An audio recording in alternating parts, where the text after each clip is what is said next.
Look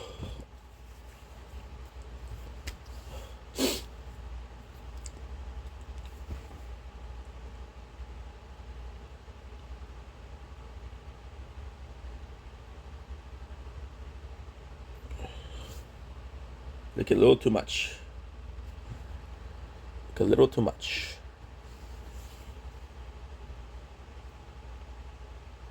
Ouch. Now what we're gonna do is take a quick shower.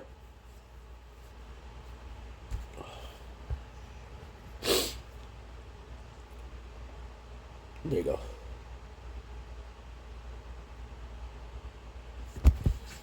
go. Apologies. Oh.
Another day. Another opportunity.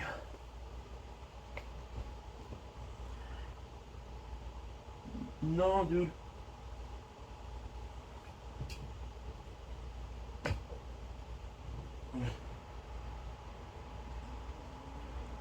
Allez, un petit peu là. J'ai vraiment le cul.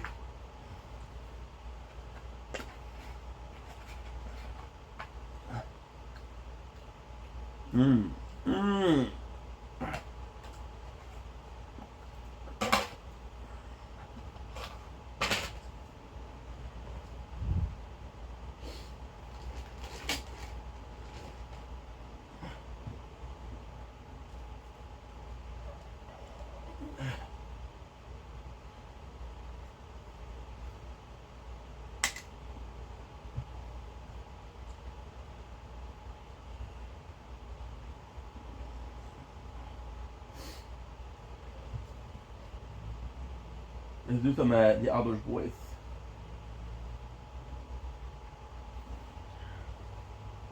Oh, they don't know where the controller is.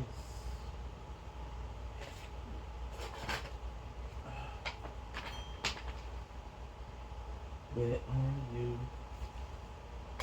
Oh, crazy. Okay.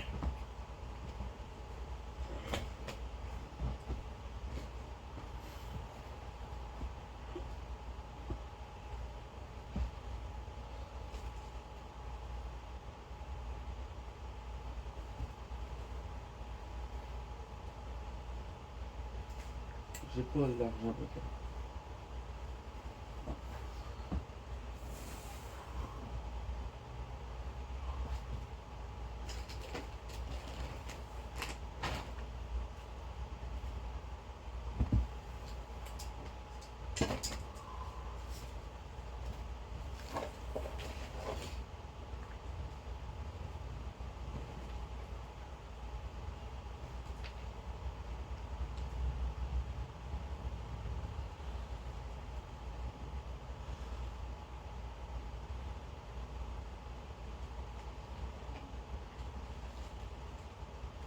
Okay.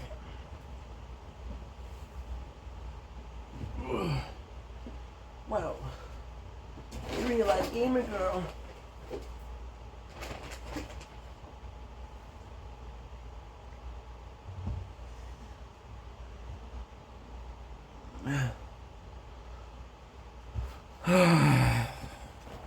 You know, with my controller, my remote.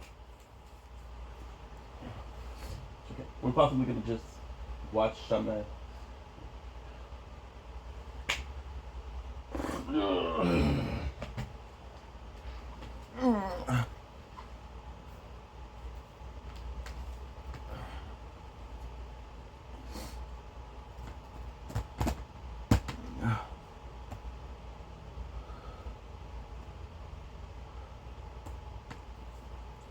Look here with the outdoors boys.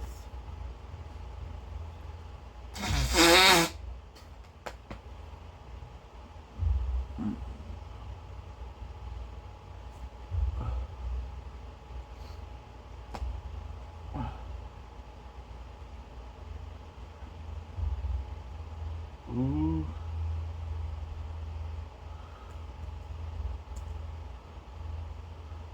Yay.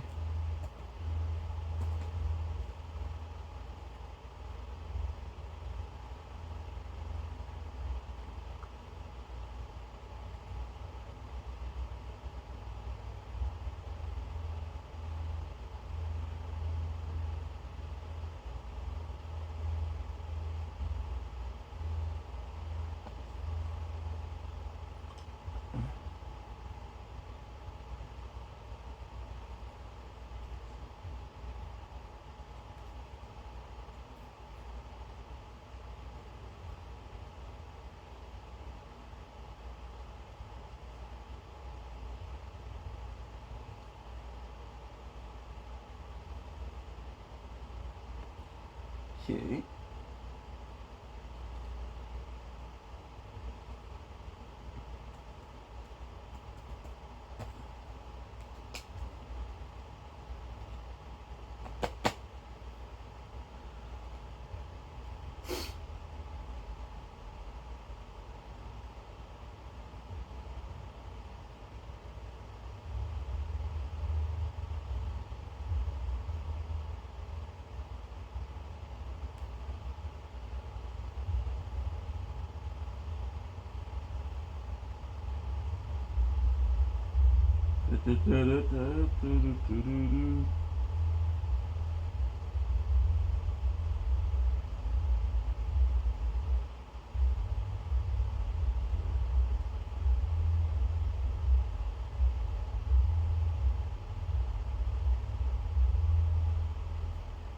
I'm fucking bored.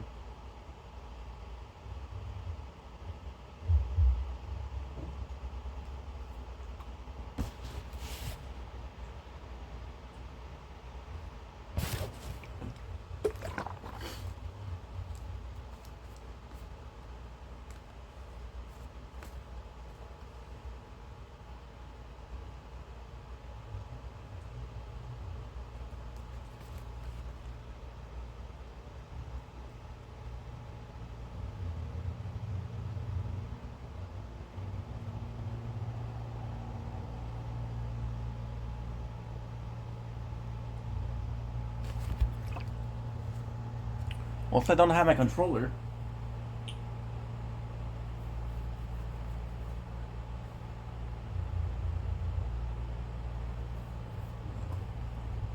Can you show me a user for what? To watch the video version of Park After Dark and my fucking... To watch the video version of Park After... Okay. DSP.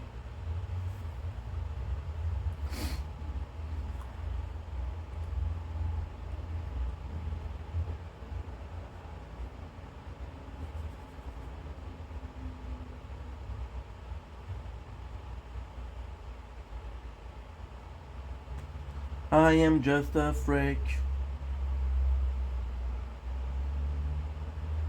So it's April.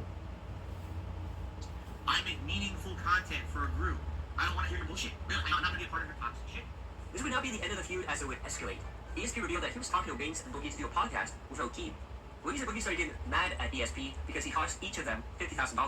Keem then claimed that he was going to interview a family member of DSP, which made him angry and made a video about how he might have to get a restraining order against Keemstar. Last year, Keemstar has been trying to contact me. He's been publicly tweeting about me, threatening me and saying I absolutely must contact him or else. I did have a little bit of back and forth conversation with him in DMs on Twitter. He made a series of little cutesy mini videos about me, discussing me from time to time, both very flattering videos, by the way. And after having some discussions with him in DMs, he said, hey, let's talk further via email. He refused. He wanted to actually talk to me on the phone. I found that kind of forward. I was like, whoa, well, all right. Well, the thing is, I kind of had to give him my number because I'd been doxxed years ago. So if I didn't give him my number, he was going to have it anyway. I thought I made it abundantly clear, but I guess I didn't. So now I have to make this video specifically to say publicly, directly to Keemstar as well as the rest of the internet, I will not go out with you, Keemstar. All right, I'm sorry. I know you're interested. I've been trying now for about a year, and you've been really trying, like real try-hard mode. I get it. You know, I've been there when I was younger. I used to have a crush on someone, and I was kind of like trying to cool get her attention constantly. Didn't work out for me. But by the way, just so you know, I am married, all right? And so I'm just not interested in you, man. I'm sorry. I'm sorry I ate your chocolate. I should have probably just rejected them. I couldn't help it. They were so delicious. But anyway, what it is this guy seems to have in his head that he is so important, he is so powerful and rich or whatever it may be, that no one can ever say no to him. That there's got to be a miscommunication, or there's got to be, you can't say no. For some reason, if he makes an offer, someone has to accept it no matter what. That's not reality. That's the reality that apparently he lives in. So he's been stalking me, literally for a year. He won't leave my name out of his mouth. He keeps constantly bringing me up, insulting me, but then he wants me on his show. Then he threatens me to be on it. Threats aren't going to get me on your show. I'm already not interested, and now you're threatening on top of it. It's not going to work, all right? He went back up to Boogie and Wings and basically said, well, now I'm going to offer them their money again, their $50 grand, only now I'm going to find a third host because Phil doesn't want to do it. So he makes a tweet about this Friday night on his Twitter. DSP has been kicked off the Loud Cow cast, and we're going to find a third member. Who should it be? Everyone give me your opinions. And I read it, I'm not on the podcast. I never was. I never talked to him about it. I never agreed to do it. How can you kick me off of a podcast I'm not on? Again, it's delusion. It's actual egotistical delusion, like a stalker who won't leave you alone and is creating this weird narrative in their head when they get rejected. Okay? Came morning and said, listen, here's the deal. I wish Boogie and Wings the best, but I'm done with this drama. I want nothing to do with it. I'm just completely done with it. I just want to move on with my life and not be involved in any of this stuff. I'm done with it. The answer is, if it has any involvement with Keemstar, I don't want involvement. I'm moving on. So, good for them. If they want to do business with Keemstar and they make a lot of money and they find a third host and they make $1 million each, great for them. I don't care. Just leave me out of it. Completely leave me alone. I'm done. Okay? That's where I left it Saturday morning. I think that's it. That's the end of it, right? I said my piece. We're done. I get up this morning. Everyone's telling me, oh, did Keemstar tweeted about you again? I'm like, what? Like, had I not made it abundantly, straightforwardly clear, again, it's like the mindset of a stalker that won't take no for an answer. He keeps talking about me. So now he made a tweet overnight saying ESP now has 48 hours to publicly apologize to the Loud Cow cast, and then he can be on the show again. And I'm like, what are you talking about? Are you deaf or stupid or both? Okay? Wow. You know, I really feel at this point, and I wish I were joking. I'm starting to get scared. I'm starting to think I should contact someone about getting a restraining order against this guy.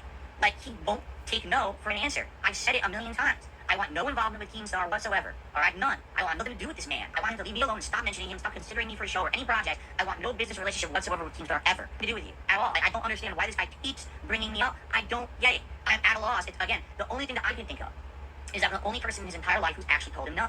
That I don't want to do anything with him. And he can't handle that. He can't handle the fact that someone would say no, especially someone like me who knows I could use money, it would help me, but I have morals. And some people say, oh, you can't swallow your pride. There's a difference between swallowing your pride or actually having an ethical code that tells you don't do business with this person who does things you don't stand for. I don't like the way that he operates. I think he's hurt people. I even hear more stories. I keep hearing more stories about how he just started a new show called The Keemstar Show, and apparently within a couple of months of the show running, one of the hosts wanted to quit, and he gave him a hard time, and now he's slandering that person. It's like, wow, here's a case in point. Something he just did, a business relationship that fell apart, and now this guy's being destroyed by Keemstar because he has a business relationship with him. This is literal, not logical thinking. This is like crazy person thoughts in their head. Oh, he really wants to be on the show. No, he really wants to be on the show. He's gonna give him another chip. He'll do it now. No, I don't. Leave me alone. And I mean it too. Like, if this continues, I might have to start looking into like, what can I do to protect myself from someone who won't leave me alone? I'm tired of it. At this point, it's become like a mass campaign against me. You keep bringing me up in a negative way. I'm done with it, man. I don't bring up Keem unless someone brings him up talking about me first. I don't care about this guy. We couldn't be further apart in mindset and what we do with content on the internet. So why do I have to keep being in his mouth? And why do I have to keep bringing it up? I don't want to anymore. I'm done.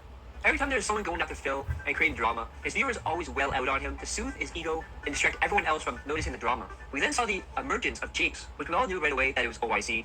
Jinx decided he wanted to revive the best streak and bring back some of that positivity. Now this is a bad idea for multiple reasons, with one of them making Phil get more entitled and raising the bar of how much his audience now has to spend on him. Remember that the original best streak, he was only looking for $200 a day and now wants $300 a day. Soon every stream was the Jinx stream, with 95% of support will be from Jinx. DSP tried to convince people that Jinx wasn't the only one supported and went on a crazy rant. Pretty crazy. Just listen to this. As I said last night, this week we have an unprecedented amount of support. We had 6 straight streams where we hit my support goals, if you can believe it. So this morning, I'm on the podcast and some people coming in supporting, and it's not Jinx who's the person who has come this week and basically done a ton of support, allowing us to hit the goals every stream. It's not them. It's other people.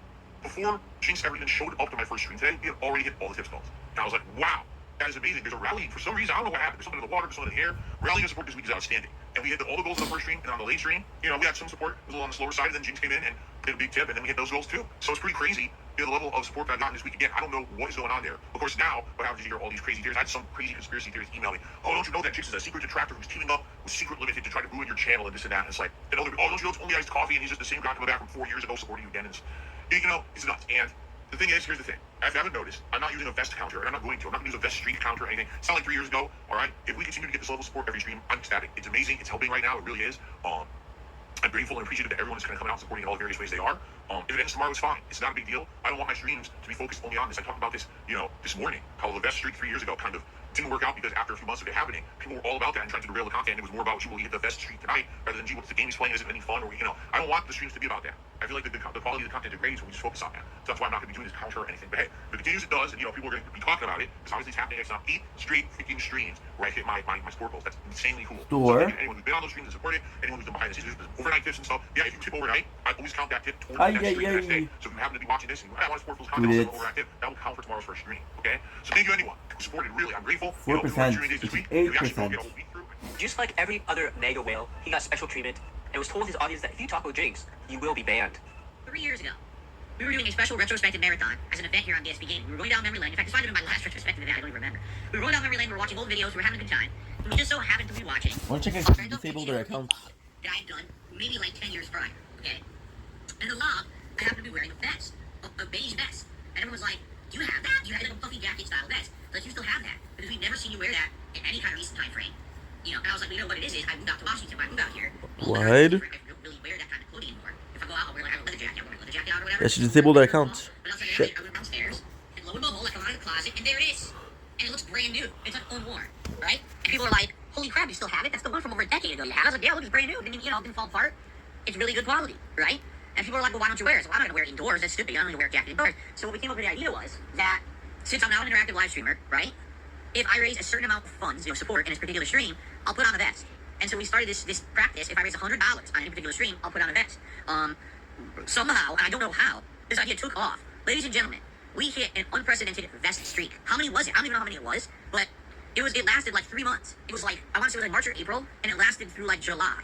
I'm completely wrong probably with the timing, but people were saying 270, 250. It was something like 250, 260, 270 straight streams. I do 2 streams a day, right? So you're talking, it was like a 3 to 4 month streak where every single stream I was raising $100 in tips. It was superb, tremendous, right? It helped a lot because at that point I was going through a bankruptcy, all right? I had no money. All my money was going to bills and lawyers and all kinds of shit. And basically, if that hadn't happened, I would have been way hard up, and it was really helpful at that time in my life to have that support. And so it was called the vest streak. We actually had a thing at the bottom of this piece of vest streak. Every stream when we hit the vest goal, another number added to the streak, right? But I'll be honest with everyone, you guys know me. It kind of got annoying, and here's why it got annoying. Of course, not because I was being supported. That was amazing. The level of support I was receiving was outstanding, tremendous, over the top, positive. Okay, but basically what happened was people started coming to the streams, and let's be honest, it was trolls. It was people who pretended like they were fans, but they were here to derail my content. And they would come to the streams, and they'd be like, "Oh, is he looking at the vest goal? Oh, the goal. Is he hitting the goal? Oh, vest he didn't wear. Oh, do we have vest today? The vest. And basically the whole chat would end up being, vest. And it's like, what the fuck, dude? Right? Absolutely, positively bullshit. And I don't want my whole stream to be about that. I don't want everyone on the stream to be talking constantly about income, to be talking about support levels, all right? If someone's going to mention it, it should be me.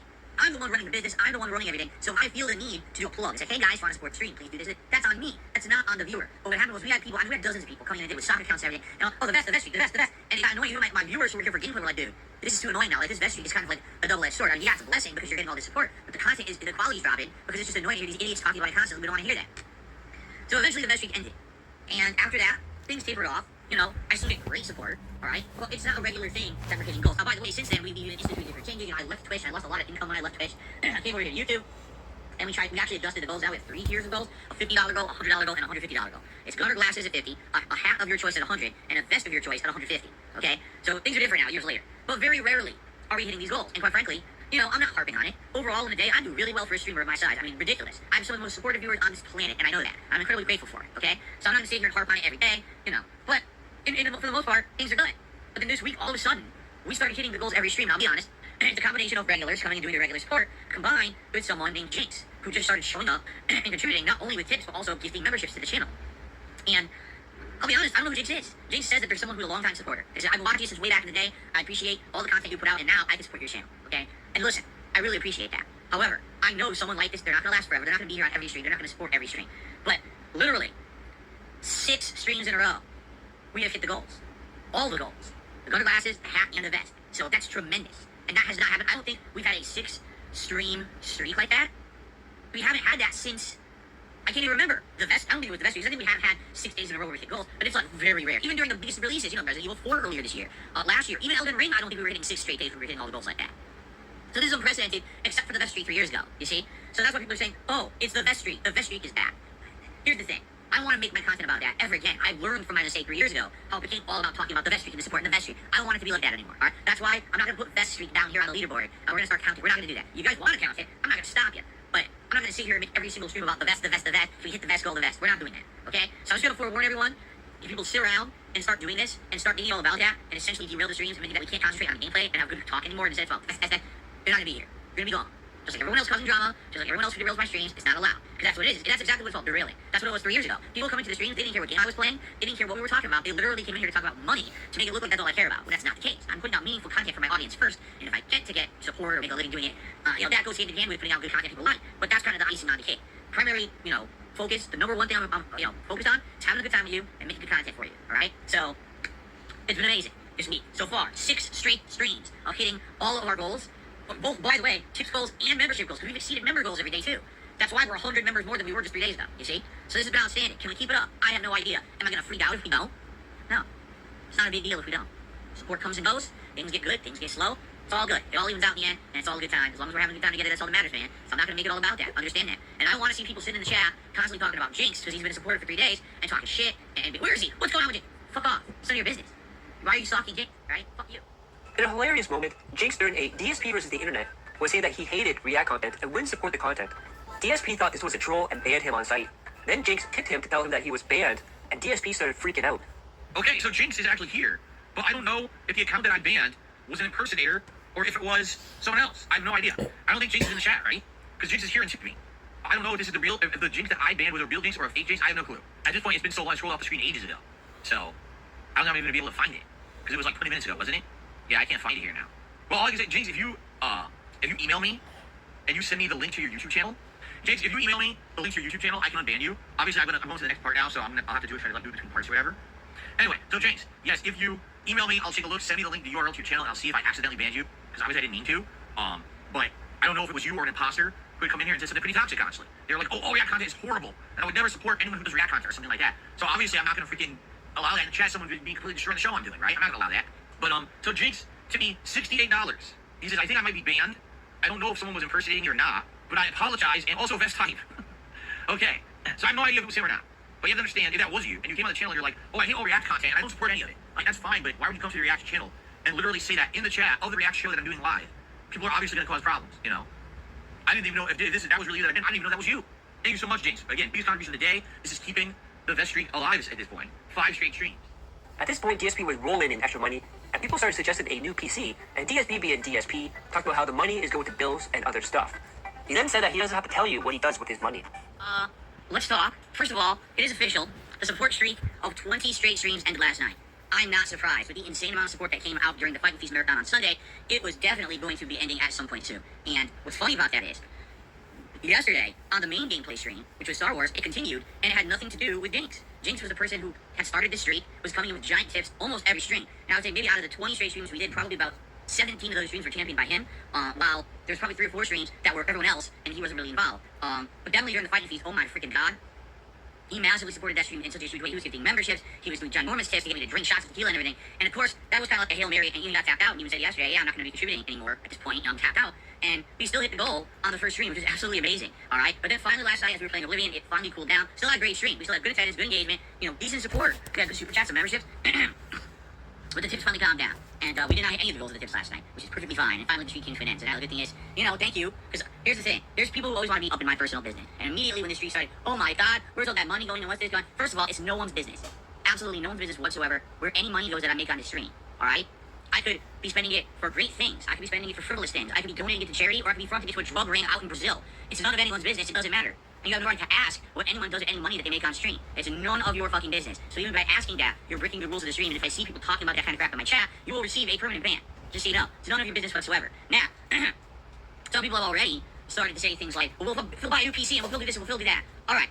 I'll give you a little bit of transparency as much as I can without essentially getting too personal, all right? The good news is I now have a little bit of a surplus because this has been, a week and a half essentially of over-the-top support. By the way, on my normal streams, I would still get good support, but this is just above and beyond that, okay? So I have a little bit of a surplus. Already, I can tell you I put some of that towards monthly bills where I paid forward a little bit more on some bills to kind of clear me and give me a little bit in a better position, all right? So that's number one. That already some of it's gone to very important things. I do have a little bit of a surplus that I'm purposefully saving. That way, if something happens, let's say, for example, oh my God, there's my car breaks down, or a piece of equipment breaks, or something goes wrong, and I need some money to do something, I have it.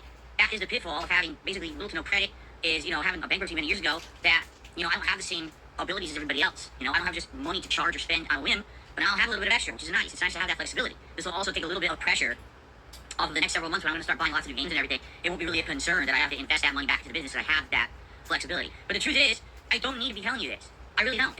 It's literally none of anyone's business what any content creator or streamer does with the money that they've raised. It's just that people on the internet are scumbags to me. They've made so many things up about me and said so many nonsensical things about me that are complete bullshit or based, again, on a nugget of truth that they turn into an insane conspiracy with no factual substantiation that people will literally question every little thing I do. Like, for example, if today I was going to play Zelda and I picked up my controller and you notice it's a white controller, people will be like, wait a minute, what's that? He didn't have that controller before. He had a black Pro controller. Why is he playing with a white controller? Where did he get it from? How much was it? What was the money spent? See what I mean? It's insane. These people are fucking nuts. That's not normal behavior. That's obsessive behavior in a very toxic way. And this is what I deal with every day of my life. So please understand that's why I don't reveal more about my personal life. That's why I don't do house tours. That's why I don't do all this shit. These people are actually crazy and have lashed themselves onto me in a very negative way in order to propagate that crazy conspiracy and toxicity. The new streak would go on for 20 straight streams, but the last time he hit the goal was on his Street Fighter Marathon. Now I know what you're asking, why did it end so fast? Well, DSP decided to do shots for money, even though he says he's a former alcoholic. DSP got tipsy and doxed Jinx live on stream. There's something special that I do for marathons, and I am going to be doing it today.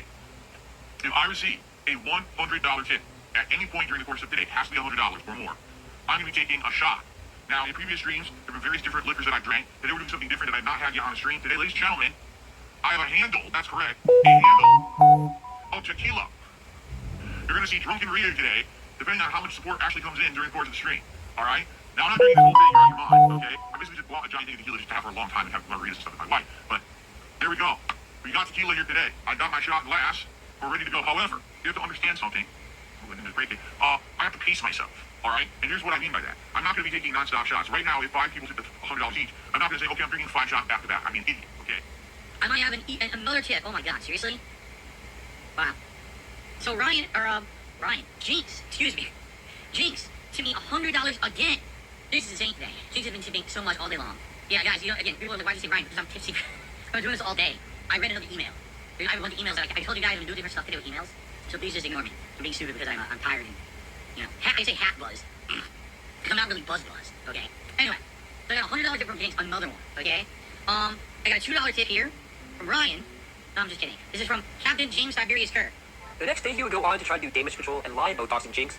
So yesterday during my marathon, alright, probably about 2/3 through it, I was doing shoutouts. And one of the shoutouts that I was doing was a very generous contribution to Jinx. So I'm shouting it out, and as I'm shouting it out, there was a bunch of emails in my inbox that day, and it just so happened that there was a couple emails from people that were completely unrelated to the marathon. There was things in there from people who had, like one person wanted to donate something to the stream, and there was a couple people requesting, like, on bands, okay? So as I'm shouting out a tip from Jinx, okay, I accidentally said, like, thank you, Ryan. And the reason I said that was because the next email in my inbox there was from someone named Ryan, and it was actually an unbanned request, okay? So now, of course, I said that. So what happens? Every video I go, oh, you see now he doxed Jinx. Everyone knows who Jinx really is. His name is Ryan. It's completely wrong, actually. Oh, look. I don't care about his fucking son. I don't care about this. I'm not doing that at all. That's not what happened at all. They made it up. There's no evidence of what they're saying. They're just completely making it up because I accidentally said on name instead of Jinx. I said Ryan. Because I misspoke. Because I was able to do a million other things during the marathon, and the mistake I made was a different email.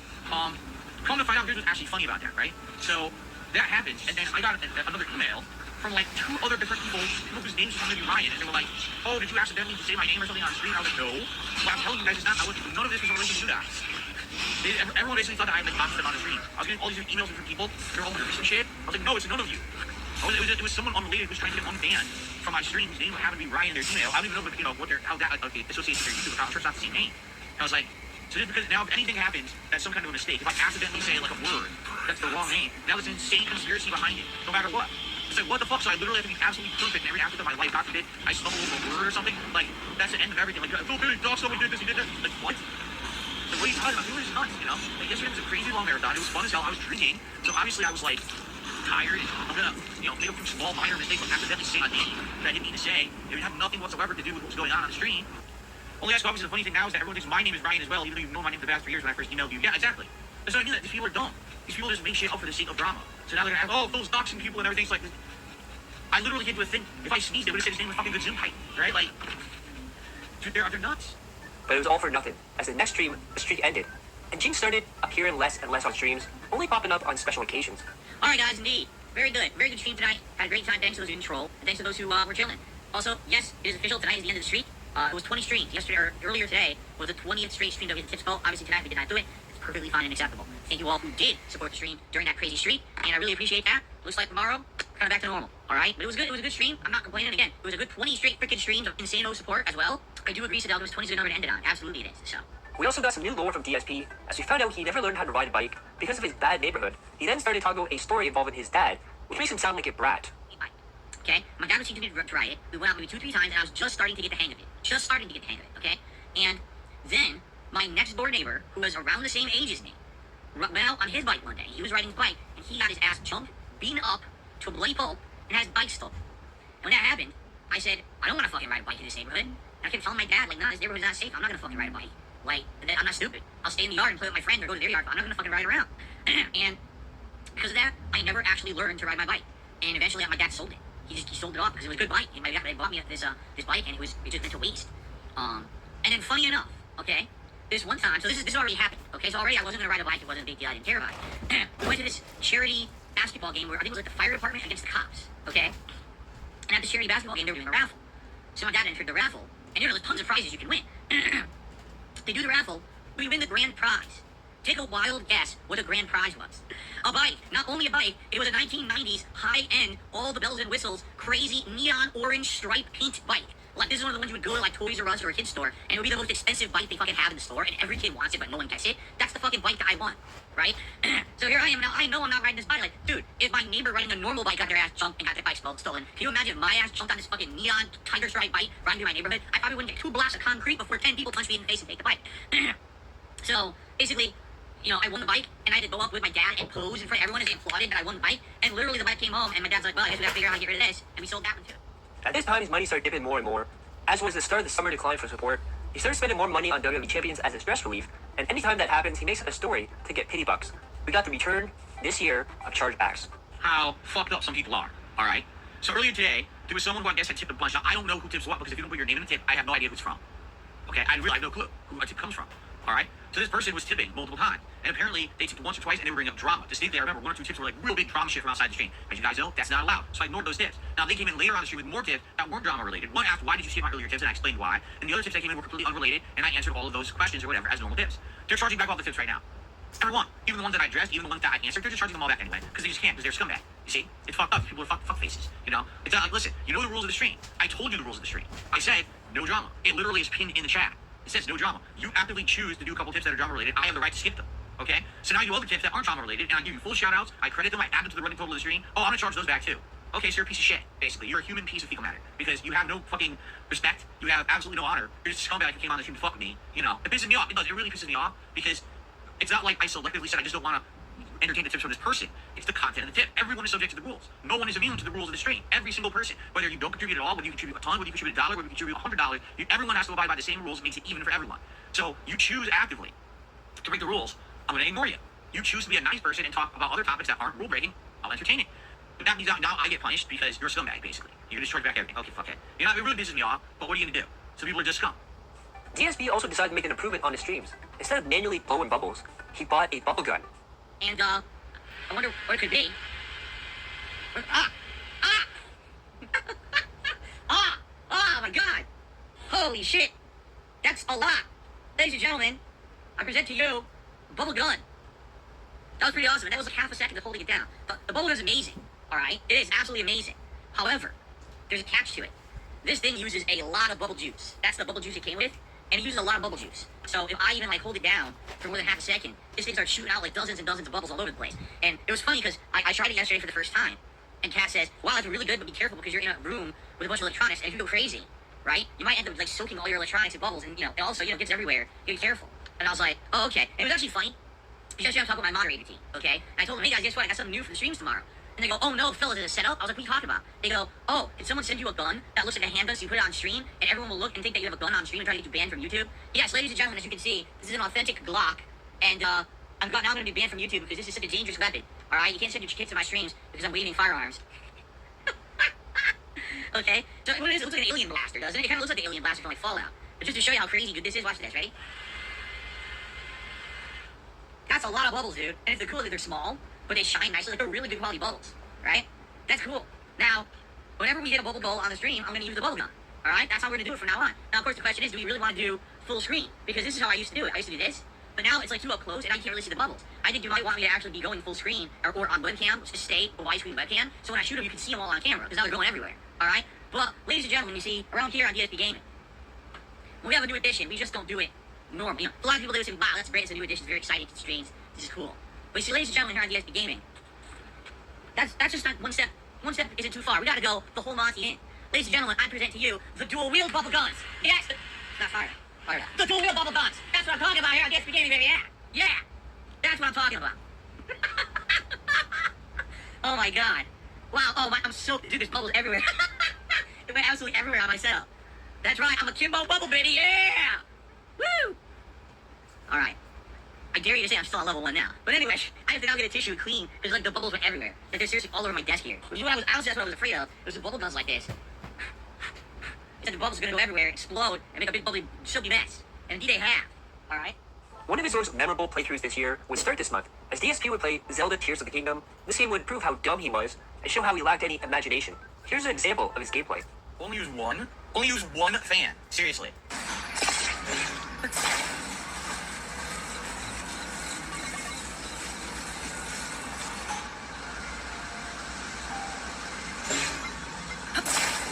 There's no way it's gonna work because I can't activate it now.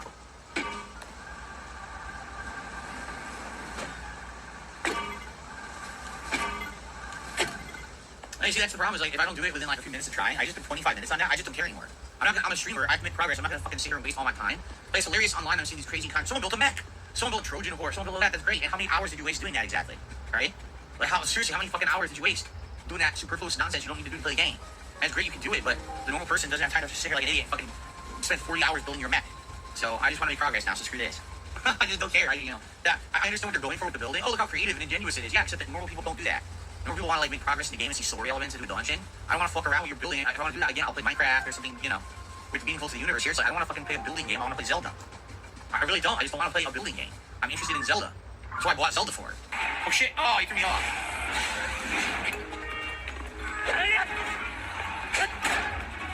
This is gonna be interesting. How the hell do I hit the thing? Oh. There's like no way to hit it. It's gonna take me forever. What happened? Forget it. Now there's no way I can do this. I can't do any damage. But I'm doing no effective damage. This fight will take me like an hour to do. Even if I do it right, it'll still take me an hour.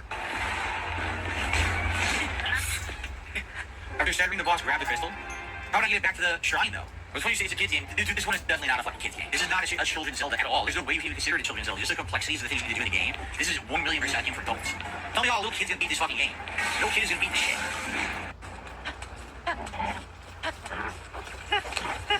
You're kidding me! Riding full speed, the lightning hones in on you and hits you? You see, this isn't fun. I'm sorry. Randomly, a blue monster appears, takes all of your health. Oh, you don't have enough stamina to climb something standard at the beginning of the game. Oh, lightning just hones in on you and kills you. How is this fun? He would then go on his podcast and say how he is frustrated with the game, complaining about the dumbest things possible. I really like the game, but already, 7 hours in, I'm starting to see some shortcomings in the game. That definitely, I think, are going to be things that maybe are going to hold back this playthrough. So far with Zelda, it's mostly positive, but I can tell you right now, from playing 7 hours in, I'm already starting to see some issues. So issue number 1, alright, this game, if you're not aware, has 3 different worlds. Yes, there is a sky world of a bunch of floating islands, and I guess you could compare that either to like Skyward Sword or to like Wind Waker, where it feels like you're kind of in a sea and there's all this stuff you can travel between and explore. Then you've got your standard overworld, which is the planet level, which is kind of like Breath of the Wild. In fact, it is Breath of the Wild, right? It literally, I think, is the same map, just re-explored and redesigned. But now, we found out last night, there's a third world under the surface of the planet called the Depths. Some people are comparing this to, say, the Dark World of other Zelda games. Breath of the Wild, which I played 6 years ago, alright? I really enjoyed it, don't get me wrong. But I particularly remember, by the time we were getting near, like, the last third of the game, that it definitely felt like the game was dragging on, that it was taking too long, and that we were just like, wrap it up, right? Just wrap it up. There's so much to do. I wish we could just get to the end of this game. When I started playing Breath of the Wild, everyone liked it on stream, and by the time we got to about halfway through the game, everyone was actually getting frustrated, saying, man, this game is too long.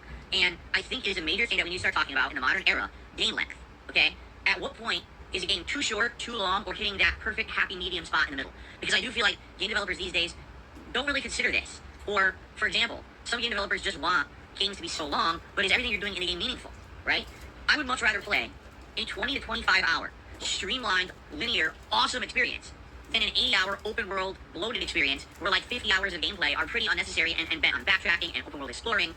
When I take a look at a game like Tears of the Kingdom, and you say, well, Nintendo's charging $70 for it, okay? You immediately say, well, why do they think that they can justify $10 more? Well, based on what I'm seeing now, 7 hours in, I know where their justification's coming from.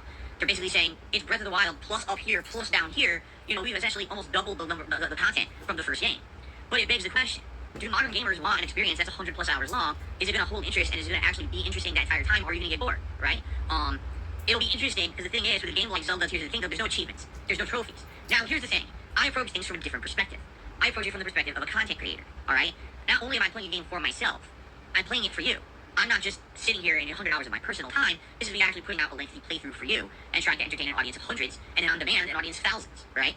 And it can be tricky, because I feel like with a game like the Tears of the Kingdom, if we approach this from an interactive content creator's perspective, if we play this game and it's the game that we talk, we chill, we have fun conversation, while entire 2 to 3 hour streams, all I'm doing is exploring the open world, doing some temples, opening up some map, portions, maybe to a dungeon here or there, whatever it may be, as long as we are interacting, right? I think it can work. But even then, if you take a look at a game like, for example, Oblivion, that's exactly the take that we've had with Oblivion, and I've been playing Oblivion since December. Currently, as of today, when we resume Oblivion on the late stream, I'm around 72 hours into Oblivion. And I can tell you right now, it feels like it's time to end the playthrough. It feels like it's exhausting at this point. Like, dude, we were playing Oblivion for a really long time.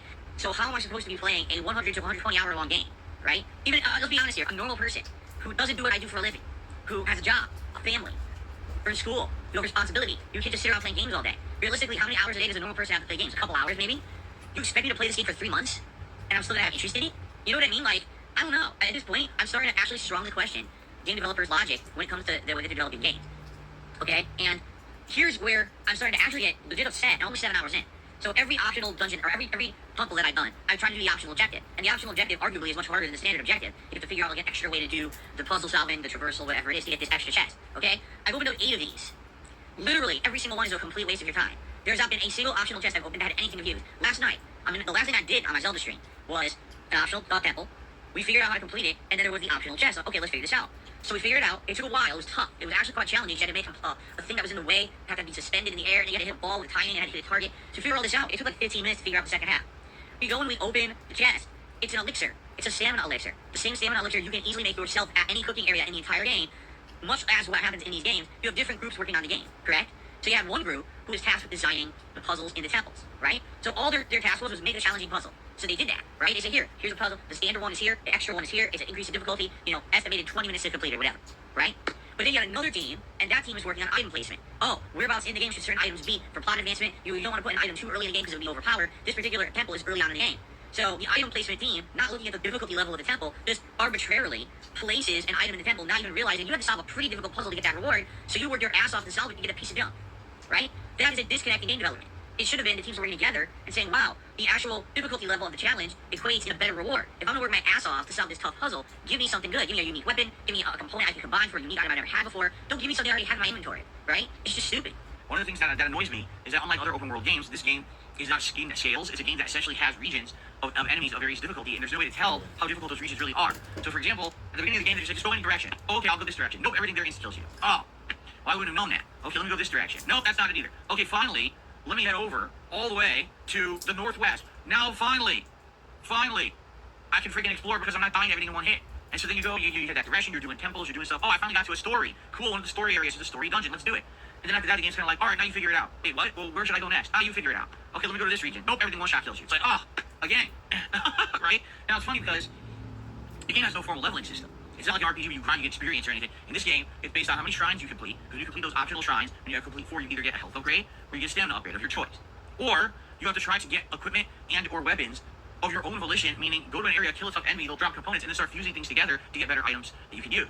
I don't think it always works. For example, you can't get better armor that way. And if you're taking insane damage from each hit in a region where everything's high level, that's just that. It doesn't fly. You know what I mean? I almost feel like in this game, the combat takes a back seat. And then when you're actually forced to do the combat, that's kind of when the shortcomings of the game engine kind of rear its head. Where you're like, this combat's just not that good. It's a little wonky. A lot of the weapons are kind of slow and clunky. And that's a little annoying.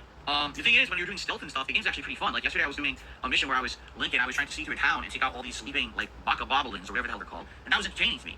But then as soon as they alerted and they all rushed me and they're all killing me, it's like, right? Like, no, that sucks. So, you know, it's kind of a mixed bag for me. I am enjoying it more than I'm not.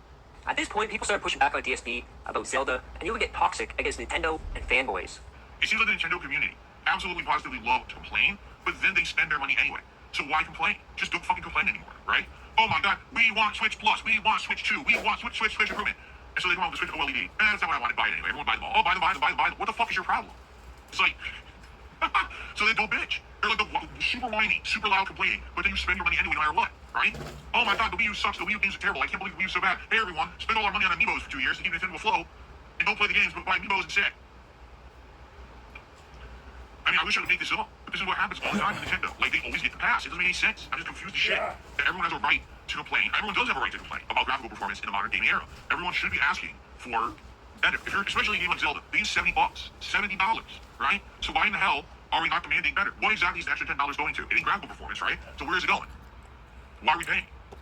I'm putting exception to the rule here because I'm a content creator. You know, I dropped the extra money, but I'm going to be making a playthrough that's going to make tons of content for my streams, entertain you guys. You know, it's not a big deal to me. But for the average person, yeah, now you're spending $10 more for what? What exactly are you getting out of it? Right? And again, why on earth does it get the pass? Criticize them and then say, no, we're actually going to change our spending method. Instead of, it's hilarious. Zelda Tears of the Kingdom Collector's Edition, Zelda Tears of the Kingdom Controller, Zelda Tears of the Kingdom Bag that carry your Switch in there, and it's all selling like hotcakes. It's all just selling crazy. Tons of money for Nintendo. But then you shit on the game and say it looks like shit. Then don't fucking buy the stuff. It's one of the other, you can't have both ways. You can't complain but then support. They fucking support. Stop complaining. Or don't, you know what I mean? You want to talk about hypocrisy, excuse me. Anyway, the other news story about Zelda, get this. Tears of the Kingdom has only been out for 24 hours, not even in some territories. Right? It hasn't been out for 24 hours for me yet. So I'm already beat it in 94 minutes. Speedrunning. Broke it. Yeah, I get it. Already done. That's modern game development. 2023 game development. Beat the game in 90 minutes. Fucking Zelda game. You can find the article, and IGN posted it, but I think multiple people have already linked to it. There are people already already broke the fuck out of the game. Come give it a look. You really want to see that? I mean, literally, you're skipping 99% of the content of the game. I don't see the point. But at the same time, it's pretty funny that they're still making games that are not pathetic and you just run right through it now. I mean, probably click right through a wall. Probably, just like the first game, you probably end up right outside the final dungeon at the beginning. And it's like, oh, watch this. And you fucking run up the wall, you glitch through it, and you just go fucking find Ganondorf at the end of the game, right? Who knows? I haven't seen it yet. I'm very curious, but that's pretty stupid. Break me in 90 minutes and put that freak through, right? Anyway, oh, I have one other story to talk about this, right? Big shout out to all this, okay? So the story is, you already know PC for me. So, essentially, you want to do this. I guess that's a good point. I didn't think about that the game did illegally leak on the internet last week and people were playing it for free for ages. So maybe that's how they figured it out. You're probably. This would get worse over the next month as he would start getting more eyes on him for various reasons. DSP at this point was getting laughed at by everyone, even the new people after watching the Side Scrollers interview and his Zelda playthrough. He went on a huge rant about his legacy and why he's not respected on YouTube. Oh, this is hilarious. This is actually a very interesting question. You ready for this one? If you're so moral, how come you're one of the least respected YouTubers? It doesn't manifest in people that are consistently moral. Because respect on YouTube has nothing to do with reality. That's fine. Literally, the level of respect you get on YouTube has nothing whatsoever to do with reality. It has to do with perception. It has to do with fans. It has to do with memes. It has to do with drama. And sadly, in the last decade or more, people have found ways to wrap me up in their horseshit drama time after fucking time. Sometimes it's my fault, because admittedly, I'll get wrapped up in it and then I respond to it, and when you respond to drama, all it does is propagate more drama. But there have been many times when people have now determined it is fun to get Phil mixed up in our bullshit. And they will mix shit up, and they will literally start entire campaigns about me and against me that I have zero involvement in. Because they do that, it creates drama. And now guess what? People just think that Dark Side Phil is involved in drama. Someone who's this, and this. Literally the things that most people don't like me for have absolutely nothing to do with what we're doing today. Me sitting here, having a fun podcast, or playing a game, or doing a reaction thing. The things people don't like me for are things that they either made up, or they've extrapolated upon from private life that have nothing whatsoever to do with the content I put on the internet. But that's what I have to deal with because that's what YouTube focuses on. YouTube doesn't focus on reality. It focuses on really immature, stupid shit, and people fall into that trap constantly. So why don't people respect you on YouTube if you're moral? Because so many immoral people pull me into their shit. It doesn't matter what I say or do. What matters is all that white noise bullshit that people see first. You understand? If people go on YouTube and the first thing that they search for is Dark Side Phil, they're gonna find 17, 18, 20 hate videos about all this controversial nonsense that literally is not real. And it's fabricated bullshit or based on a nugget of truth that's extrapolated into nonsense that's not true. And it has nothing to do with what I'm doing on my stream. Very rarely will you find any of this content have to do something about, oh, Phil really goofed today. He said something atrociously bad that hurt a bunch of people. You won't even find that. You don't find this, oh, so-and-so said this about Phil. Oh, Phil refuses to do this and submit to drama, this or that. Oh, this stupid bullshit controversy about mobile games or this nonsense or that nonsense. That literally has nothing what the fuck to do with what I do on the internet. Nothing. Zero. That's what they turned me into a weird drama meme. You understand? And that's fucked up because I don't have anything to do with it. I want nothing to do with it. I just want to be here and chill with my audience and have a good time. And for those who ignore that drama and actually come here and just relax with me, it's a great time. everything, and they're like, oh, we love reveling in nonsense. Well, then live in your world of fucking nonsense. I don't know what else to tell you. I'm not going to be involved in it. I refuse. Today, I'm trying to pull me in the drama. Guess what? Not taking the bait. I'm going to do my own thing, my own content, as I've always done. Why would I be wrapped up in drama? I'm not. At this time, Boogie and Reigns were preparing for the Boston fight in London, and people started asking DSP about possible redemption of Boogie and Reigns. DSP got toxic, and then the audience asked about his own redemption, and it took a turn at Crazy Town. This is funny. Here's what Tucker said. You see redemption arc being possible for you? If so, what do you think has to happen? Here's the thing. For a redemption arc to happen, okay, someone had to have fallen. Okay? I was popular like over 10 years ago, at a time when YouTube was into a certain kind of content. Then I basically became whipping away through memes of the site hopefully for a decade or more. But I still make content for an audience that likes me. There's a lot of idiots who don't like me, but that doesn't mean that I fell from grace. I never had the grace to begin with. I was never a virally popular person. But when you're talking about redemption arc, you look at someone who literally, everyone is crapping on the internet, but they're not getting any positivity. They're not getting any kind of love. They're barely scraping by, and all of a sudden something turns around for them, and now everyone likes them. Well, how is that going to happen for me? The only way, again, that would happen is for me to completely change who I am. The kind of content I make, I'm literally never going to be popular, you understand? YouTube video consumption is not for the kind of content I put out. It's not. They want drama. They want crazy stunts. They want stupid behavior. They want, you know what I'm saying? They want clown jokes. They want dumb shit. That's what's popular on YouTube. Immature nonsense. I don't put out immature nonsense. So, unless I really changed who I was on YouTube to buy into the drama, I would never blow up on YouTube. Therefore, the redemption arc isn't possible because I don't want to be redeemed by these idiots. I don't want fucking morons and clowns watching my content because I changed to be what they want to digest. I would rather make the meaningful content I like to make and I have enough support to keep making. You understand? That's the difference. That's what people do. I can't believe he won't take the money or this. You're right. You can't believe it because you have a closed mind and you don't understand that I'm happy doing what I do and being who I am. I don't have to answer to anyone. I don't have to change who I am to be happy because I already am. The people who have these redemption arcs, they're miserable people. Oh, I hate who I am. I'm stuck in a rut. I gotta do the same thing. It's not me. It's literally not me. I love coming here to streams and making this content with you guys every single day. That's why I'm here. I wouldn't be here if I didn't enjoy it. I would find something else to do, or I would absolutely bank and capitalize on the drama and shit. I don't want to. I like who I am. I like the meaningful content I'm putting out, the curated content for a certain audience. You understand? That's correct. Tucker Carlson says I think Bings is now happy because he has redemption. Bings literally sat on his streams every day saying he hated it. He hated his work, he hated his life. He was saying miserable things like this. And he was stuck in a rut doing things he didn't like. Now he likes what he's doing. Good for him. That's a redemption arc. Someone who was at the bottom and found a way to turn it around and now is on a positive momentum. That's called a redemption arc. Here you go. I like what I do. So does my audience. Everyone else just needs to leave me the fuck alone and stop trying to change me into some corrupted individual I want to be. I'm happy being Darkside Phil, the guy who's a small-time rinky-dink guy who has content for a small audience, and we can have this personal interaction and a good time every day, you understand? That's what it's all about. It's very different, right? I'm not miserable. I'm not sad. I like who I am and what I'm doing. I want to stay that person, and being that person and that level of content will never blow up and be redeemed on YouTube because that's not what they want. They want to see me blow up in popularity for being a clown. I'm not ever going to be a clown. You understand? It's not going to happen. No one's making any valid point. Someone says, you bubble guns and you wear costumes for money.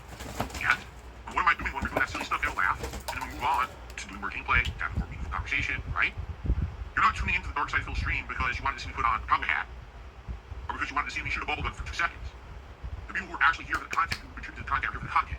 Those things are nice. They're little frivolous things you can do that are nice, that add to it. A little bit of celebration, a little silly. You know, sometimes you get a little silly to celebrate someone being nice to you, right? But that's not the end all be all of my content. You understand that? That's the difference, right? That's the big difference here. The point is, people can't see the truth because they don't want to, right? When you look at people who hit their redemption arcs, it's because they hit their lowest lows. They hated who they were. They hated the content they were putting out. They didn't see a way out. And then somehow something turned around for them, right? But that's not me. I'm not. People want, trust me, people want me to be miserable. People say all the time, oh, we believe that Phil hates his content, hates his audience, hates all this. It couldn't be further from the truth. But that's what they want. They want to believe that because they can't believe that someone like me is happy putting out small-time content. They can't believe it. What? Phil actually just wants to make this content for his small audience? Yes. Yes, I really do. That's actually, back in the day when I started on YouTube, that's what I was intending. That I would have a small audience who liked the silly stuff that I was putting out. I never really took it that seriously. It was just kind of a silly, frivolous hobby, a joke. I never intended to become someone who did this for a living. I never intended to blow up on YouTube, you know what I mean? It just kind of happened. And then it kind of unhappened, but people decided it was more funny to make fun of me and bring me down, right, than it was to actually be a part of the positivity of the content I was putting out. The people who say shit like that, oh, you know, Phil needs to be redeemed, they don't watch the content, nor do they want to. They would never just watch the content to understand the positivity we have here. They want to believe that I'm a miserable individual who hates his life and needs to be redeemed because it makes them feel better about themselves and the shit that they put out. They don't get it because they're not there. It's kind of like I say about my marriage too. If you've never been happy in a position where you're truly happy, you never understand someone who's happy because you haven't had it. You don't even believe that it doesn't exist.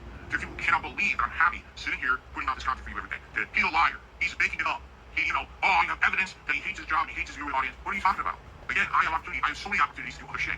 People offer me on a daily basis. We do a podcast, and do this kind of content, this show, join us for this. I don't want to do any of it. I just love who I am, what I'm doing now, and this is what I want. I want this to evolve, to word things as I get older, that I control. I'm the master of my own destiny, nobody else.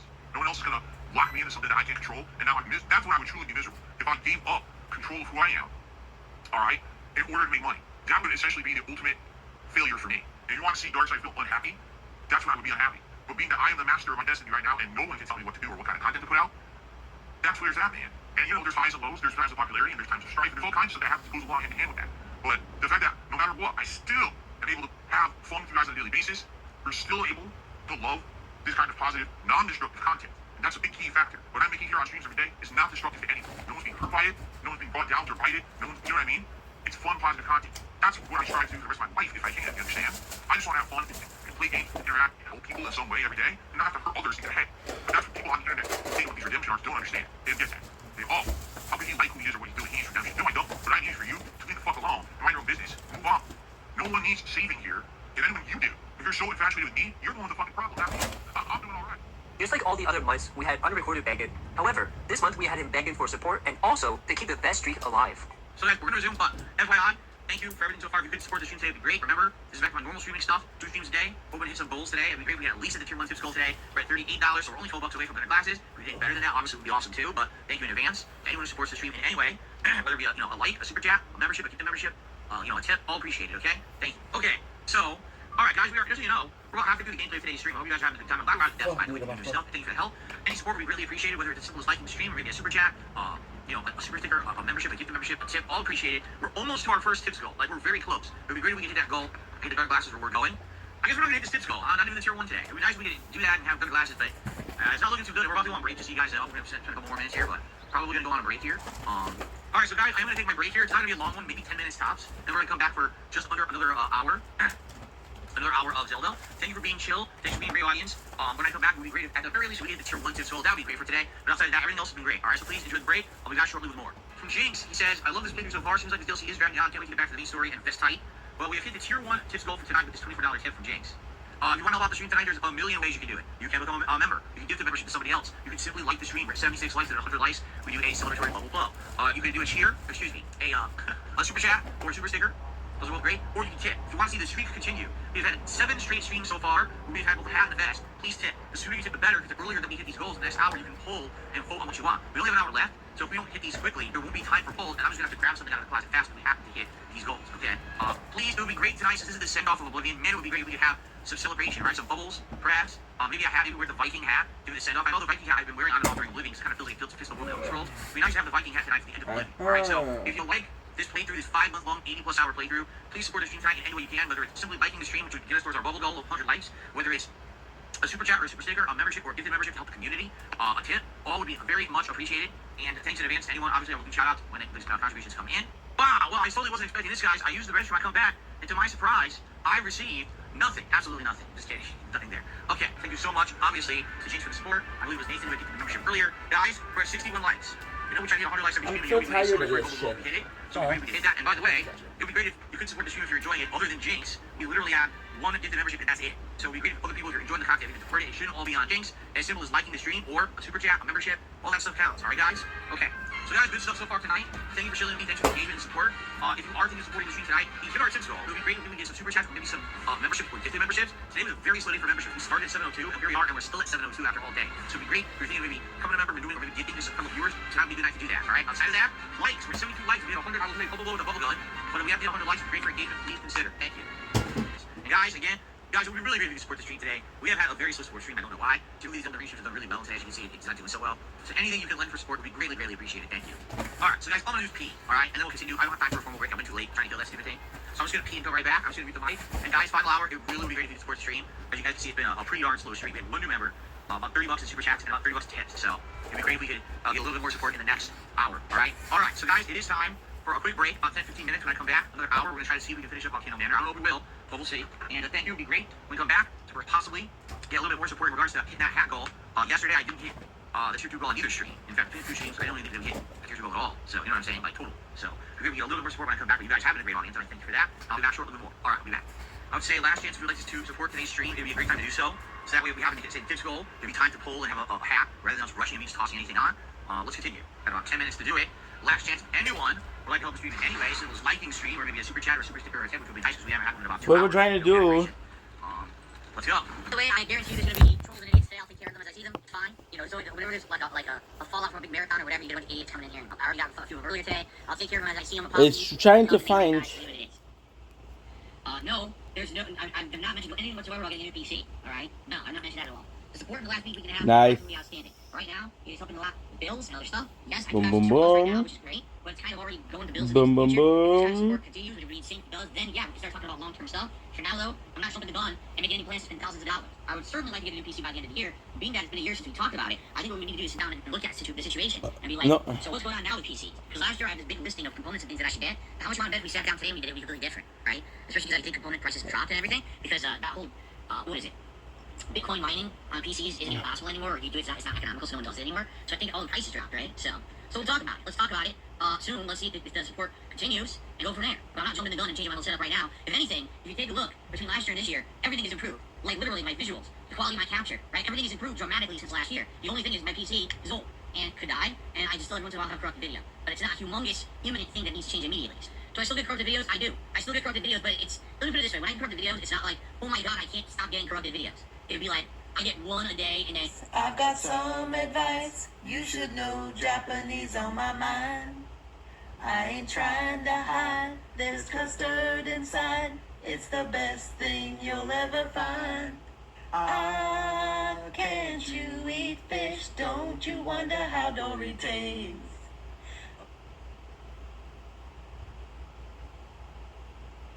60 hours.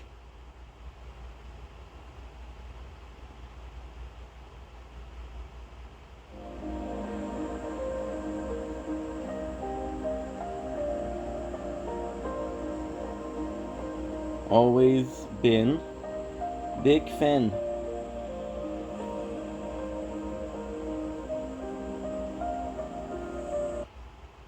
I moved into this crappy little...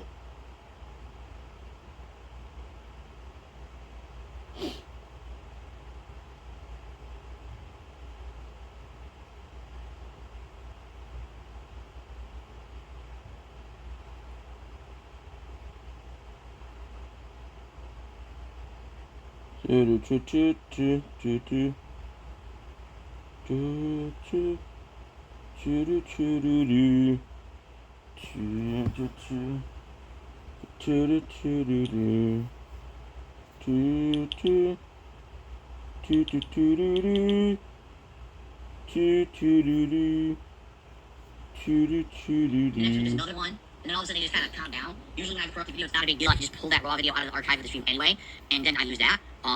So it's not like a ginormous deal. Very often, so I get a situation where the video corrupted, but I also can't get the video out of the stream, and now I'm screwed and I lost the video. That almost never happens, okay? 100 likes tonight. We'll have a celebratory bubble blow, and I have a new bottle of bubbles. Boom. I just opened this morning, so it should be good bubble blowing now. The other one was at the bottom, which is why the bubbles were kind of inferior, but now we should have good bubble blowing moving forward.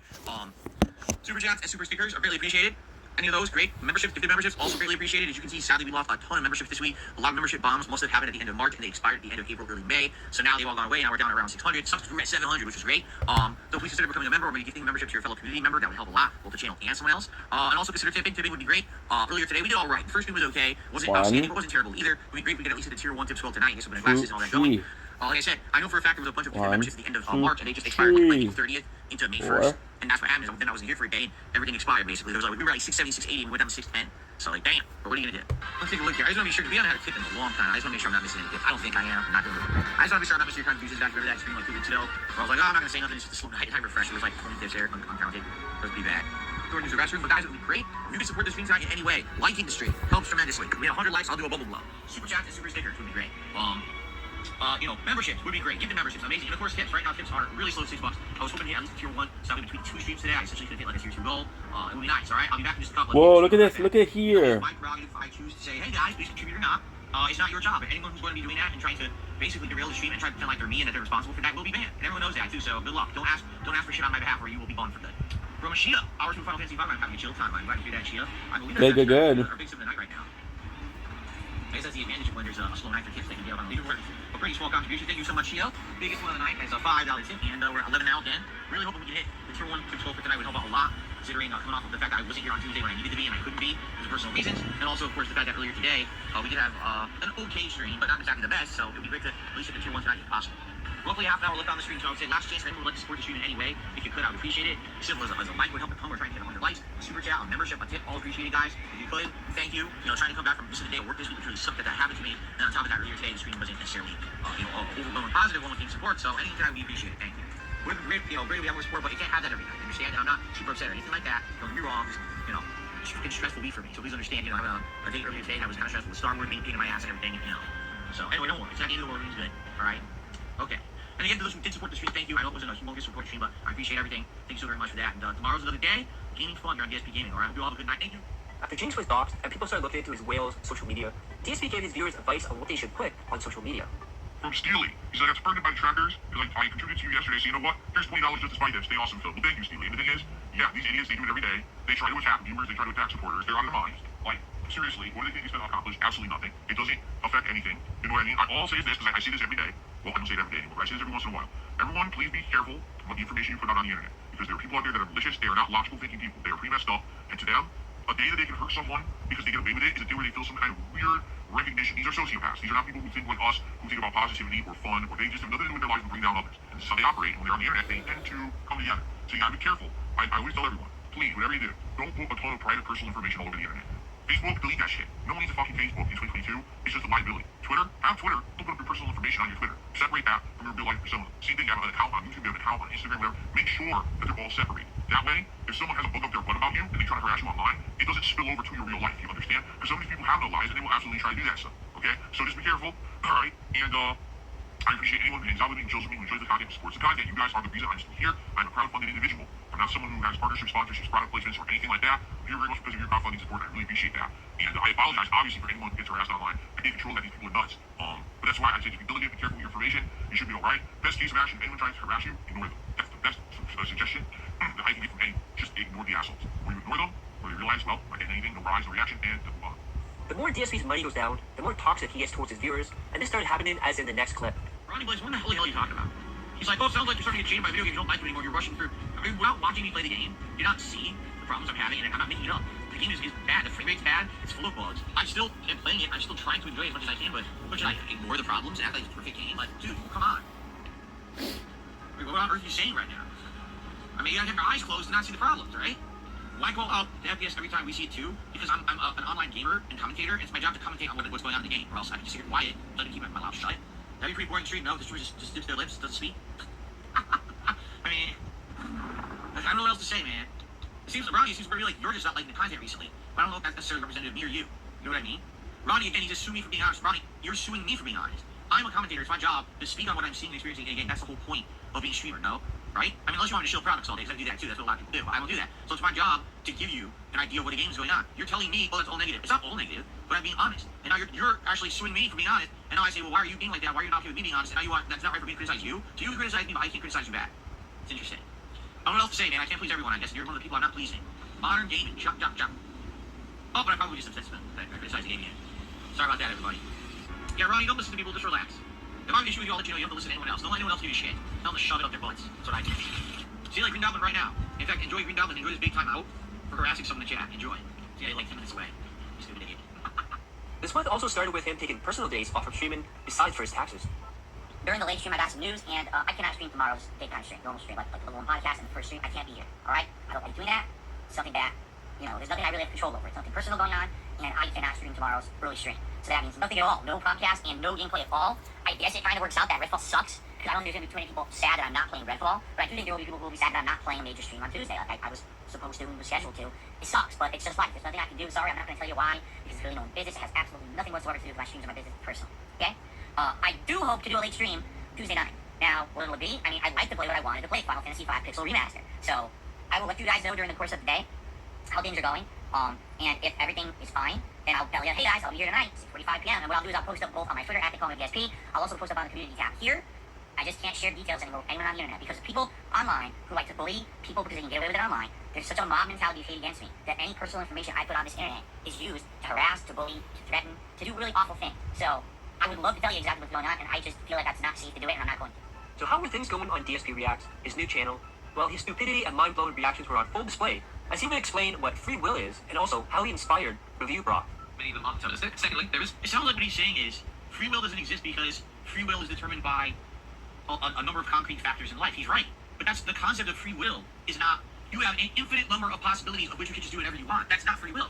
I mean, if that was the case, you would be an omnipotent being, a god. That's not what free will is. Free will is supposed to be within the means of what you have in your life. You have freedom to choose what you do with the time you have. That's what free will is supposed to be. I can choose to do this. I can choose to do that. I can choose to say this. I can choose to live my life this way. I can choose to eat this, act this, right?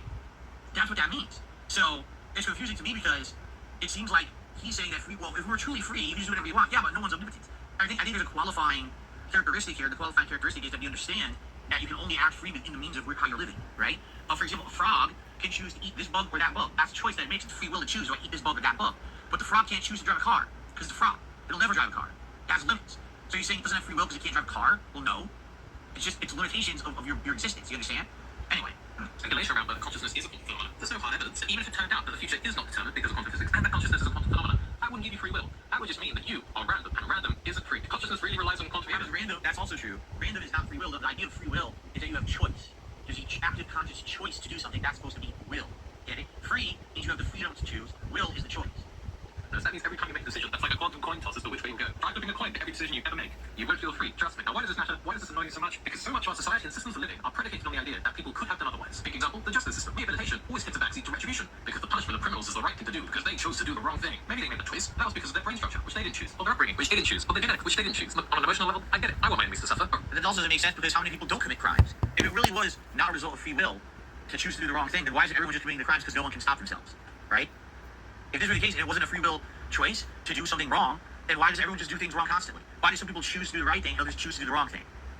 Rationally, I know that punishment for punishment's sake alone makes no sense whatsoever. Punishment that serves rehabilitation or protection or even deterrent, maybe there's an argument there. But because free will doesn't exist, moral retribution can go out the window. Another one, the economic idea that people should pull themselves up by their bootstraps and everyone's free to innovate and work harder. What if they literally don't have the ability to do that? Suddenly our economic system seems a lot crueler, doesn't it? Now, does this mean we should stop trying to make ourselves better or society better? No, these are good ideas and useful for our subjective illusions. It just means that whatever's going to happen was going to happen anyway. Look, at the end of the day, there's overwhelming evidence. I will actually agree with him on the economic one, because that is a stupid economic philosophy that people use.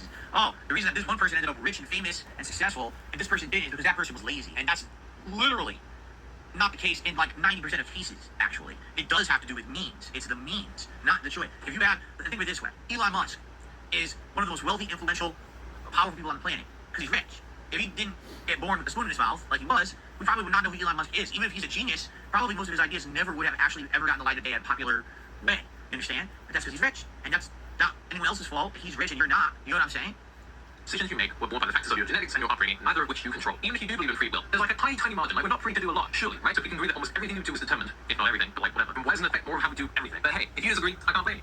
You're always going to. He says you were always going to. No, maybe people choose to. I don't know. This reminds me of my old style of video. This totally reminds me of me, how I used to do videos. He looks like he's looking at a camera and he's adjusting the camera. This totally reminds me of me, how I used to do stuff, right? Yeah, really. I mean, he's definitely different. He's well dressed. Wow, Cash.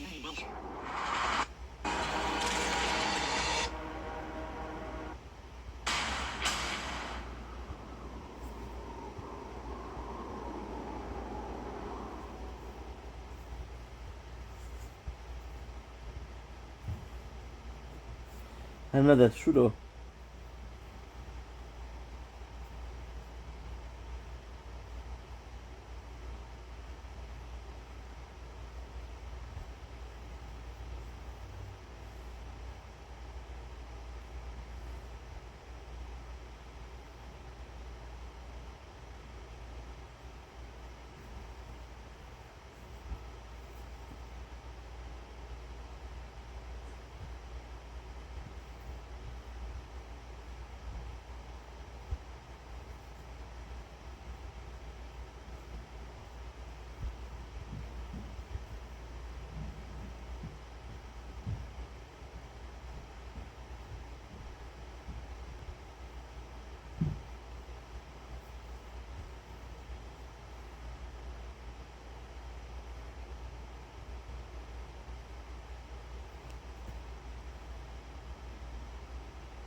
What we're looking for is the Galaxy Fold G.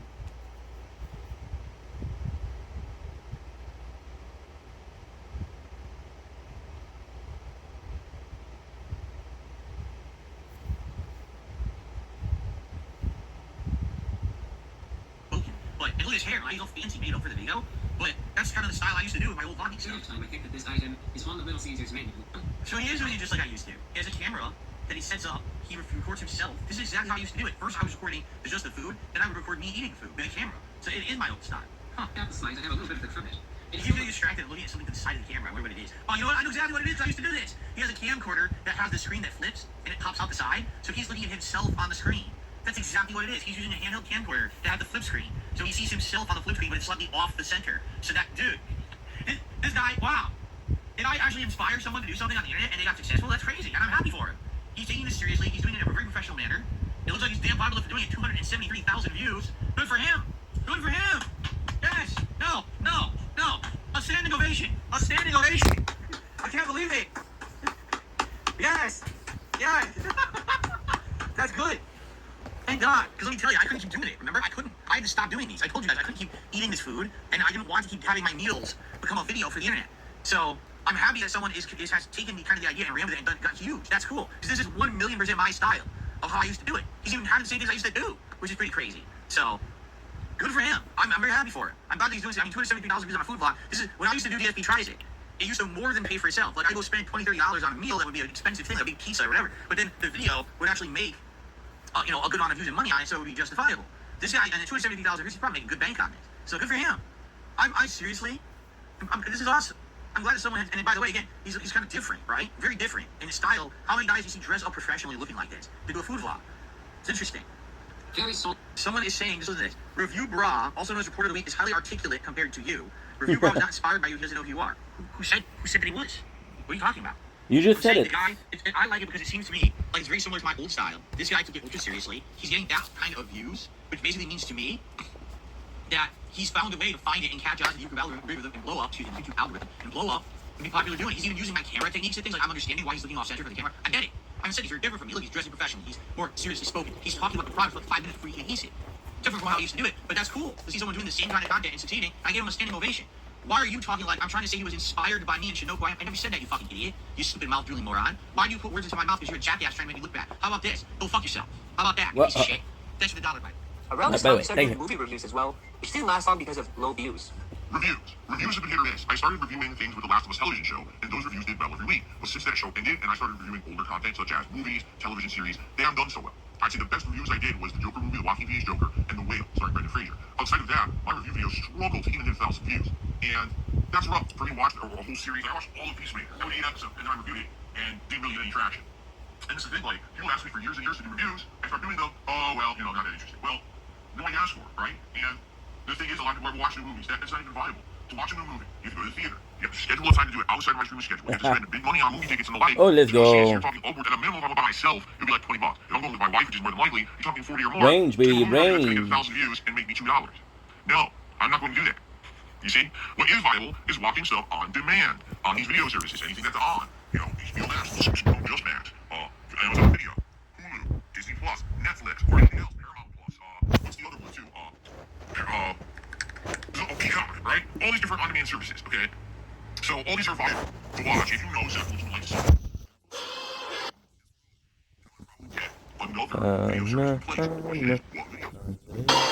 His skin, his wounds would emit a glowing energy, indicating that the Infinity Stones are literally pulsing through his veins. With that kind of power, Hulk reaches a level we've never seen before. He's moving faster than light, showing up at multiple places at once, striking down hordes of zombies in a blink of a moment. And this brought a smile to Wanda's face, because she knows the moment she takes all of Hulk's power for herself, every bit of that impossible strength will belong to her. Number 6. Kamala Khan's jacket has a baby sloth emblem on the shoulder. This is a reference to Kamala's YouTube channel in the MCU called Sloth Baby Productions, where she uploads videos on MCU superheroes. Number 7. Infinity Hulk kills zombie Thor in the exact same way he fought Thor back in Ragnarok, jumping high into the air and crashing down on him with brutal force. The difference this time is Thor doesn't get back up. Number 8. This show really flipped my perspective on MCU's raft. In the movies, it's always been this intimidating, high-security prison in the middle of the ocean. But in this apocalyptic world, the raft almost feels like a safe haven. A bed to sleep on, food to eat, and an actual roof over your head. In the middle of a zombie outbreak, that's basically luxury living. Number 9. Namor has the same ankle wings we first saw in live action during Wakanda Forever. And this show wastes no time showing off how dangerous he really is. He literally slices John Walker in half with a single kick. Number 10. Episode 3 takes us right back to the cliffhanger from what... I ain't never trusted Nick. I know, Miguel Nunez is fine. He's okay. What? Now, hold on now. He may have to get up out of here. He may have to get up out of here. That's the one talking to her. What?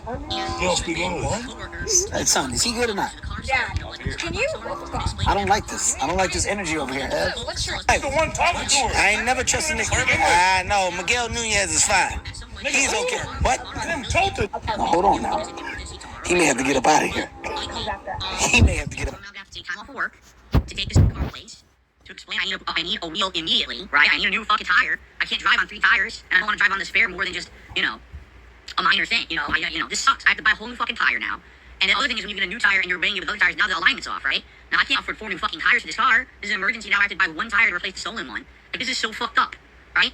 It's seriously, it's just frustration to the point of, like, what the fuck? Like, what just happened? I just had a week and a half that was amazingly positive. We had great streams-based support, and now, of course, this has to happen to negate that, right? So now, all that positivity, well, guess what? Now I can't stream for the rest of the stream. I'm done. I can't stream anymore. I might not be here tonight, because what I gotta do, I gotta call my dad to talk about this, because he's a car guy. Then I gotta probably take an Uber out there to be with my wife, because I don't want to leave her there alone. So I'm probably gonna take an Uber out to the mall to be with her for all this is going on, It's fucked up. And now, I don't know if I'll be here tonight for the late stream at all. And I don't know what's gonna happen. Tomorrow's supposed to be my day off, but I have no fucking tire for this car. I don't know if it's safe to drive on a spare for my day off just to do my errands and shit. So I gotta talk to my dad about this. And figure all this shit out. Okay? So, I'm out of here for now, guys. Obviously, I didn't want to end the stream now. That was not my intention, but now I gotta go to figure all this out. Like I said, I'm gonna call my dad. I'm gonna call an Uber. I'm gonna get out there. I'm gonna have to handle it, in any way that I fucking can. This is fucking bullshit, Now, here's the thing. Now, how do I even tell my wife, how do you feel safe when you're at work? If at any point someone could just fucking rob our car in a normal parking lot. This is not an empty parking lot. There's people in and out. So that means people, they just did it and no one said nothing. No one cared, right? It's unfucking believable. So, sounds like I'm gonna have a story to tell you guys. If I do come back tonight, on a late stream, it'll probably be just me talking about this and doing Q&A rather than gameplay. I'm gonna be pretty fucking frustrated, okay? Did I save the game? I think I saved. I did. Let me save again, because we're done. I can't even fucking play now, right? All I just want to do is go fuck someone up, but... Okay, guys, so that's it. I'm ending the stream here. Tonight, there may or may not be a late stream. If there is, it's probably not going to be Final Fantasy like it was supposed to be. Thanks for understanding. And, this was a great stream. I was having fun with Zelda, but now I gotta get out of here and make some phone calls, alright? So, guys, thank you for understanding. Maybe I'll be here tonight. Follow me on Twitter. I'll let you know. I'll post up here on the channel page. I'll let you know what's going on. And go from there, okay? Insurance should cover it. Yeah, but I still have to pay for it first, right?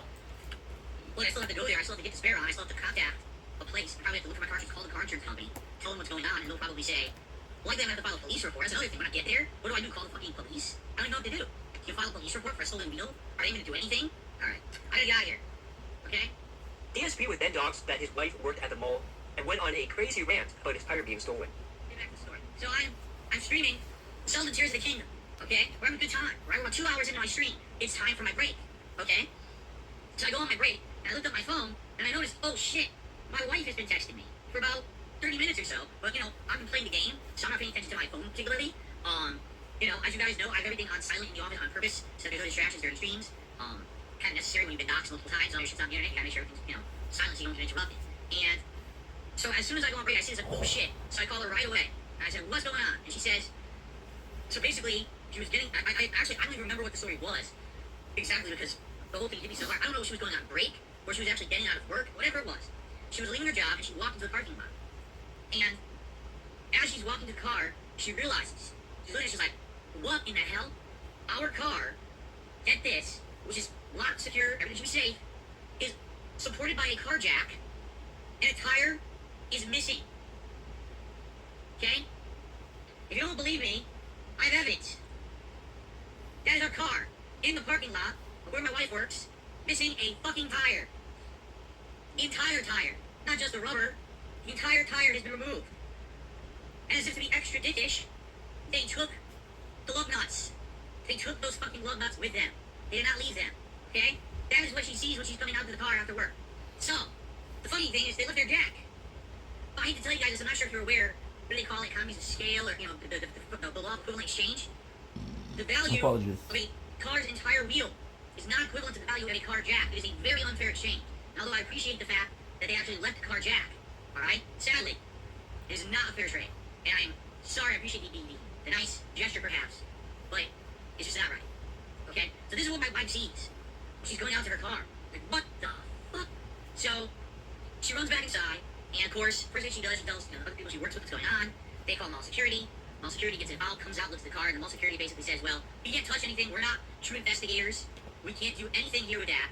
You gotta call the police. You gotta file a police report. That's how it's handled. And then once the police are involved, it's the police's job then to contact you and us. And when they contact us, they may ask us for information. Alright? Now, the good news here is that at the shopping center where, you know, my wife works, there's cameras everywhere. Like, I'm not even kidding you. I wish this was an exaggerated joke. It's literally not. There is an actual camera set up about 20, 30 feet away from where this happened in the parking lot. It's right there. It's a security camera. And it's you know, must have gotten something on video of this. It had to have. Okay? But what you gotta understand is, around here, crime is very high. So, there's potential that if someone actually did this, there's absolutely no way that they're gonna get them. Because likely they were probably wearing a hoodie, a mask. They were probably wearing things that would, you know, hide their identity. And you might say, well, if someone's gonna steal your entire wheel off of your car, they couldn't just walk away with it. They must have had, like, somewhere to put it. And you're right. They probably drove up in a car, removed it, tossed it in their car, and drove away. But the question is, you know, would that have been caught on camera? You know, what information could the car have a license plate, or is it a fake license plate, a stolen, expired license plate on a car doing this kind of stuff, correct? Anyway, so, my wife was talking with mall security about this at the shopping center, and basically getting all this information on what she should do, what she should file a police report, and, you know, then I called her, and she's like, well, you know, I don't even know what to do. I was like, let me think about this. How quickly could you maybe, like, get a replacement wheel? And the interest, if it was just a tire, you could take it to any tire place. Like, you could literally take this to, whatchamacallit? Like Goodyear, or something like that. You could probably get a tire right away, and it wouldn't even be an issue, right? But the fact is, they took the whole wheel. So I need to get a specific wheel type for this car, which likely they probably don't even have something like that sitting around in stock, right?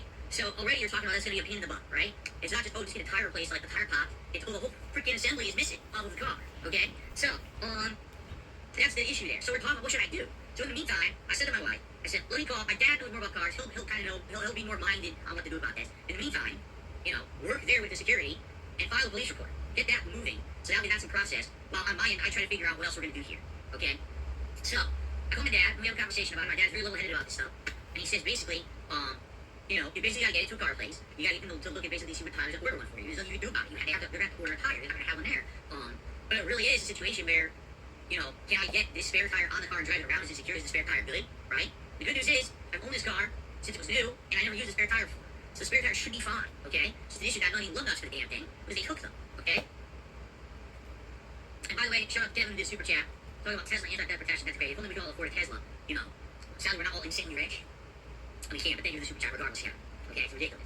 Anyway, so, I'm talking with my dad, and he's like, yeah, so what you basically got to do is see if you can get that spare on, great. If you can't get that spare on, then what you're going to have to do is you're going to have to call a car place, see if they recommend towing service. I can tow the car to the car place, and then that car place can essentially see if they can order a new tire for you or whatever, or not just tire, but a whole new wheel for you or whatever. So basically, I talked out with my dad, like, what exactly I should do, what are the steps. Because I don't want to go out there, because, you know, probably going to end up going out there myself to help handle it. You know, quite frankly, you know, Kat is kind of shaken about this. You know, you go out to your car, you have a whole missing freaking wheel, you're kind of shaken up about it. And I want to get out there to help her with the whole situation, so I'm there with her. We handle it together as a couple rather than just one person trying to figure it all out. Alright? So, basically, I get off the phone with my dad, and, oh, by the way, let me talk about insurance, okay? And essentially with insurance, the way that it would work is, the only chance insurance would cover this, there's certain situations, some insurance will not cover a tire at all, some will, it's situational. But the insurance is like not even a factor at this point, because there's so much that has to happen before you can get any kind of car insurance involved. For example, we need a police report, the police likely have to get information from us, like this photo and all this stuff, and then they'll likely want to check with the surveillance, and all of that, to see what they can determine if they can figure out who this is or not,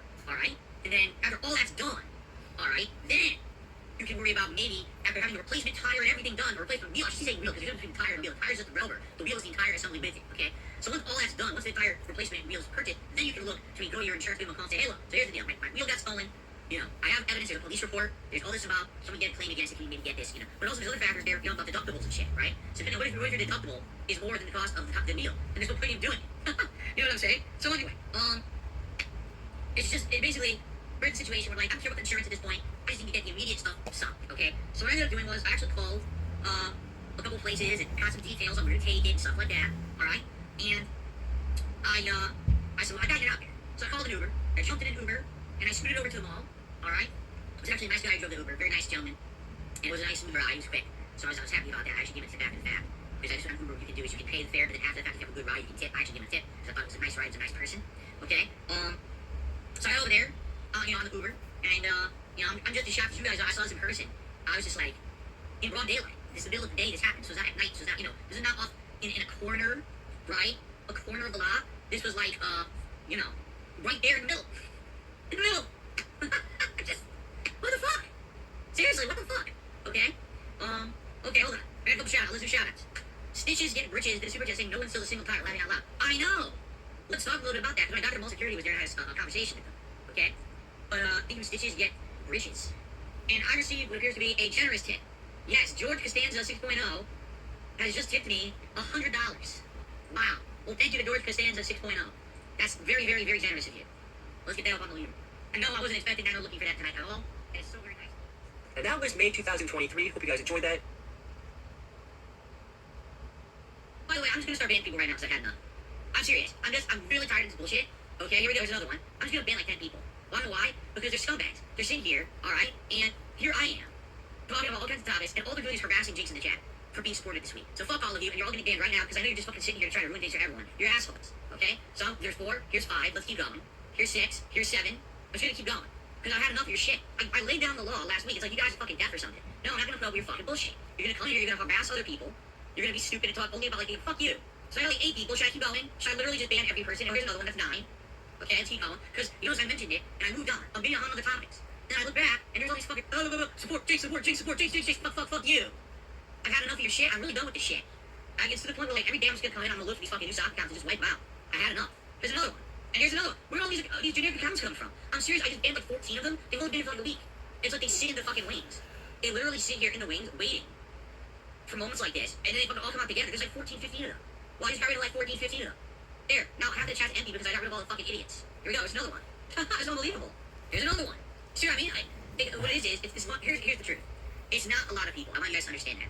There's an element in my chat. It's about 15 to 20 idiots, and they've been here for years. And what it is they always come in with a new account. So they act like idiots, right? They get banned. Then they come back and they act nice, and they do it for a few weeks. Now everyone knows who they are, and then they start acting like assholes again. And then they get banned again. And they're like, oh my god, I can't believe that person got banned. Because it's the same group of people, it's like the same dozen people doing it. So they all, oh my god, I can't believe my buddy got banned. But then they're all gone, and they all come back again with more stock accounts. It's the same fucking people over and over and over. And it's ridiculous that they try to toxify these streams. I'm not gonna allow it. I'm putting down my fucking foot on these fucking stupid bugs that are underneath our feet. Tired of this shit. I should be able to mention the fact that it is a fact that we've had a significant stream of awesome support and progress and awesome fun here on the streets in the last week and a half. And I shouldn't have to have them people start harassing one of the major people who've been supporting. Right? What a bunch of fucking idiots. Like, what do you think was gonna have us to be happy? There's fucking, again, these people have no brains in their fucking heads. It's like a bunch of vacuum sucking black holes where their brains should be. How do they function? Who wipes their ass for them after they shit? Because it ain't them. Let me tell you, they probably got giant crusty things growing. And I see so much clearer as I sit here staring into your page mirror and all my ears and all that I see the raw DSP. I'm here at 3 a.m. and I still can't sleep. I guess this is all I will ever be. This is just how I close. That's all it time. No. What is going on, guys? We are back with another DSP video. This time looking at the month of June 2023. Let's do a quick recap of the year so far at this point. In January, we saw DSP try to be like all the other streamers, implementing color changing lights, new camera, and start doing React content. February saw DSP doing a Super Bowl event when, after years of banning people that talk about sports in his chat, March brought us the most memorable moment of 2023, the Size Rollers interview, as they exposed him for his lies and would dictate how the year would go for DSP and his channel. In April, we saw DSP losing his mind and try to damage control. As the detractor channels would start to get hit and struck down, people started blaming DSP for it. But he then showed his strike history, proving that he did in fact strike channels, even some to the point of termination. He then told people not to come to him for help, because he refuses to help, and at the end of the month, DSP was hit with strikes and asked for help from the detractors. In May, DSP had his tires stolen, and we saw the emergence of Jinx, who tried to revive the Vest streak, which lasted 20 straight streams until DSP got drunk and doxed his name live on stream. So that brings us to June 2023, and one of the biggest stories this month was the release of Street Fighter 6. DSP has one thing left from his glory years, and that is Street Fighter. His one true love, John, is gone. All his friends are gone. His young girlfriend is gone. His business is in shambles and declining every year. The last thing left from that era is Street Fighter. Right from the start, DSP wanted his audience to know that he was not going to be playing this in a competitive manner. Keep that in mind for future videos. I'm not, in any capacity, attempting to be a competitive Street Fighter player, okay? Excuse me. I'm not trying to get to a high level where I'm going to be traveling to tournaments or playing in online competitions. That's not my intention. My intention is to cover Street Fighter as a lifelong fan of the franchise, as someone who grew up in arcades in the 1990s playing this game and then eventually became a competitive player. But essentially, I enjoy the games, but I have no delusions of grandeur that I'm going to explode onto the Street Fighter scene after being away from the competitive scene for over a decade and somehow be something, popular or winning matches. I don't think so, okay? If anything, what I am going to attempt to do is learn the game in some capacity, to know what I'm doing, to understand the mechanics, to try to do at least half-decent gameplay for you, and to entertain you in any way. And whether that means that I actually do try to learn one or two characters and get good with them and play sets all the time, maybe once a week, or whether that means I just do silly madness sets like I used to in Street Fighter 4. Remember Dan Madness and, Zangief Madness, and that really was all about this fun. It wasn't about, Phil's trying to seriously, destroy the internet. He's just trying to have a good time and mess around. With Dan, I trolled everybody. Remember, I was jumping around taunting and doing shit the whole time, and every once in a while I would win a match and laugh my ass off because he was such a bad character. So essentially, that's what I'm going for. And I hope you're down for that. If you're here looking for high-level competitive play, you're in the wrong place. If you're looking to see Darkseid Phil become a top-level player and take on all the crates online, it's not going to happen. I guarantee you, 10 times out of 10, if I play a notable player in this game, they're going to beat me. Because these guys are playing hardcore, they're trying to be competitive, they're going to go to tournaments. I don't care about that anymore. But I'm into the game from a perspective of, I love Street Fighter. I want to be a part of this new one because I've been out of the Street Fighter scene for how many years? 7, 8 years? Why? Because Street Fighter 6 sucked. Street Fighter 5 sucked. I hated Street Fighter 5. Since the moment the beta was released, the game was not good. Okay? And it's a shame, because how many more people like me are there that stayed away from Street Fighter for a good 6 to 7 year span? Because that game was stinky. It was bad. It was not designed to be a well-competitive game. It took them so many updates and iterations. From what I understand, it took them 4 years to get it right and finally get it to competitive. People in the Street Fighter community who, never left by the end, Street Fighter 5 was one of my favorite games. Like, by the end, that's like saying, Street Fighter 2 came out, you hated it. So then you didn't play the next 5 iterations, right? Oh, no, I just kept playing because I hated it. Like, what? That's what they've done. They became this community that, they basically couldn't not play the game because they didn't play the game. They felt even though everyone admits Street Fighter 5 was not a good game now. Ask the greats. They're all saying the same thing. It wasn't good. We just took through it. Well, we finally come to the light at the end of the tunnel, hopefully, alright? Street Fighter 6 was off to an okay start with some money coming in, then its support got an incredible boost. As for the previous 9 months, the fighting games were missing one person, one whale. That is right, it was the return of Jax Raxter. We all thought he was gone. He was saving up for a car. However, he couldn't resist the call of Street Fighter 6. Not only did he return to support DSP, he came back in a major way. Alright, are you ready for this? Ladies and gentlemen, I've just received. I'm not kidding, I'm not joking, this is not an exaggeration or any kind of a silly prank. I promise you this is real. You ready for this? I just received. You ready for this? Hold on. No, I gotta go full screen for this. Hold on a second here. We gotta do this full screen. Actually, you know what, here. We'll do it this way. I just received, ladies and gentlemen, a $1,000 tip.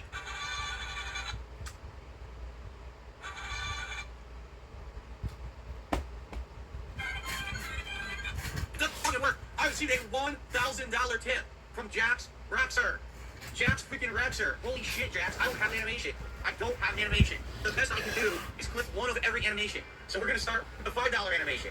And then when that's done, we're going to do $10 animation. When we're done with that, we're going to do $20 animation. And the $30, and the $50, and the $100, and the $100, and the $200. We're doing every animation for Jax Raxer tonight. A $1,000 freaking tip. That is insane. Thank you, Jax. Obviously, that is nuts. I was not expecting that. It's glad to have you back because I know you haven't been around recently, so I haven't been playing fighting games at all, right? Holy freaking shit. I don't think we're going to top that tonight. I'm just saying, I'm going out on a limb here. I don't think anyone's going to beat Jax, so I guess I'm not going to have to update the leaderboard much. Holy shit. $1,000 tip. I can't stop saying it. $1,000. 1,000 smackaroos. 1,000 simoleons. 1,000 dinero dollars. The yen are rolling like a river. The M. Bison Superbox have been hit in effect here tonight. I can't believe it. No, I was not expecting that whatsoever. That's right. It's a tip so nice, I can't stop saying it, because I certainly wasn't expecting that tonight. Thank you so much, Jax. Now let's see what Jax has to say. Because I believe it's been over 9 months since I actually attended one of your live streams. I'm going to keep going with the animations, by the way. Let's keep going through all of them. I wanted to make a grand announcement of my return to your streams. I've only put a little bit of Street Fighter 6 today, as well as the demo and the open betas. I feel this is equal to Smash Bros. Ultimate for my favorite fighting game. I really enjoy the graphics and the animations, the new driving system. Now everyone has a valid defensive move with the drive impact. Yes, correct. Actually, everyone has 3 different defensive tools with this now, which is really good. The World Tour is the weakest aspect of the game, but it's still great to see Street Fighter having a nice single-player mode. Let's continue with the animations. The training is amazing. The best I've actually ever seen in any fighting game. I know that you have been down on Modern Fighters, but I hope you give Street Fighter 6 a chance here. Maybe you will like it enough to bring back Friday Night Fights. Street Fighter 6 is an amazing game. I agree with everything you just said. Despite the money coming in from Jax, DSP was angry at the game and the developers as he found out that people could mass spam friend requests, and DSP took it out on them. Trolls, already we're getting annoying pop-ups, so let's quit out and see if we can stop the pop-ups. I knew that was going to happen, by the way. Let me see if there's a way to go into settings and stop annoying stupid pop-ups. Let's see here. Multi-menu. Private, everything's private and everything, which is why everything's blocked. But it seems like anyone could just send you non-stop friend requests no matter what, right? How stupid. What are you supposed to do about that? You tell me they're not gonna fix that, I guess, huh? Is this the same person? Here. Look, it's gonna keep popping up, see? So even doing this is a waste of time, because it's just gonna keep popping up. Legend Killer says you won't see this in actual game mode, rather you can stop it otherwise. I was literally in the tutorial and it was popping up. on my screen during the tutorial. So how the fuck am I gonna play the game if it pops up on the tutorial, right? It really is stupid that they don't plan for this stuff. Obviously, people are gonna stream your game. They don't want constant pop-ups on their screens. So why did you make there's no option on options? Everything's in private now. So there's nothing else. I've done everything I can do to make everything private. If I keep getting invites, there's literally nothing I can do about it. So you just gotta ignore it now, right? That's incredibly stupid. All right, anyway, here we go. Now you're probably wondering, how did he do in Street Fighter 6?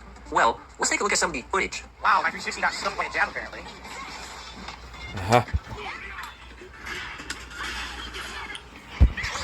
I literally got down hit by every single button she pushed.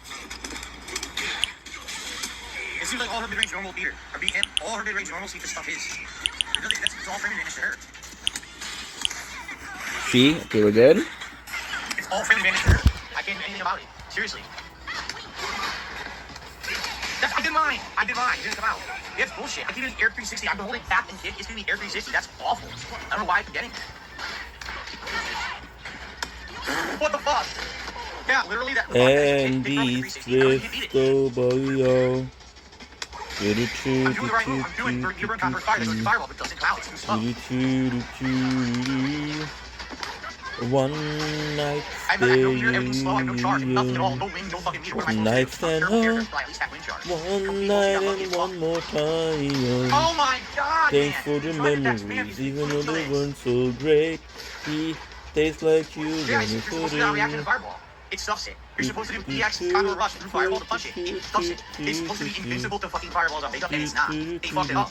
They even teach you in the guide. They say that's what you're supposed to do for mid-range fundamentals. Every single time I did it, it stuffed it, using it at all. And I keep doing ground teleports, which are absolutely terrible to do. You gotta do air teleports. Random level 3 for mid-screen. Yep.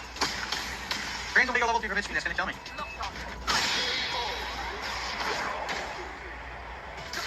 Well, not that this is unreal.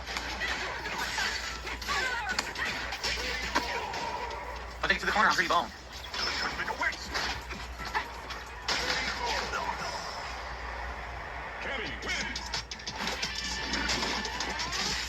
All I can do is keep trying. I'm gonna get better the more I play, but the problem is right now I haven't played with them in about a week and a half, and everyone else got better playing with their mains.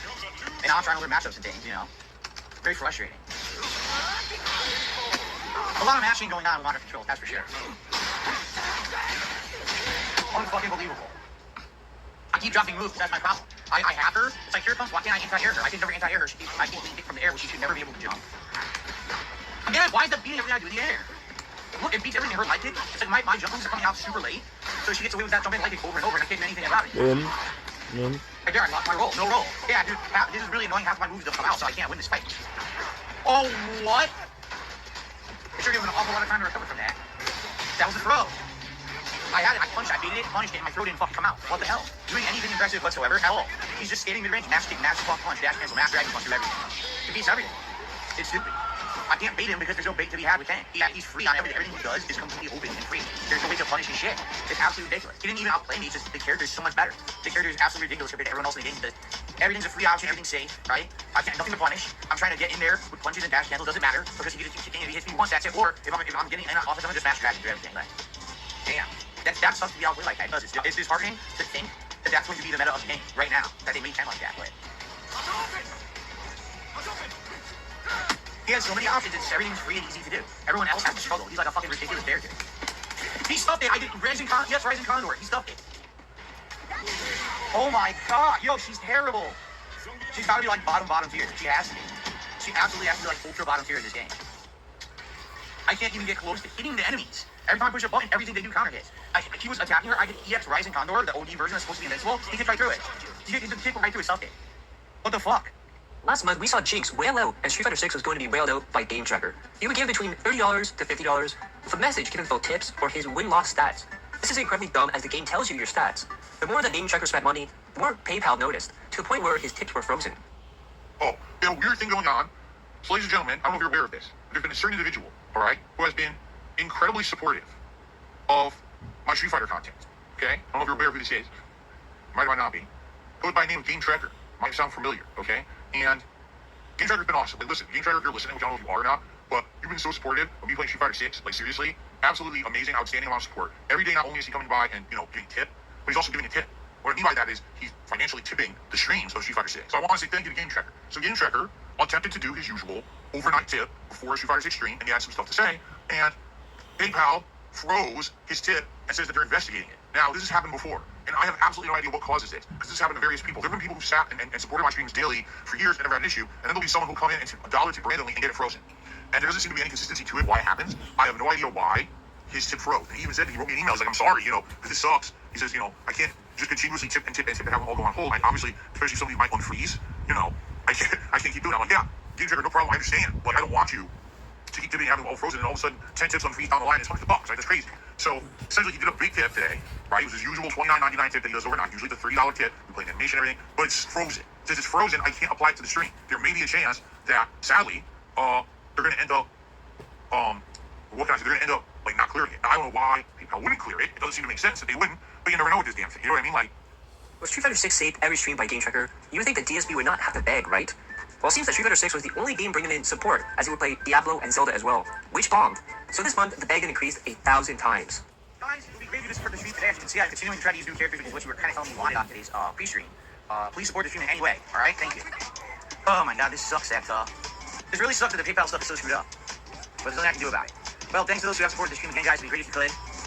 Settings. All of your support for Street Fighter has been great thus far. So I would like to keep that pattern going, especially because if I'm going to keep it as the daytime streams, right? And trying new characters and everything, then your body is essential. So thanks to everyone who's here chilling, anyone who supported the stream, thank you in advance. Pickle shit. It's gonna be $1.50. When people tell you to get a real job, real job's paid as shit. If you're jealous, you can sit at home and play video games and you get paid for it. I love to sit at home and play video games and get paid. There you go. Well, I don't know who in the holy hell talked about that, not me. But thanks for the tip regardless.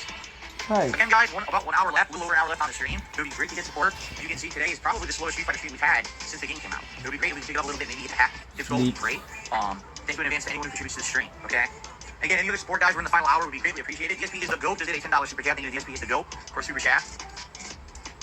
I will quickly check tips, guys, so the tip notifications are super delayed for the past 2 days. I'll just make sure no one tipped and I didn't shout out. Thank you to everyone who supported the stream today. We do have half an hour left. Thanks for any contributions of any kind in advance. We got nothing to know where we are. Now, by the way, guys, tonight, if you support the stream, thank you in advance to anyone who supports this stream. Here's the deal. I've been having issues with, alright? So, I would definitely appreciate any support tonight. Greatly appreciated to keep this all the playthrough going. Actually, earlier today, super chats were good and we got a bunch of members, but tips were actually on the slower side. So if you were thinking of contributing tonight, yeah, tips would be a preferred method. I'm certainly not saying, hey, that's the only way that you should contribute tonight. I'm not. If you want to contribute anyway, I don't give you in the mouth. I'm just saying tips would be great right now to help make up that it was a slower tips day earlier today, but everything else was great. Okay? So yeah, if you do tip tonight, please let me know what you did, because I don't think emails are coming through right away, and I don't want to wait for your shout out. Okay, this is an interactive stream with Zelda. I should have a lot of opportunity to talk with you guys. And so far, I see, is this true? There's no contributions? There's nothing to shout out? I see nothing. So I'm be sure I shouldn't check. We good? A tip came through and the pop-up or the message came right away. So thank you, Canadian Kurt. You just tipped me, right, Canadian Kurt? So it looks like PayPal's fixed. Thank God. That was a nightmare for like a day and a half. I couldn't shout out anyone's contributions. That sucked ass. So it looks like now we'll be able to. Everyone who's here, thanks for chilling. And I hope you're enjoying the stream. If you could please support the stream, guys. At this point, anything is appreciated. A like, we're only at 39 likes out of the 100 I like to get every stream. A super chat, we've had one all night of $1.99. A membership, we've had none tonight. A tip, we've only have one tip tonight. And, I'm trying to, offset what else has been going on this week. And earlier today, we had a great day with everything but tips. Tips was actually slow earlier today. Tonight, if you're going to contribute, a tip would be much appreciated. But anything would be appreciated at this point as we continue to play Zelda. All right, guys? So if you can, please contribute, and thank you. Now let's continue. Yes, PayPal is fixed. I got the notification earlier. No, PayPal's not messed up to my knowledge. It was working. I haven't checked, but we got one tip tonight. What can I say? I guess it's going to be a slow tip today. It's fine. We actually had quite a bit of super chats and memberships on the first stream, so I guess we're going to dead Zelda stream for support tonight. I'm not going to sit here and bitch about it. I'm going to play Zelda. I like playing Zelda. Honestly, thanks. Everyone who chilled, thank you. Anyone who supported the stream anyway, thank you. Slow stream tonight for support. That's not the end of the world. I've had a great week overall. And by the way, any support tonight obviously is greatly appreciated. As you can see, we lost about 100 memberships over the weekend when I wasn't here because I had no freaking internet. So that kind of sucks. Any support tonight, a super chat, a membership, a like on the stream, a gift membership, a tip, all would be great. Keep in mind, when I'm playing matches, I do have to concentrate on the game. I will do my best to shout out the contributions between the matches and update the leaderboards and all of that. Okay? Thank you guys. Please support the stream tonight if you can. Please, please, please. And thank you. Alright, we're off. Off to the races, everyone. Thanks for being here. If you like the content, please support the stream. Give a like or a super chat or a membership, give a membership or a tip. Here we are, everyone. My first time playing with Marisa in about a week. Alright, let's continue. Again, guys, if you are joining tonight's stream, thanks for being here. We have almost 400 viewers and fighting. It'd be great if you could support the stream in some way. As simple as liking the stream helps. But everything else is really appreciated. In fact, thank you, Diop Own, for a $10 super chat. I will read out that ginormous message after this is set, but I can't read it now. Oh my god. Alright. Guys and gals and everyone watching, over 400 people. It'd be great if you support the stream tonight. But that be liking the stream. So if you get 100 likes, I try to go for every stream I do here on YouTube, or a super chat, membership, give a membership or kit. We appreciate it. Please, if you can, if you're enjoying the Street Fighter gameplay, thank you. Alright, guys, well, you guys know about supporting the channel. I'm not going to keep talking about it all night at this point. People are going to complain that I'm saying too much, but we are about how we do tonight's stream. As you guys can see, support is where it is. It would be great when you get some more, especially if you enjoy me trying to get better in the game, okay? Thank you, whoever the anonymous tipper was. I appreciate that. And again, guys, anything else, if you want to support the stream, thank you. I appreciate that very much. If you are enjoying the playthrough, everyone, I would appreciate it if you could support the stream in any way, whether that be a like, talking with me is cool, a super chat, a super sticker, a tip, a membership, a gifted membership, all much appreciated. All right? Thank you so much for watching my Diablo 4 chill stream. See what we got in this dungeon. So guys, again, if you are enjoying the playthrough, sure, it'd be great if you support it in some way.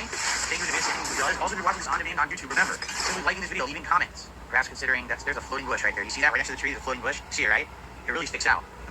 Anyway, if you're watching on demand, remember, you support this playthrough in many ways as well. Like I said, you can comment, liking the video, or also in the description and tips link. You can do a super thanks to the channel, that'd be great. I think this is probably one of the biggest drop-offs we've seen for a brand new release, only day 2. And about 200 less viewers. And before I dramatically slow down, it's not the end of the world. I'm certainly not complaining. I'm better again. I've had tremendously amazing positive. Like, I kind of warned everyone about this when I was telling the game. I was like, I'm hearing people have this when start with like chill, talk.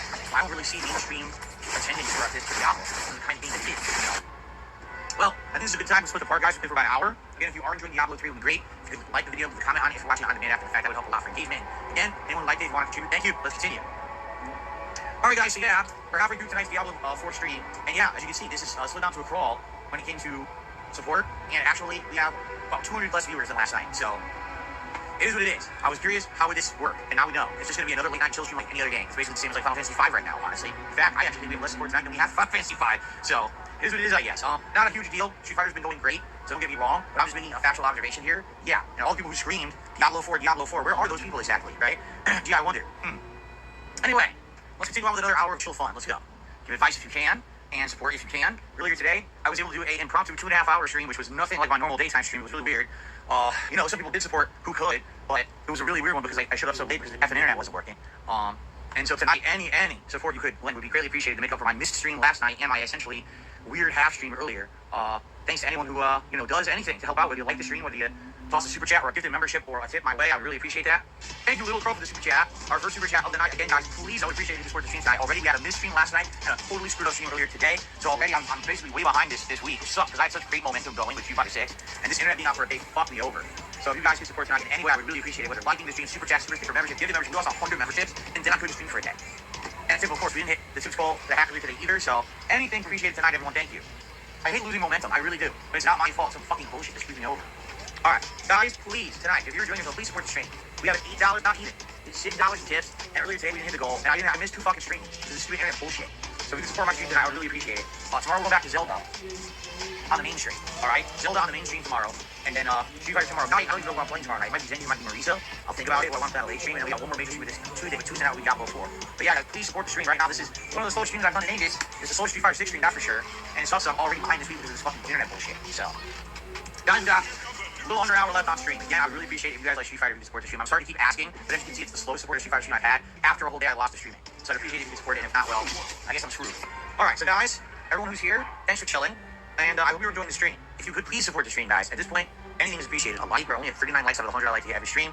A super chat, we've had 1 all night of $1.99. A membership, we've had none tonight. A tip, we only have 1 tip tonight. And, you know, I'm trying to, you know, offset what else has been going on this week. And earlier today, we had a great day with everything but tips. This was actually slow earlier today. Tonight, if you're going to contribute, a tip would be much appreciated. But anything would be appreciated at this point as we continue to play Zelda. All right, guys? So if you can, please continue, or please contribute, and thank you. Now let's continue. Yes, PayPal is fixed. I got the notification earlier. DSP has a business degree, but racked up 13 credit cards and went into debt for $500,000. So he decided, with that knowledge, to give advice about credit cards. He would also talk about how he wanted to use credit cards to pay for his trip, and go between cards to pay each other. I can tell you from personal experience, this is what happened to me, is when I moved out here 9 years ago. A lot of my move was financed by credit. And my idea was that I was going to take promotional rates on credit cards and shuffle them around for like 4 or 5 years until we paid out all the balances on everything until it was all paid off. What ended up happening was within 1 year of me moving out here, so much awful trolling and things happened to my business that my income went from up here to down here. And when my income was essentially halved, I couldn't afford to stick on that plan anymore. So now what happens? Well, I'm just going to make a minimum payment. That's all I can afford. So what happens? Interest rates skyrocketing, money, you know, owing, incremental interest on everything. It's just insane what happened. And I couldn't keep up with it anymore. To the point where I was making minimum payments on every single debt I owed. And it was like I was borrowing from Peter to pay Paul. You ever heard that term? I'm taking out debt here to pay the debt I owe over here, so they'll stop bothering me. But now they're going to start bothering me because I took out debt over here. You understand? Anyway, with all that going on, all I can say is there's nothing wrong with credit cards. But they are incredibly tempting because when you have one, you think, I can spend it all and pay it later. That's really not how it works. You're going to be spending a lot and then some of anything that you spend on a credit card unless you're in some really, like, unique promotional situation. I don't recommend anyone rack up credit cards. I don't recommend anyone take out a bunch of credit cards. It's just not good, all right? Doesn't matter what anyone says. It's funny because there's services out there that say, oh, you should take out a bunch of cards to help your credit. It's the worst thing you can do, right? But anyway, I'm not an expert. I'm just telling you from my own personal experience. But if you are dead selling selecting a credit card, find one that's going to have benefits you like. You know, like I said, every one is different. Some of them have loyalty programs if you're a traveler or travels all the time. Some of them give you like a ridiculous amount of points on purchase of plane tickets and stuff like that. So it's worth it to look into that stuff. We also got the start of the Comcast drama. At the very end of his DSP versus the internet, his internet dropped off and went offline. There was an outage in the area, but that was also the start of the Trek Comcast. He missed one day, but acted like it was years he missed. And he tells us a very interesting story about how he spent his day out.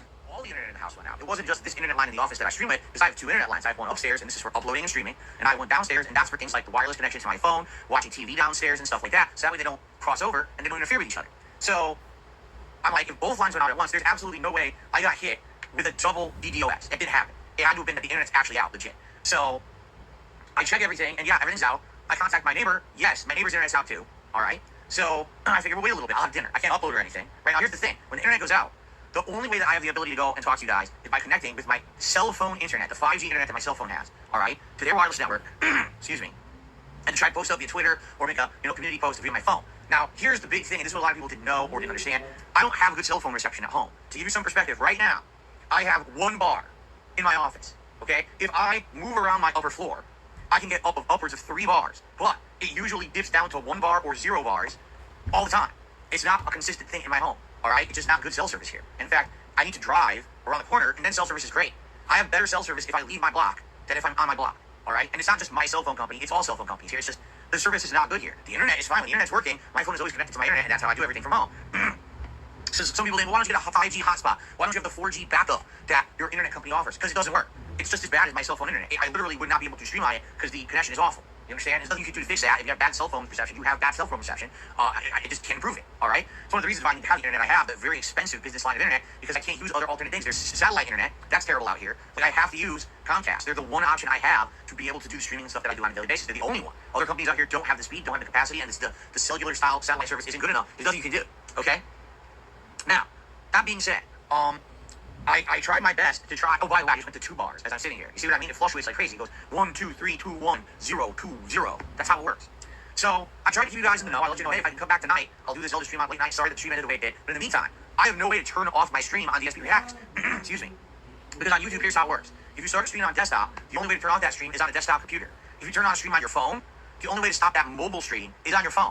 You can't actually do the crossover. Like, I can't stop a phone stream on my desktop. I can't stop a desktop stream on my phone. The option's not even there. Okay? So this stream is endlessly on, and people are confused. They're going to the stream and talking in the chat saying, is the stream still on? What happened? What happened to Philly? He's gone. You know, it's very weird or bizarre or whatever. So people can't figure it out. So I can't turn the stream off. We're just stuck. It's endlessly going. So I try to log in to the Comcast website to get an update. And it takes forever because, like I said, my cell phone service is so bad. It's constantly just losing connection. It took me probably about 45 minutes to finally log into the Comcast site. And the Comcast site claims, oh, your internet will be back by 6:40 p.m. So I'm like, oh, good. I'll be able to do my late stream.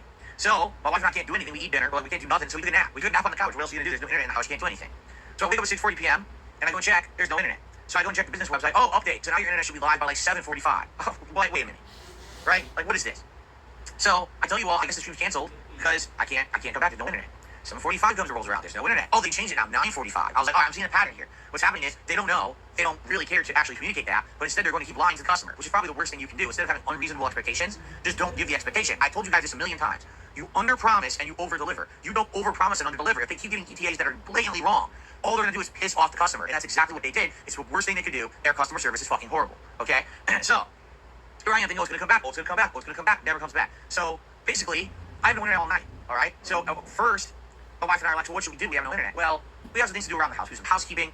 We actually had a series of cat newsletters that we had built up over the course of several months. We were reading and enjoying cat newsletters and stuff like that. Finally, it's apparent. It's like maybe 9, 10 p.m. It's apparent the internet's not coming back. And we're like, so what are we going to do tonight? There's no internet. Everything we do is on the internet. Everything we watch, everything we listen to. And I'm like, but we got rid of a lot of them. But we do still have some Blu-rays left. And we do still have the PS4. We could hook up the PS4 to the TV and we could watch some Blu-rays tonight. So we started going through everything that I had. And I don't have that much left. I have like Christmas movies and stuff like that. Obviously, I'm not watching Christmas stuff now. I have a few Disney movies left over that we saved. I have the entire series of Fraggle Rock on Blu-ray. That's childhood Muppet show that I used to watch when I was a kid on HBO, and I absolutely loved it. And I bought the Blu-ray at one point. We had the entire Batman animated series, which is kind of fun, and a few other odds and ends. Okay, so we're looking at all this. And, Fringe, the whole TV show Fringe, that sci-fi show. I have that whole series on Blu-ray too. I saved that. So we're looking through it all, and my wife's making a tough decision. She's like, I don't know. Do I want to watch sci-fi? Do I want to watch more cutesy stuff? And we decide, let's watch Fraggle Rock. Why not? Just kill time watching Fraggle Rock. I haven't watched it in a million years. So we ended up watching a few episodes of Fraggle Rock. So a couple hours just watching Fraggle Rock. And by now it's time to go to sleep. Like, well, hopefully the internet will be back by the morning. What else are you gonna do, right? So I tell you all before I go to sleep. I was like, say guys, just so you know, this internet company, they keep lying, and you know what we can do. I'll hopefully be back in the morning and be able to stream Dhalsim for you guys like I want to. All right. So I go to sleep. And by the way, as I'm going to sleep, they update and it says, oh, your internet will be back by 4 a.m.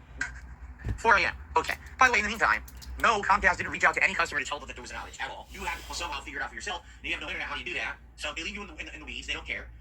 So they have a service where it says you can sign up to get text updates when your internet comes back. So I signed up for it. I said, yes, here's my cell phone number. Text me when the internet comes back so I know what's going on and I can stream. Okay. So I go to sleep. I wake up in the morning. It's now probably like 8:30 to 9 a.m. on Sunday. No internet. I was like, this is ridiculous. So now it's been, 16, 17 hours with no internet? What is going on? And so I talk with my neighbors again, and they're like, yeah, we still have no internet either. And now I Covered the vehicle involved in the crime, but it was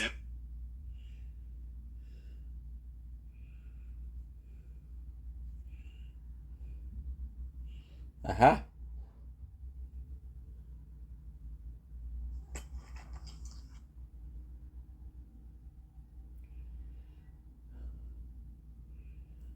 Aha.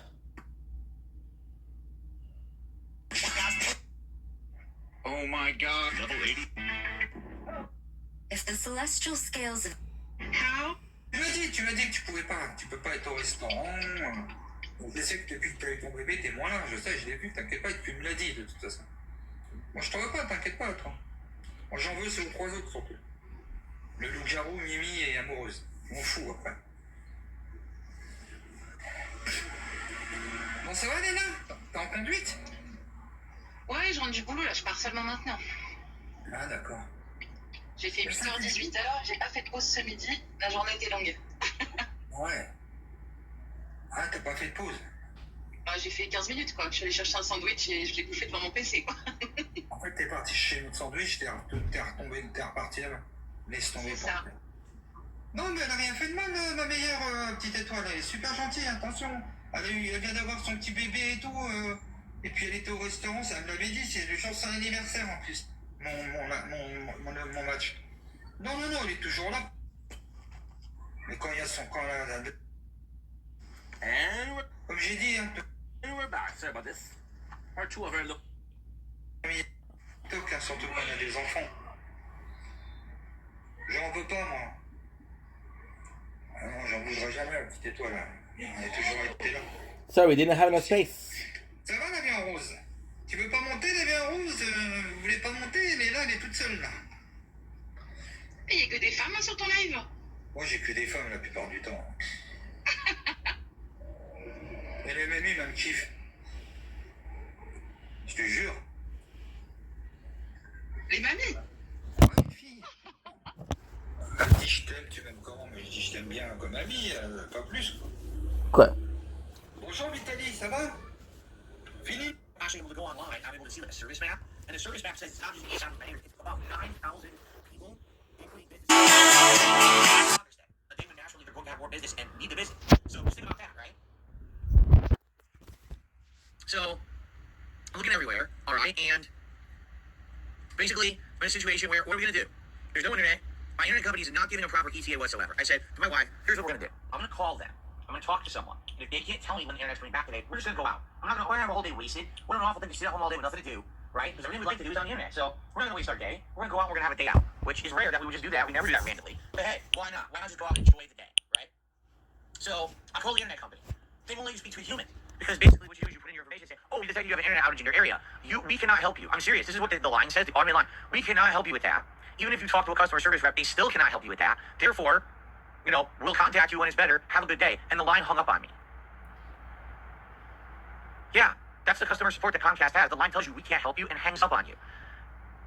Wow, that's amazing. That's really great customer support. Like, wow, thanks so much. Really makes me want to really see what your company does, right? Like, that's just outstanding. So, after being hung up on and told that I can't talk to anyone, I said to my wife, we're going out. So, she got ready. Now, that entails putting on her makeup and everything, getting nice and dressed up. And so we go out, and we went and got a little bit of food, and then we went out and did a few things. Like, there were a few things we had wanted to do on our day off last week. We didn't have time because we had so many appointments and things we didn't get to them. So, I'm not going to say too many of the things that we did, nothing too crazy. But one of the things that we ended up doing that we didn't get to do is we actually went to Bed Bath & Beyond. Now, for those who don't know, Bed Bath & Beyond is going out of business. They declared bankruptcy. They're closing all their stores at the end of this month. And they had a store here that we used to go to, semi-frequently, not all the time. And we enjoy shopping there every once in a while. The problem with the prices, they were always too expensive, and things really went on sale. So we went in there, the entire store is 40% off. Some things are 60 or more % off, all right? So we started going around the store, and we're like, oh crap, it's not just like, oh, junk. Everything they had in the store, and by the way, this store has a giant, drug department. I'm like, dude, we wanted to get allergy medicine. For the longest time, allergy medicine is incredibly expensive. Well, here it was 50% off. So I got a bottle of Flonase that's normally $19 for $9. I got, all these, basically stocked up on everything. We walked in there and we stocked up on all the shit that we use, and we got it all at half price. I was like, wow, I'm actually really, really glad that we came here today, because we're actually going to save a ton of money in the long run with all this stuff. I stocked up on mouthwash, all of the things that you use in your house, that anything that's like toothpaste, mouthwash, medicine, those kind of things are usually expensive, and we got them all half price. I was like, wow, this is really good. So we ended up stocking up on that stuff. Now, while we're there, all right, I get a text from one of my neighbors, and one of my neighbors says, oh, I think the internet's back. And I'm like, I signed up for the text notifications from Comcast. They didn't send me anything. Are you sure? And then another neighbor texts me and says, well, I'm not an internet expert like you, but all the lights are back on my modem, and I think my internet's working. And I was like, oh shit, so maybe the internet went back on. So I said to Kat, all right, let's wrap it up here, right? We were already out for a couple of hours. Let's wrap it up. Let's try to get home. Now, what sucks is, my wife's like, well, it kind of sucks because we did get ready to have a day out, a whole day out, and we've only been out for a couple of hours, but at the same time, yeah, it makes sense to come home now, the internet's on and everything. So we basically rushed back home, okay? And yeah, the internet was working again. So thank God my neighbors told me, because if my neighbors didn't tell me, I never would have known the internet was bad, because then Comcast didn't do what they said they were going to do, and text me to tell me my internet. This was also at the height of everyone finding out about Derek being a psycho in Cherry Pim's chat rooms. There would be emoji of mango ice cream and also Trader Joe's pot roast. DSP's chat would hound and make fun of Derek for his degenerative activities. However, DSP hated this and immediately started defending Derek. Yeah, Derek, just ignore the idiots. You don't have to ever give any, seriously, I mean this guy, I think everyone's a weighted advice, all right? Everyone listen up. Everyone stop what you're doing, all right? Everyone, let's all sit back here for a moment. In fact, here, I'm going to take the glasses off too. I'm in a heartfelt moment with my audience here, all right? So here's the deal. I have noticed an element on my streams recently, all right? Here's what it is. My trolls, /haters, /detractors, / whatever the hell you want to call them, all right? I think they finally come to a realization that all the nonsense that they've thrown at me doesn't work, okay? So rather than try to throw stuff at me, they seem to be redirecting their ire towards the viewers, okay? And what I've seen in recent weeks, in particular, I've seen an increase about this, is that they're trying to go after people in the chat, they're trying to go after supporters, they're trying to cause drama. And what they'll do is they do it in a way that doesn't necessarily outright look like it's an insult or look like it's something that's meant to break the rules, but it still eats at you. So I'll give you some perspectives, all right? I'll be sitting here playing Street Fighter, and they well know that I cannot pay attention to the chat when I'm playing Street Fighter. And they'll come in here like a dozen of them at a time, and all of a sudden they'll start saying things like, oh, there's a troll, look, they're trolling, this person's trolling this person, they're trolling that person, trolling. And I'll look at the chat, and there's no trolling. It's just a bunch of people saying in a circle, oh, you're a detractor, you're a troll, you're trolling me, why are you messing with me, why are you harassing me? And I look at it like, but it's not happening. It's just a bunch of people talking in a circle to derail the chat. You see, and they're doing it on purpose because they realize that now it annoys everyone. It annoys me if I look at the chat and all I see is people talking about trolls. It annoys the common viewer who's coming in just to watch the gameplay, and they look at the chat. I can't even talk because everyone's just talking about fucking trolls. You see, this is a common thing they do. If you ever notice that suddenly the chat turned and everyone's saying exactly the same thing, it's because a restreamer's doing it. It's very simple. There's a restreamer who likely said something on the stream, and then these idiots come to the stream from the restreamer, and then they all want to regurgitate what just said something, some negative meme or some dumb shit. All right. So for example, because Derek just brought it up, he says, I'm upset because last week people kept saying a certain video, I nominated that video for DSP versus the internet. But I didn't nominate any videos. I lost my membership. I don't have to get the membership over there anymore. Well, Derek, the reason they're doing it is to piss you off. You understand? Like, that's why they're doing it. They know you didn't nominate the video, but they're trying to get your go. And the thing is with these kind of people, the moment that you give them even a piece of recognition to say, I acknowledge that you're saying this about me, that's what they wanted. That's exactly what they're looking for. They're looking to get your attention and to waste your time, and they get us some kind of a real weird feeling of self-worth out of thinking, wow, I actually impacted someone today in a negative way. I wasted someone's time. I avoided them. They actually feel like confirmation that they did something today. You understand? When you're a loser, this is what you do. You sit on the internet and you harass other people because you have nothing going on in your life yourself, so you got to bring down others around you to feel good about yourself. This is one of the ultimate lowest forms of existence on planet Earth. Essentially, you have no existence. You don't have a life. You're a loser. You just sit there wasting your life away instead of doing something productive. And this is what these people do. So you got to understand that. When you see that kind of behavior, when someone's trying to harass another chatter, when someone's trying to act, I'm into Real Phil's chat today and all this nonsense, that's what they're doing it for. You know? Anytime someone contributes to my stream nicely, and then they oh shit, I just got harassed on my social media channels. Yeah, those are the biggest losers on the planet. That's who they are. They literally have nothing going in their lives. They are way below any of us who are trying to have a productive, positive life. You have to understand that. But they're trying to bring us down to their toxic level. And the best way to go about it in life is to completely ignore them. They don't exist. Because that's the key to get rid of them. The moment you give them a little thing of recognition that, oh, they got my love, that's what they're looking for. And so even ability proxies, guys.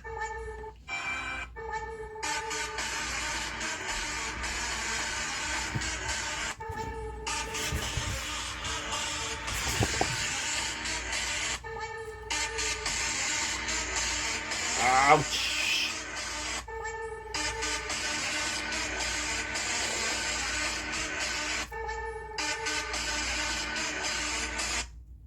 Mentioning that, oh, they're saying that I nominated the video and I didn't do it. You're giving them what they want, okay? Sitting in the chat saying, I don't understand why people saying that I'm a detractor or troll. I'm not. You gave them what they want, all right? That's the opposite of how to handle it. Just ignore it. Literally just act like it doesn't exist. Because then, guess what? They don't exist. They're meaningless people. So you got your mic on? Yeah. I need to talk to you before you go. Before you go. Okay. All right. Can we do that? Yeah, go ahead. I gotta talk to you before you leave. Go over there. Love you though, son. I love you. I love you, son. I love you too. Y'all take care of y'all. Get the rest. Sleep good. See y'all next time. I'ma speed out. Grandma speed out. Sister speed out. Bye-bye. So you got your mic on? Yeah. I need to talk to you before you go. Before you go. Okay. All right. Can we do that? Yeah, go ahead. I gotta talk to you before you leave. Go over there. Love you though, son. I love you. I love you, son. I love you too. Y'all take care of y'all. Get the rest. Sleep good. See y'all. They don't even, you know what I mean? They add nothing to anyone's experience on planet Earth. They're just here to fucking take up space and breathe air and waste everything. You know, they could be productive people if they actually stepped outside of their little troll zone and actually had a spark of intelligence in their fucking brain. The synapse exploded in their brains. Oh, I can actually do something positive with my life. Let me get up from this toxic thing that I type on and go do something with my life. But some of them sadly they're not that smart. They think that that's the use of their life. So you pay them no heed and you let them sit there in their troll pads, their troll caves, doing their troll shit, and you just ignore them. Right? Take a look at how many people have tried to bring me down in the last few months. Has it been the end of DSP gaming? Has everything fallen apart around here? Nope. Actually, things are going good, right? I'm reinvigorated for Street Fighter. I'm playing a bunch of high-profile dude games. Everyone's having a good time on the streams. We're not letting this shit bring me down. Fuck them. Fuck the bite noise bullshit out there. Fuck the troll idiots. You know, no one cares about them. Let them sit there in their bullshit areas. Oh, it'll be fun to everyone because I have no content to offer anyone. Right? You ignore them. Ignore the toxicity, okay? That's the best way. Because again, the absolute moment you give them a second of your time is the moment that they feel like they got recognition or confirmation that what they were doing was valid. So just ignore them completely, all right? That's the best way to go through it. So I understand, like Derek, I know you were harassed last week. Literally ignore it. Say nothing. The moment you said something, you gave them what they wanted. You understand? So that's simple, all right? Okay. I hope that's a lesson for everyone. Because listen, it's hard. You can't always do it. All right, I understand. You can't always do it. If someone just keeps prodding and prodding and prodding and prodding you, I get it. At some point, like, I gotta react. Right? I hear you. Because it happens to me too. But the vast majority of the time, if you can ignore it, that's the way to go about it. Understand? Okay. Hope that makes sense. Radical Jones in Super Chat. If it's a tune with a friend, I've had my shit targeted by trolls. I ignore them. Don't worry about them. Yeah, exactly. This is the idiots. They're just moronic people. Just ignore the nonsense. It goes away. Oh, really? This taco thing makes fun of Derek now? You guys are fucking losers. I'm just gonna say this officially. If you make fun of any stream character, Derek or otherwise, you're a fucking loser. What is your life? You sit on a streamer stream, you pick on someone who's in a chat? Like, how low can you be? Like, look at your own fucking life, you fucking loser. You're gonna sit there and make fun of someone online who you don't know, doesn't do anything to hurt you, just because it makes you feel better about yourself, right? You're the loser. You're way worse than anything that these people have ever done on the internet if all you do is sit around trying to make fun of them and bring them down. Like, what the fuck is your problem? Pathetic. You're low level life. And you should really think about improving your life and doing positive things in your life instead of trying to hurt others. And the thing is, you do this all the time. I don't know what these means mean because I'm a positive streamer. I'm not focusing on your toxic shit, on your fucking streams and your fucking Discord servers and your Reddit threads and your fucking nonsense. You're gross people. Really, every one of you who make fun of someone like that, you're a disgusting individual. You really should spruce it up. Take a look at yourself in the mirror and realize you're no fucking amazing paragon of existence on this planet either. You also have flaws. Maybe you should work on yourself and stop worrying about everyone else. Leave everyone the fuck alone and just fucking mind your own business. Because it ain't gonna fly on my stream if I see people getting harassed. You're just out of here. Now I'm just not putting up with bullshit. I'm tired of this shit. People coming to my stream and this is gonna be your way to sneak diss someone and something. Fuck off. Really, grow up. The fuck's your problem? 41 years old, I have no time for children on my stream. We're gonna be nasty to others. This is supposed to be a place where we're all having fun with games, we're enjoying ourselves companies, and not fucking being dicks to each other. You wanna be a dick? There's 5 million other fucking streams where all they do is make fun of people constantly. They're toxic fucking cesspools of shit. Go swim in the shit toilet and get off my fucking stream. How about this? I'm gonna give you all a big recommendation. You ready for this? Leave Derek's name out of your fucking mouth. Derek's not here. He's not affecting anyone in a negative way. Shut the fuck up. If I see you talking about him, I'm just gonna fucking cock slap you with an assy coat penis off the stream forever. Because I'm tired of hearing it. I really am. Like, how much of a loser can you Okay, fucking be? Shut go. the fuck up about it. No one cares. You're obsessed. You're the weirdo obsessed with this one chatter. Not me, not normal people. You weirdos out there, shut the fuck up about Derek and stop harassing him, or I'm gonna get you off my stream forever, and I'm not gonna feel too bad about it either. In fact, when you ask for the unban, I'm gonna write you a special email that says, ha ha ha, you fucking idiot. Maybe you should act like a fucking respectable human and not harass people. Okay, I'm not gonna do that, but I'm gonna say it to myself. I don't have time to write an email back. Okay. Who made me this mad? Listen, I'm just tired of nonsense. Really. I'm coming back. We got a 5-day streaming week, so we're already got a shorter week, right? I gotta make my streams mean something. We don't have time for your bullshit. Oh, it's taco day. Tiffany Diggs is taco me now. Fuck your taco. Shove it up your ass. I'm here to play Street Fighter. I'm not here to dick around you like you're a 4-year-old. All right? Jesus. You may enjoy your life. Back. You should start. Go fuck yourself. Okay. Chad Michael Furry. Re-up membership says, oh, it's an asshole. Chad Michael Furry, fuck you. You're now banned too. Like, you guys are real fucked up, right? Okay. Every single person who's gonna harass people, you're gonna get banned. I don't care. I don't want to hear. I don't want to hear any of that, right? This is simple. Either be nice to people or ignore them. That's the rule. On the stream, either be nice to people or ignore them. Don't be nasty to people, because that's not allowed. Sorry. If you want a place where people can be nasty to others, oh, there's a lot of toxic streamers I know about that you can go visit, and they're not here on DSP Gaming, so leave. DSP had yet another ego rant about his legacy, how people should give him credit for inspiring other people and other creators. He would then go into a rant about how he's the originator of the term playthrough. I will tell you this, and I'm sorry if someone disagrees. I think it's bullshit. I was using the term playthrough before anyone else's prominence was using it on YouTube. Because purposefully, I did not want to call my game playthroughs walkthroughs. I did not feel that when I was doing a series of videos on a game, that I was doing a guide. I feel like a walkthrough is someone's holding your hand and walking you through the game as a guide. That's not what the content was that I put out. So I would call it playthrough. Alright? At the time, I'm not kidding you, people gave me shit for it. If you take a look at videos back in the day, there's actually comments on them, and it's like, why are you calling it a playthrough? It's a walkthrough. The playthrough isn't even a word. Like, you made that up. And I would explain in my videos, no, I want to call it that because I don't want to be called a walkthrough creator. These are not walkthroughs. These are supposed to be playthroughs. You can find that line as early as back as 2009 in my channel descriptions. These are playthroughs, not walkthroughs. Okay? And the funny part is, now, almost everyone says playthrough. It's been adopted as common terminology over the last 10, 15 years. But back then, people actually gave me shit for using it, saying it wasn't a word, and I'm saying everything wrong, right? What a weird person, what an oddball, no, you're doing walkthroughs. I was like, no, I'm not. They're playthrough. But another major reason that I call my videos playthroughs is because everyone back then was calling it Let's Play, right? And I didn't like the idea of calling my videos Let's Play because that kind of felt to me like we're playing together as a community. Now, back then, I wasn't doing interactive live streams, okay? Maybe today you can argue. If I'm playing a game like Zelda or Diablo, there's a lot of community input. People talking with me in the stream chat. And that, if you're calling it a Let's Play, it makes more sense because it really is a group of people contributing to the overall gameplay of the game, right? So in that regard, obviously, yeah, you have an argument, right? But back then, I was playing offline. I was playing single player, doing all solo improv commentary. How can you call that a Let's Play? It's not us playing together at all. I hated that terminology. That was another thing. Everyone said, you're making a Let's Play. Like, no, I'm making a playthrough. They would argue with me. No, it's a Let's Play. Everyone calls it a Let's Play. You're just being weird and calling it something no one uses. And now everyone says playthrough. In fact, does anyone even say Let's Play anymore? Is anyone even familiar with, oh, Let's Play, right? Almost no one even uses that terminology anymore, right? It's like it's an outdated term, but everyone still says playthrough. And what's hilarious about that is, there's idiotic people out there who will say things like, oh, you're just out of your mind, that's a delusion of grandeur. No, something that's factually backed up is not a delusion of grandeur. If you're an idiot who doesn't want to look back at history because you believe in negative memes and can't possibly believe that I was ever influential, right? There was a time when I would put out a video about something going on in the U.S. government, like SOPA or PIPA. The video would go viral and get hundreds upon hundreds of thousands of views. People who never heard about the subject matter before would be informed and actually go call their congressman.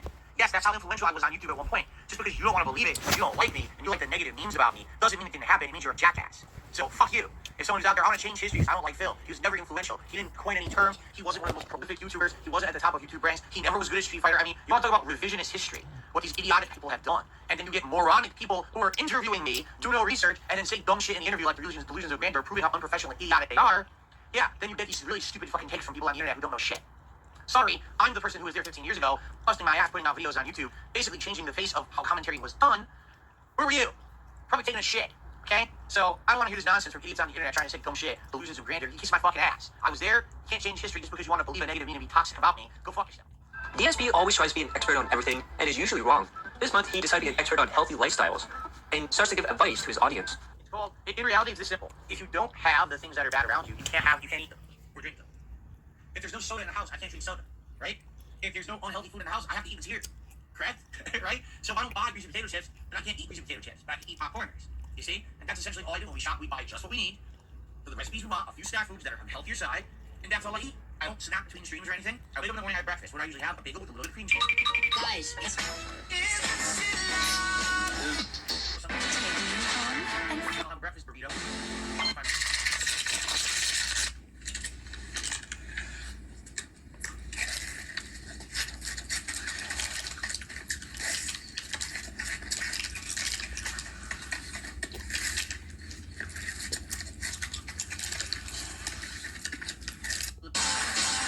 Protein in the morning. One of those little microwave ones. Hey, Big Justice, what are you watching? K-pop Demon Hunters! What's that? Only the best movie in the world! Ah, this movie's for kids. Your loss!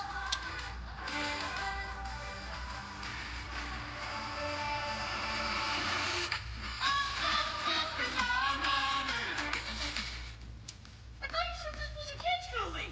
I never said that. Usually it's bagel with cream cheese or something like that. Coffee, black coffee. Then we have a dinner. And the dinner, I tell you, every day we have for dinner. I think today we're actually having a soup, a new soup, an Italian gnocchi soup that's gonna have chicken sausage, gnocchi pasta, a couple different kinds of vegetables like carrots and stuff like that, and a broth with seasoning. That's our dinner soup with some bread. We have Italian bread that we're gonna actually cut up and dip in the soup. And then at night, like I said, I'll have like a snack. Sometimes I have hummus with a little bit of bread, or sometimes I'll have a sandwich at night. But it's usually not a crazy sandwich. It's like, a ciabatta bread with 2 slices of chicken, and maybe a little bit of a sauce or something. Nothing too crazy. maybe some popcorners, you know. I'm not eating anything that's greasy. I'm not eating anything that's full of cheese and fat. I'm staying away from all of that. And I've lost a lot of weight. I really have. And I feel good because of that. Like, I used to have bad knees. I used to have back pain. I lost a lot of weight.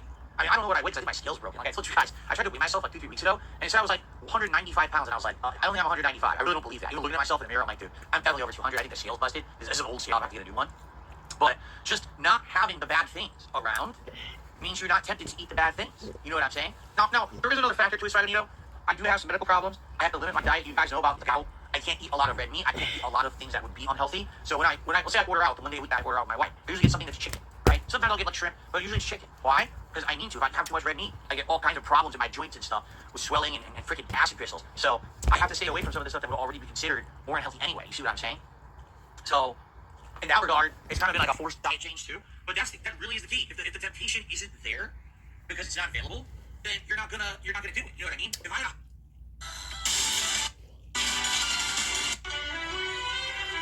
remember when I built the pyramids, right? It was tough. It was tough as a motherfucker. You built the pyramids? Yeah, because we was hauling all the stuff out like... I was had soda and ice cream and tons of cheese and shit in the house. I'd probably be eating it, but it's not here, and therefore I don't eat it. Like, listen to me. I'm a chocoholic. All right? It's a problem. I love chocolate, and when there's chocolate around, I tend to eat it. Milk chocolate, dark chocolate, peanut butter with chocolate, nuts with chocolate, creamy nougat with chocolate, caramel.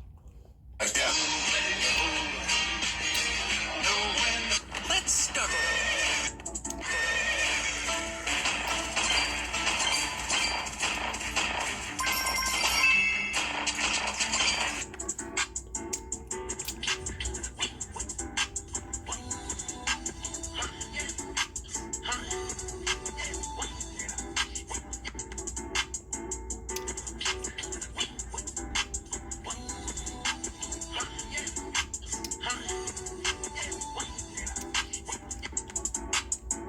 Chocolate, it's all, I can't stop.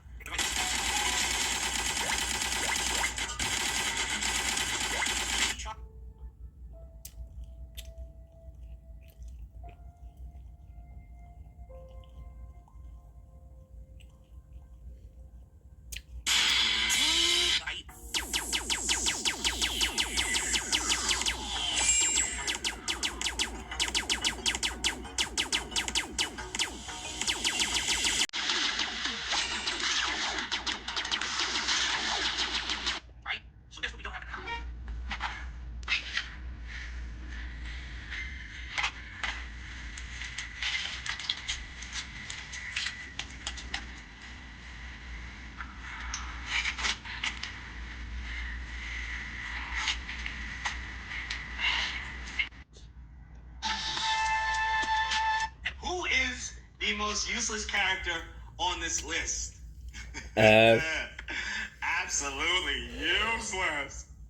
Let me know in the comments below. Because it's not there. I'll have to say Shadow. It's not there. I don't think about it. I used to crave burgers and steak. Same with Espada. I don't even think about them. And in the manga, we barely don't see it. Now that we heard his thoughts on healthy lifestyle and food, let's listen to his rant on how DoorDash didn't give him food from the McDonald's from the right location and audience pushback. It's up there. What do we eat? Some people want to know what do we eat on our day off when we actually go out and eat rather than cook at home. We got Mexican food. We went to the Mexican restaurant that we absolutely enjoy going to all the time. We haven't been to in a long time. It's kind of weird because COVID really did change things. You know, there's places we used to go all the time we don't go to anymore. There's things we used to do all the time that we just don't do. It just kind of throws your routines off. And there's this one Mexican restaurant we absolutely love going to in person, sitting down eating. And then during COVID, you could do that anymore. So we started ordering delivery. As you know, we usually either once a week we order out if we're staying home, or we go out if it's we're happen to be going out for that day. And we started ordering from this place during COVID. And maybe once or twice when we ordered, the food was amazing. And then all of a sudden, they started delivering from a different franchise location. Which makes no sense because the one that we go to and they typically order from, we would order from or want to order from, is closer. But I guess what happens with these delivery services, I guess they check availability, they see how busy a restaurant is, and sometimes if it's a slower version, it's the same restaurant, you'll get food from it. This happened with even McDonald's, where it'll be nighttime, you're craving something, man, we're really craving a McDonald's cheeseburger, let's just toss in a quick order. And this is rare, we want a year to do something like this. And we're like, let's just put an order in. Now there's a McDonald's right around the corner that's really good. So, place the order. Oh, they decided to deliver from McDonald's from downtown, which is shitty. And the food shows up and it's messed up and it's cold and it's dry and it's disgusting. So we're like, well, we don't want McDonald's from downtown. I want McDonald's from around the corner. Why do they deliver from downtown when both are open? I don't know. These delivery services, sadly, you don't get to kind of choose where you want stuff delivered from, which kind of sucks. And that's what happened is we were essentially in a situation where we were ordering from this place for a while during COVID, and then we stopped ordering because they kept delivering from the other place that sucked. Okay? I mean, night and day. For example, we ordered from one, and it would come in a big, nice plastic container that was all, safe, all your ingredients separated, beautiful. They ordered from the other one, oh, it's in foil, everything is smashed together and disgusting and messed up in transit. And it's like, wow, really bad, right? Really bad quality. So since we stopped ordering, we've been craving this place, and we went there in person and had a nice meal there. We each got a big burrito. Yeah, my wife got a burrito that was chicken, and I actually got, so since I'm not eating red meat this week, this is like my one day out to treat myself, I got a burrito that had Mexican chili in it. Now, Mexican chili can either be made with beef or pork. Well, this burrito just half and half, so I had half beef, half pork chili in a burrito. Oh my god, insanely good, ridiculously over the top, crazy good. That's really it, nothing too crazy, because everyone asks, what did you do on your day off? It's funny because we already got people being stupid in the chat. Like, for example, two idiots, idiots, said, well, if the McDonald's right around the corner, why don't you just drive there and pick it up to save money? I literally just said, at night, late at night, at fucking night. It's like 11 p.m. or somebody wants to no, I'm not going to throw clothes on, put on my fucking shoes and sneakers and drive out to McDonald's. That's the convenience of ordering. But again, people have to nitpick everything I say to try to say, why did you do it wrong? Well, fuck you. I didn't do it wrong. Something a normal person would fucking do. Once a year you crave something, you order out. It's 11 at night, just a day. Jesus Christ. It really is ridiculous how every time I say something, it's like, we got to nitpick even Phil is stupid. No, you're the stupid one. Because you're a fucking jackass and you're trying to make me look better every second. Shut the fuck up. Okay, there's like this other person here who said, actually, I don't know. We went away around, so, but I'm just ignore it now. I have to get triggered by fucking idiots in my chat trying to be stupid. Like, literally, anyone else who streams, they didn't get every statement they say. And okay, yeah, someone said, why do we need to know this? Because it's a podcast. And people tune in to hear from me about what I'm doing and what's going on. Why would you go to a streamer's podcast if you don't want to hear from the streamer about what's been up with them? Then leave. I mean, seriously, some people are just fucking morons. We also got some more lore of how he treats his son Jasper. As in following his story, he talks about how Jasper didn't want to use his litter box. Oh, the life of having a cat. Alright, we're ready to go, finally. Sorry about the delay, everybody. Certainly wasn't planning on that. Okay. Oh. Alright. We're okay. We're okay. Everyone's okay. No worries. What the fucking? No, he's not throwing up. Relax. Everyone relax. He's being very fussy. So, I went to use the bathroom and I wanted to see my wife before I started playing. And she says Jasper is running around the house acting weird. It looked like he wanted to use his litter box, but I guess it was pretty full. So she was changing the litter box out. She was changing the litter box out to be clean, but I guess he had to use the bathroom and he's running around the house looking for somewhere to shit. Well, like, he has to wait 5 minutes. So the litter box was done. It was clean, ready to go. He was already had it in his head that he had to go shit somewhere else. So he's running around the house looking for shitting spots. He's trying to shit on the stairs. He's trying to shit in the bathroom. He tried to shit in the room across the hallway under the desk. So I'm chasing him around trying to get him, no, you're not going to do that. You're going to go downstairs. So finally, I grabbed him and brought him downstairs and put him down. And I guess I walked away, and Kat convinced him to go inside the clean litter box, and now he's using the litter box. So we almost had a house full of cat shit. What's funny is, usually, if he has an issue with the litter box, because we clean it regularly, but if he usually has an issue with the litter box, he'll tell us. What he'll start to do is he'll blow it, he'll paw it, make a lot of noise, and then we'll know, he loaded it up, you gotta clean it. And in this case, he didn't do that. So we didn't know. President Business stole the Craggle, the most powerful. That he was bothered by the litter box. You know what I mean? Like, we regularly clean it, but we didn't know that he would, again. Je fais une longue pause. J'ai dit que je ferais les guests. Comment tu vas? Je fais plus de match mon classe pour l'instant. Terminé. Je vais faire une vidéo pour que tout le monde soit au courant. How do you know that you're pretty up of monster maidens?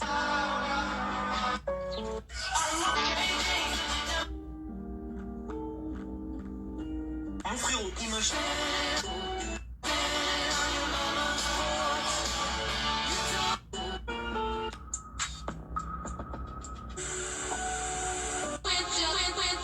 Bienvenue dans...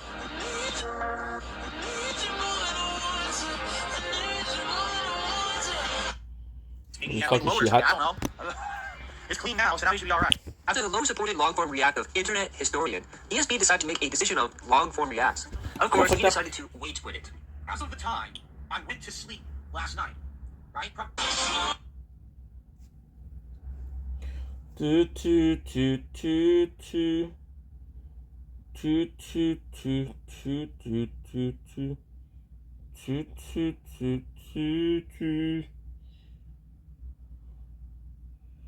I forgot. No, I won't find it. I was supposed to react to a video, but I don't remember the name of the chat. Shit. 1 a.m. That editor was still running and didn't finish. I believe it finished around 6 a.m. this morning. Yes, it took over 12 hours for the video editor to remove 2 minutes out of this, and now the video is visible worldwide. So anyone who wants to watch my live react to Summer Game Fest, go for it. Sadly, you probably already fucking saw it. You know what I'm saying? Like, people aren't going to sit around and wait a day for my react to show up. They want it right away, and I couldn't give it to you right away. Like, within the first 12 hours, the video didn't even get 200 views because no one could see it. All right? So now, I took a look this morning. I think the video had like 600 views, and I'm like, so let me get this straight. I did an entire stream, right? An entire stream for this thing. And basically, now I'm going to get no views or attention on it because the thing was blocked for a day, right? Because of this bullshit. And I'm pretty upset about it because, I took time away. We're in the middle of a bunch of huge game releases. People want more Street Fighter 6. People are upset. I haven't played Zelda in a week, and people want more Diablo. And by the way, a week and a half we got the release of Final Fantasy 16. All this is happening at once. It's one of the busiest gaming times ever in the last few years. And I'm taking time away to do a live react for this thing, and no one can see it. That really upset me. I'm not going to lie. I actually probably one of the more upsetting things that's happened to me in the last couple of months because I put effort into it because you guys want it, and no one can see it. It's not even a matter of making money on it. I don't even fucking care. The stream did good, but I'm upset that my work can't be watched because of bullshit reasons. It pisses me the fuck off. And the thing is, I get the feeling this is going to continue because this is the kind of stuff, sadly, is being integrated. Well, there's going to be another event this Sunday. What's to stop there from being a TV show or a movie or something shown on that, and now you're fucked. It gets claimed out, you can't die, your video's blocked. I edit it out again. It's like, what is this shit, right? It's honestly, it gets to the point where it's so frustrating that I don't want to do it anymore. Like, the way I see it is this. People want my opinions, okay? They do, and I'm happy you want my opinions. But there's many ways I can give you my opinion on something. I don't have to watch the raw content live to give you my opinion. I can easily watch some of this stuff, whether it's, offline myself between streams or whatever, and talk about it on the Level 1 podcast, or I have a weekly react show called DSP vs. the Internet. You guys can submit trailers and clips from these shows on there. I've already done that. If you look in the last few weeks, people are submitting gameplay trailers and things, and I'm actually learning about stuff by watching it on DSP vs. the Internet, right? And that's a good thing because it exposes me to that kind of stuff, all right? So, the way I see it, all right, especially now, considering the fact that I'm already in a situation where I'm trying to juggle so many new releases, everyone wants more of me playing games, all right? I don't see myself doing live react stuff in the near future. I just don't. Another rant that DSP went on about was about VR gaming, specifically the MetaQuest. This is something DSP does a lot, where if he doesn't like something, he thinks no one likes it, as if he's the bar for what gamers want. Honest question. Today is June 14th, 2023. How many of you own a MetaQuest? Probably none, or almost none, correct? Now, I want you to think of it again. Ready? Honest question. How many people do you know in person, maybe a friend, a family member, who own a MetaQuest? So I'm willing to bet, just those two questions, 98% of my viewer base is going to say, no, I don't know anyone, I don't have one, okay? How do they sell 20 million units exactly if no one has one? Don't you love these fucking statistics? Because it's all bullshit. How much do you want to bet that 20 million headsets been sold means 20 million headsets were manufactured and sold wholesale to retailers who are going to sell them eventually? It's not a consumer actually went and bought the fucking headset off the shelf. It's sitting somewhere in inventory, hoping someone will eventually buy it, and they consider that as a sale. It's the same thing with the Game Pass bullshit. And listen, I love Xbox Game Pass, but it's got to be called out here. Just because someone has Game Pass and downloads a game doesn't mean they bought it. But they count it as a sale. That's not a sale. No one actively said, I will spend to play. That's a purchase. A purchase is not a download. It's an actual spending of something. But they count downloads on Game Pass as a sale when it's not. It's the same thing with this bullshit. No, there's not 20 million fucking MetaQuest who sold. There's not 20 million people who have it in their house. Who the fuck has this thing? Do you know a single person? No. Almost no one can say yes. It's bullshit. They're absolutely positively messing with the numbers to make people sound like this thing is big. The truth is that Meta or Facebook is on a massive decline. Take a look at their actual financials. They're going like this. This company is tanking. Facebook has lost prominence, which is why they rebranded as Meta, and Meta is failing. This is not a company that is being successful. It's successful because Facebook was so big and made so much money at the time that they're a big, giant conglomerate, but everything that they're trying to do in the modern era is failing. Okay? So enough with this bullshit. Oh yeah, there's 20 million MetaQuests out there. Yeah, they're fucking sitting around collecting dust. No one fucking has this thing. Okay? So let's just get that clear. I don't care about the bullshit numbers that like to plot of their ass, these PR people, like, marketing people. Oh, we sold 20 million. Yeah, it's fucking sitting on a shelf, a fucking Walmart shelf, in a warehouse in fucking Toledo, and no one's buying it. It's just sitting there and it's gonna collect dust. DSP would continue playing Zelda Tears of the Kingdom, and this month would be the start of people noticing how bad he was at the game and his stupidity exposed. He would have people on social media, specifically TikTok, watching clips of him and laughing, with his fails going viral. DSP then saw more viewers on the stream. However, he would still get low support, which made DSP lose it, ranting about people hating on him. There were no 100-hour RPGs 10, 15 years ago when I started on YouTube. It didn't exist. Now it's like every game is aspiring to be that, right? So now I'm supposed to be remembering every little critical thing about every game I play, and then God forbid that something annoys me in a game because, I don't remember a game mechanic from the previous iteration 6-7 years ago, and I say something about it, and now everyone wants to make fun of me on the internet for it. It's like, you just can't win, right? Really. It used to be, you could just play a game, fuck around, say whatever you wanted. It didn't have to be of quality, it could just be fun. Put it out on the internet, people would watch and enjoy. Now it's like, if you want to make content for the internet, man, you better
think.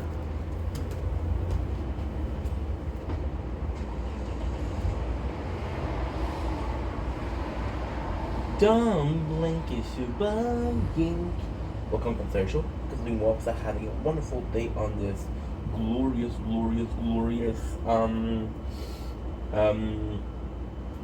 30th of September. 30th September 2025. Today is a beautiful day on this Tuesday. Thank God it's Tuesday, because if it was Wednesday that we missed an appointment, but we didn't. So today, pretty simple day. I'm gonna make some videos. I'm gonna be streaming. I'm gonna go out streaming. We just have a good day. It's gonna be a really fun day. I'm excited for that. So, let's freaking go.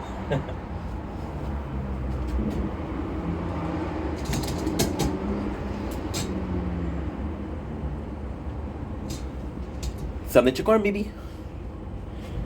Okay, let's go. I need you.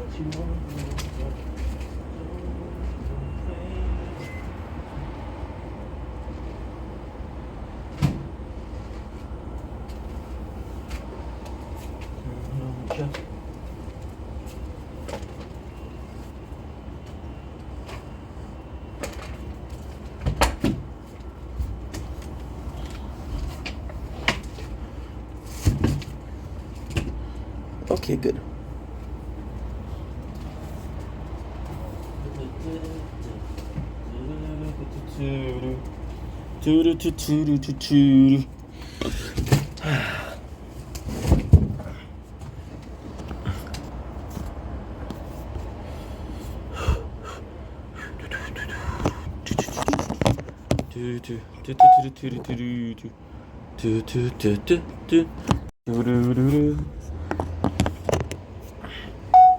Don't blink, it's your boy Ink. Welcome to the show. Considering Wops are having a wonderful day on this glorious 30th September 2025.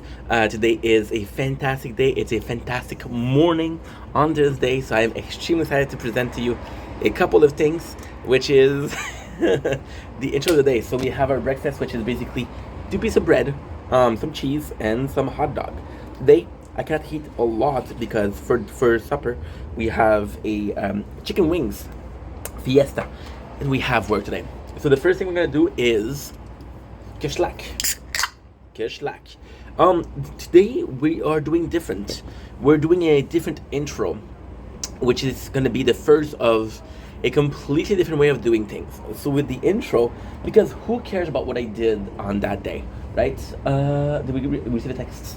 Okay, so who cares about what I did on that day? It's all about like, hey, I don't know. It's just a behind the scenes, a giant behind the scene. So today, what did we do? Well,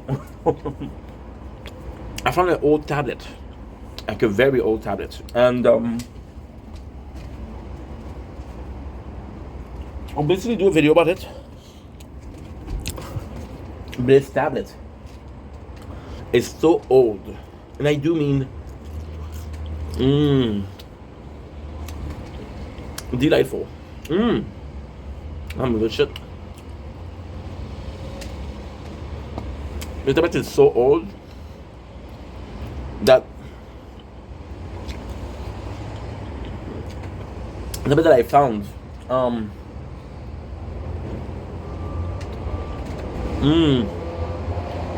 how to beat cheers. I was cleaning the apartment and I found a tablet, and I thought it would be funny to do, to see how far it can go. And again, talking about maximizing our effort or our time. That's another tower playthrough.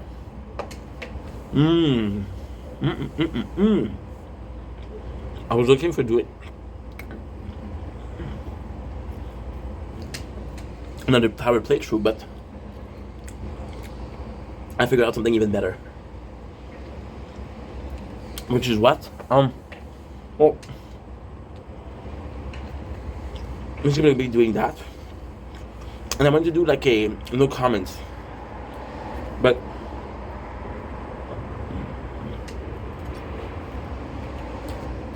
the next one we're gonna get is gonna be amazing. It's gonna be the 3-fold phone, so I'm not gonna do no comment on this one. I'm gonna maximize her time on this one. You know what I mean?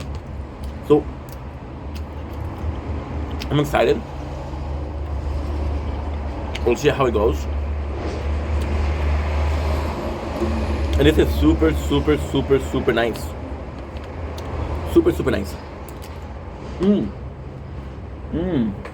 that was delicious. That was delicious. So basically what's going on with that is I'm wondering we really try because I was cleaning the apartment. And I found the old, that's okay, it dropped on the floor. I'll clean the dishes after. I found it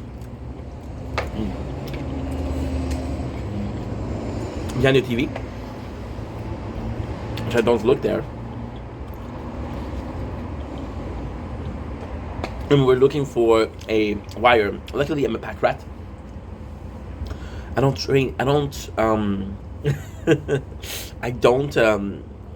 throw anything away.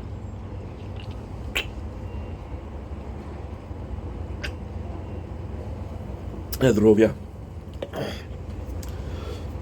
And it's kind of cool. It's kind of really cool, actually, because we'll see how far we can go. How far I can actually do some really fun stuff with the whatchamacallit. Yeah, I'm thinking about how to use the how to use the retro and figure out some cool stuff to do with the retro. Again, this was not planned. This was something that happened this morning because I went to clean up because I'm looking for my keys. I'll be completely honest, I'm looking for my keys. So today, what's the plan? Today is a beautiful day outside, and yesterday we did a small stroll. Right now, sorry, this is why it's so cool because apologies. Yesterday we did a small stroll, and I was like, you know what? I'm starting to notice that some trees have next to no leaves. I'm like, holy crap! Fall is coming. I was gonna say winter. I'm gonna say spring, but I wasn't gonna say fall. Fall is coming. So yesterday we had an appointment, which is the end of that appointment, and today we have another. No, tomorrow we have another appointment. Today we have work though, so we're gonna have to be careful about that. Careful about what? It's another day of work. It's super simple.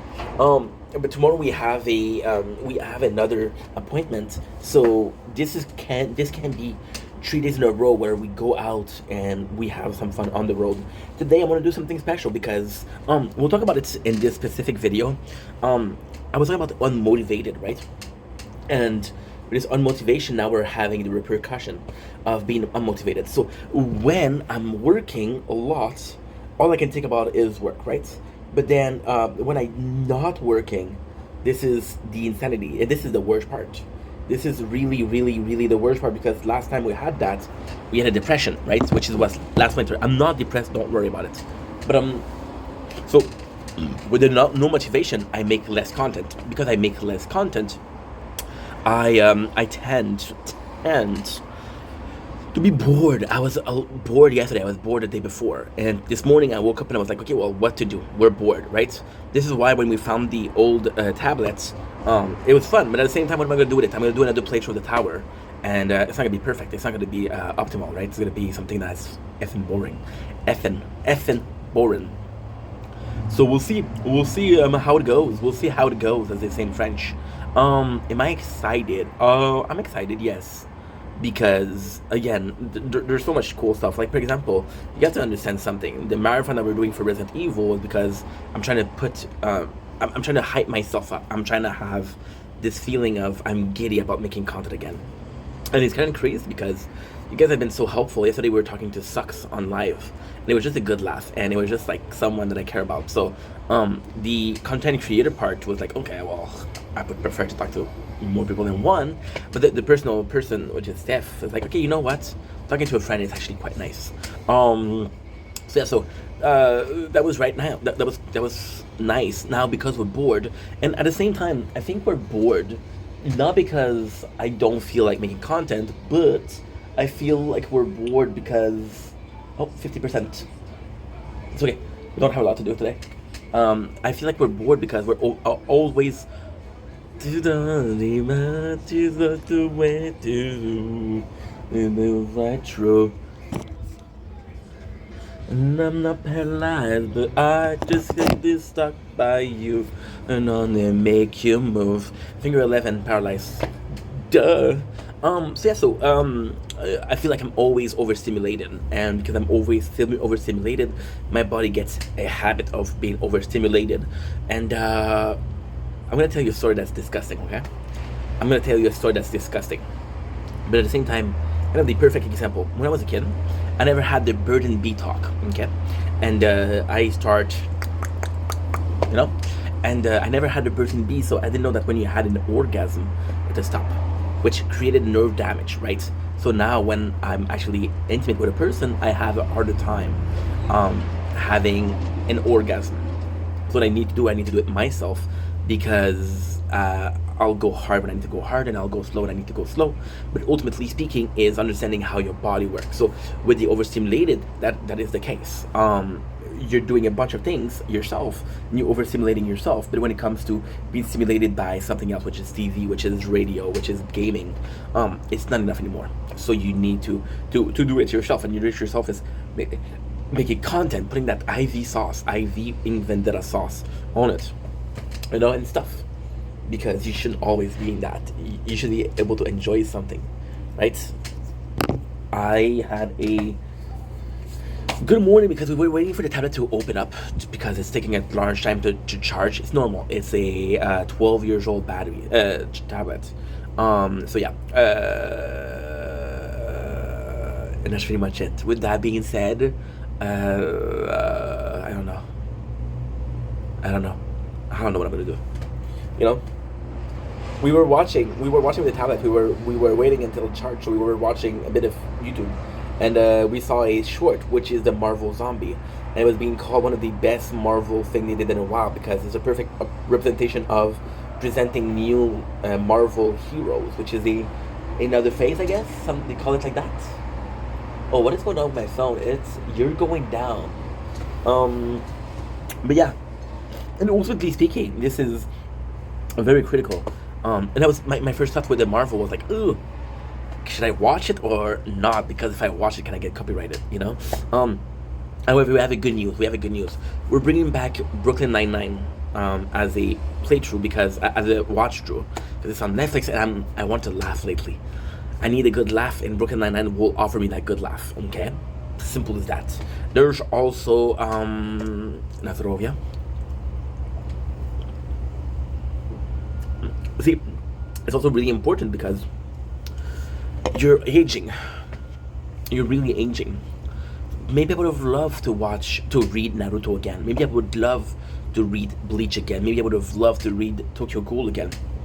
But also maybe we're over it and we're too mature to enjoy these. And then you have been stuck in a rut or in a circle of always wanting the same content because it's so good, and then all of the content you used to watch is now you're too old for it, and because you're too old for it, you don't get to enjoy it as much. Because you don't get to enjoy it as much, you're supposed to watch some new things, but now you're supposed to watch some new things, so you're forcing yourself to watch some new things. Why?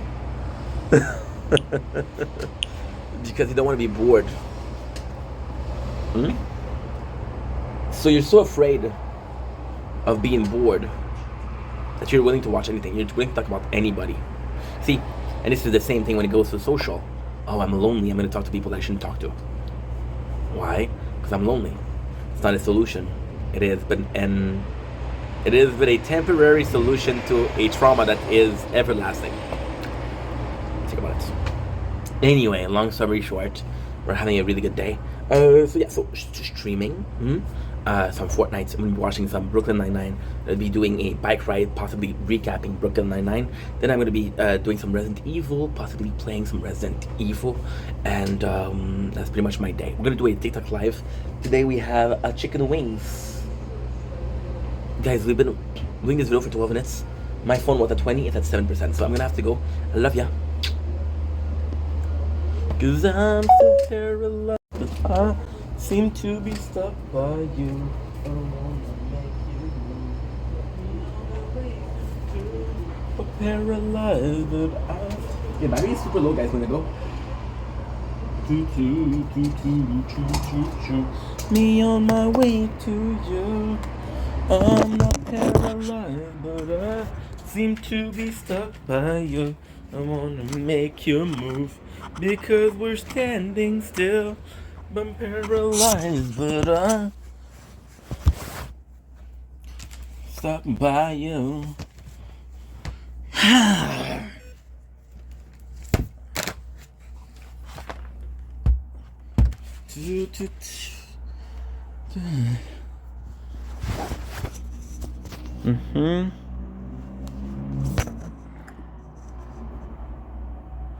Coquette. Coquette. Do do do do do do do do do do do do do. Not paralyzed, but I seem 3%. What the fuck? What in the fuck? Do do do do do do. I'm insane. Good morning. Socks, how are ya?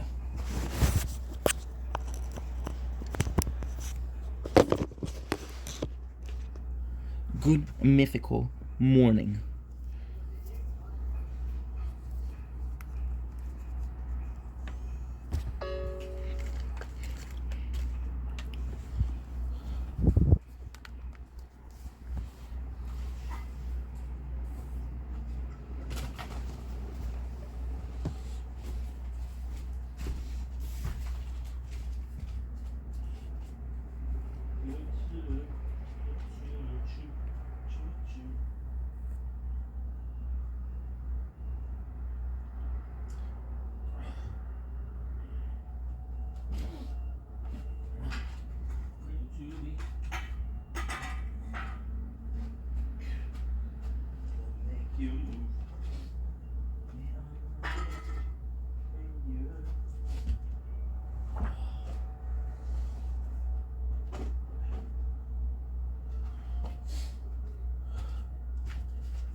Do you?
Lekker hunting torch.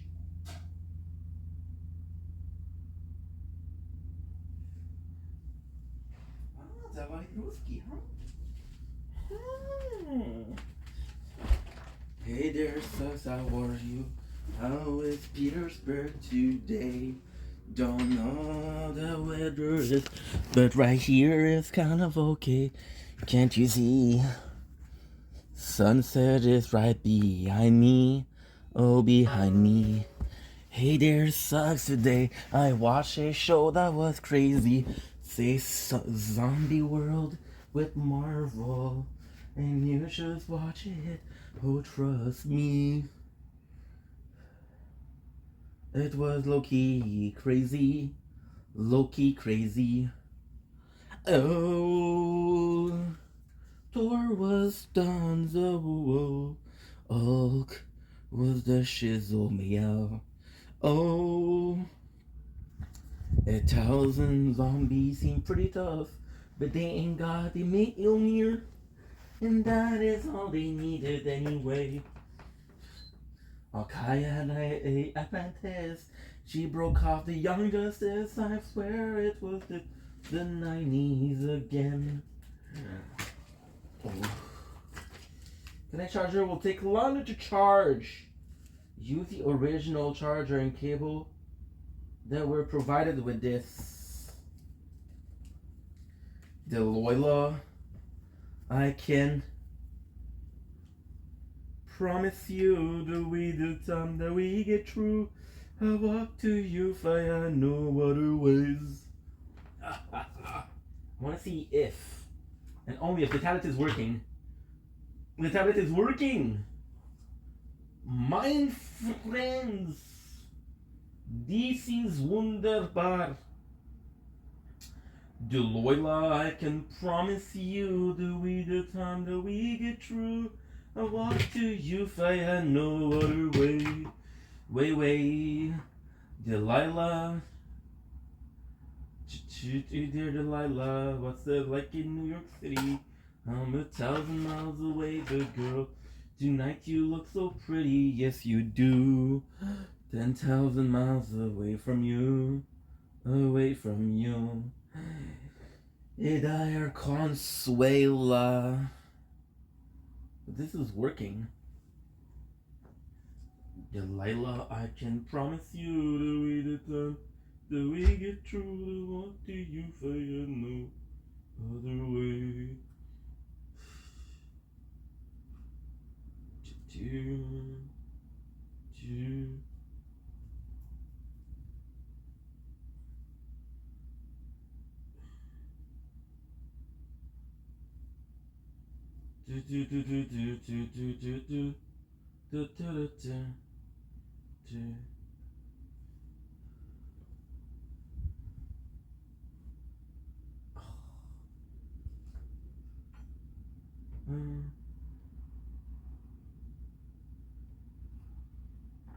Say what you do to me, huh?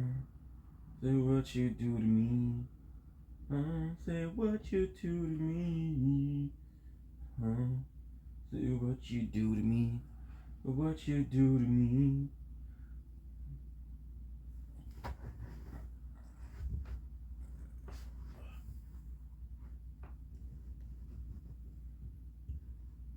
Guys, holy shit, guys.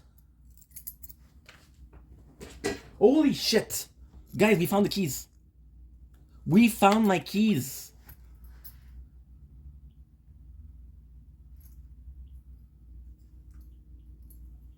I found my keys. Yes. I found the keys. Holy shit, that's amazing. Wow, I found my keys. Oh, that is huge.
gun, you'll even get paid.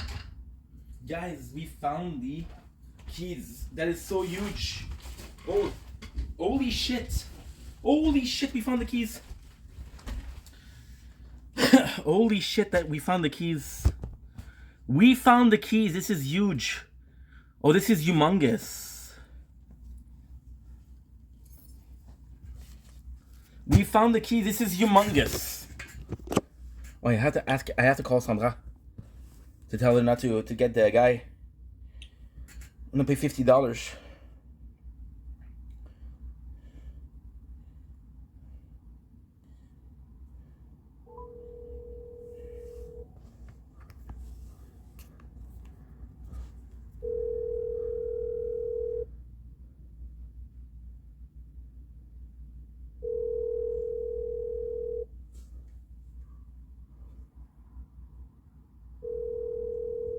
Forwarded to voicemail. The person you're trying to reach is not available. At the tone, please record your message. When you have finished recording, you may...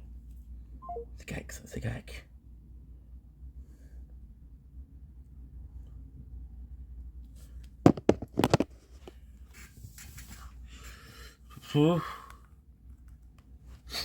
Oh my god. We found the keys. Holy shit. This was huge because we have so many letters. We have so many letters. This is huge. I have to call my father to go and look at it with him tomorrow.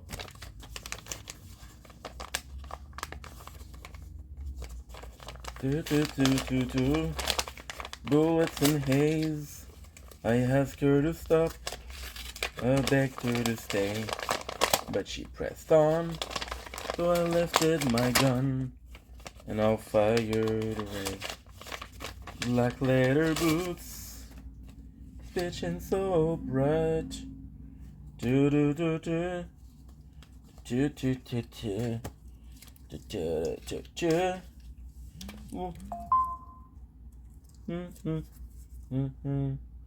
I said that sounds pretty good. Black leather boots, bitchin' so bright. Cut off my head, but it looks alright. We marched down with sand. We all became friends. We found the keys, guys. Ooh, baby. That was huge. I asked her to stop. I begged her to stay. But she pressed on. So I lifted my gun. And I fired away. A hero of war. Now, I'll check if I can download the tower on the Galaxy Tab E. I begged her to stay. But she pressed on, so I lifted my gun.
We found the keys.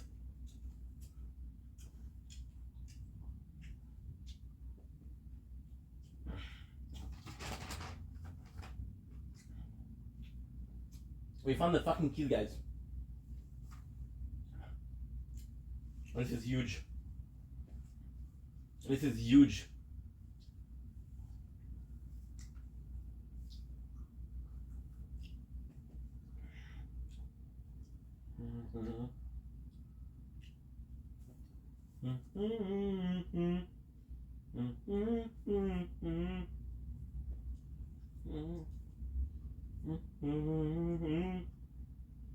The kick of his dust, 'cause it's a flag that I love. The only thing I trust.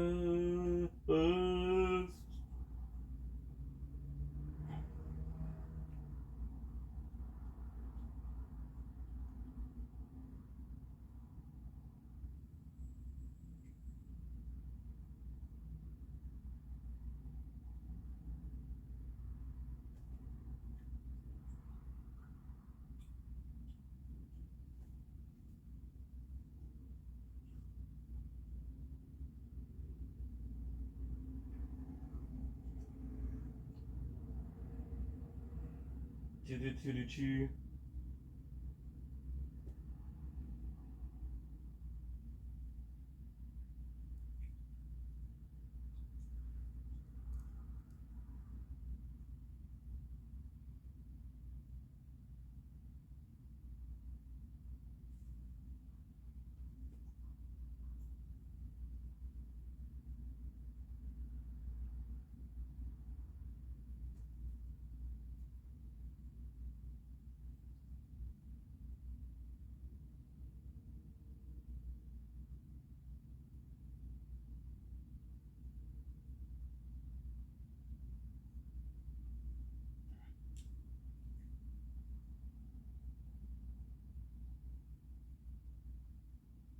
Okay. So this one is working. The test is working.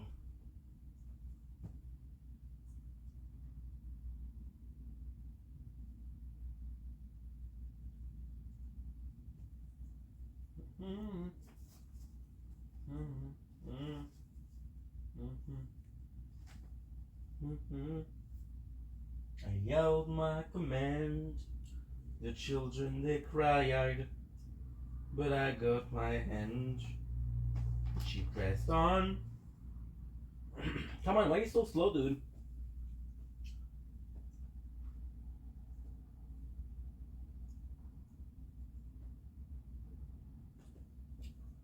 There's medals and scars, so damn proud of me.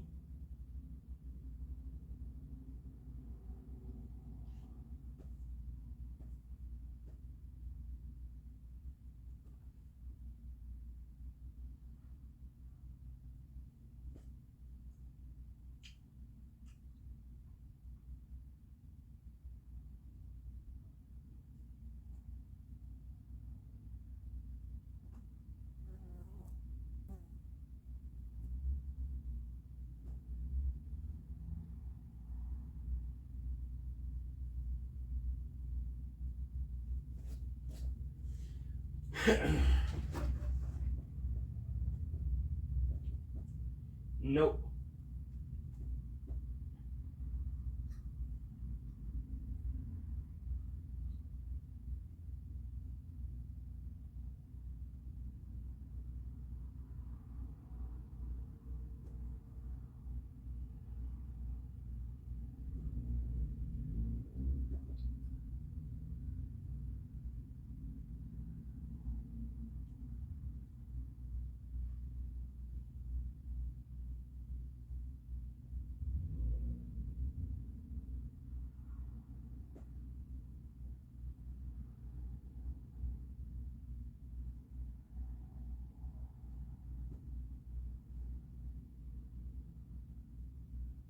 The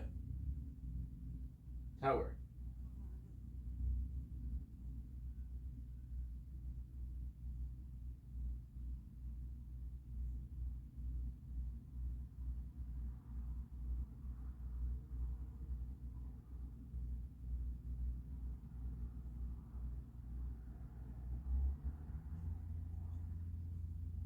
To walked through bullets in the haze. I asked her to stop. I begged her to stay, but she pressed on. So I lifted my gun and I fired away. Black leather boots.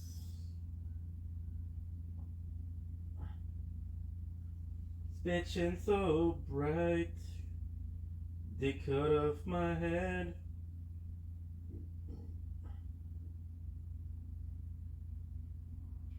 Tech Tree Games.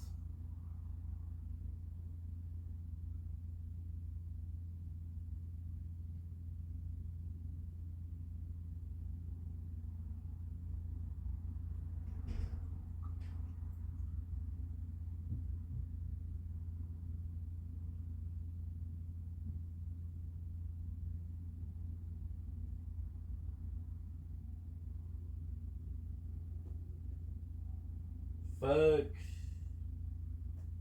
You just tell me that I cannot play the tower on this one. So damn proud of me.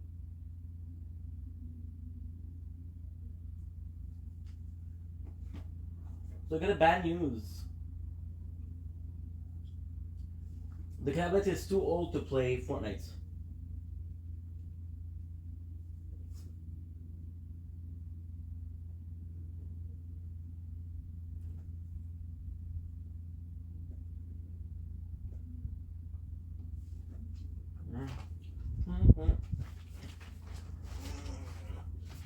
She walk. The tablet is too old to play. The tower. Schnitzel.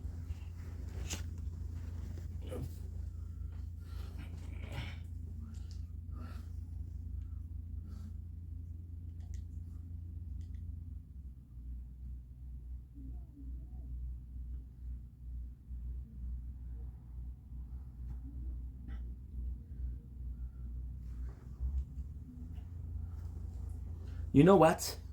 Worst Place will play Adult Planet Manor. It works on the other phone.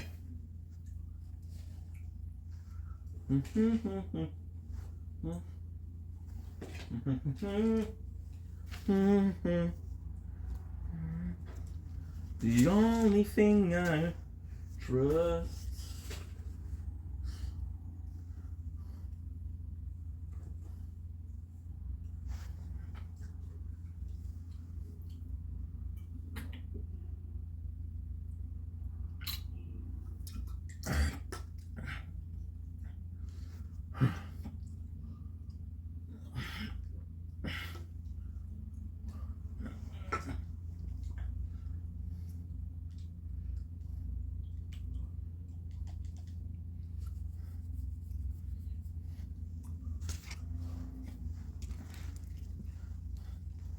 Don't blink, it's your boy Yink.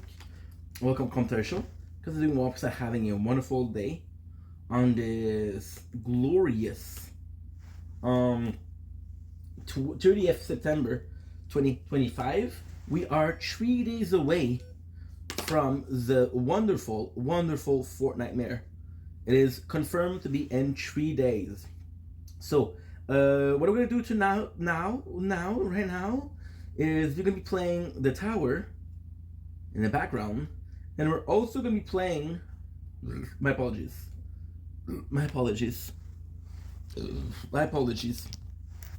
We're also gonna be playing some Fortnite.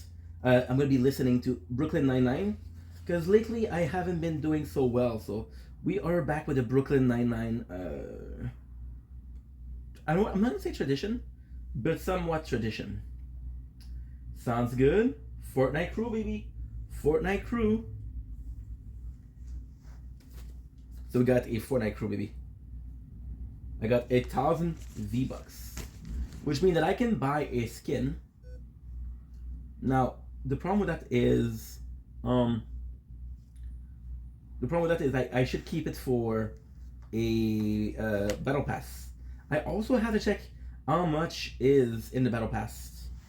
Because if I can find out how much is in the battle pass, I'll be able to say, okay, yes, we have enough to do a battle at the next battle pass, or we don't have enough.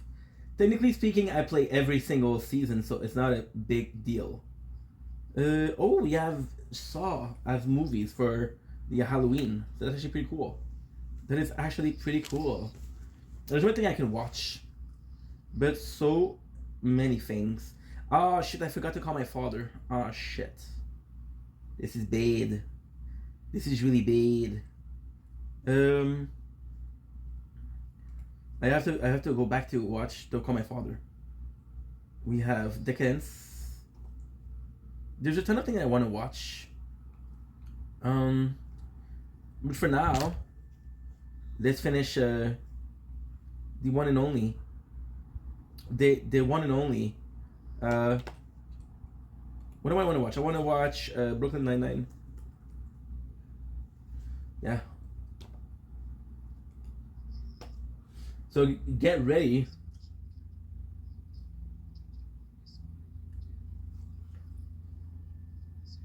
Okay, so now what I have to do, I have to write down 4-7.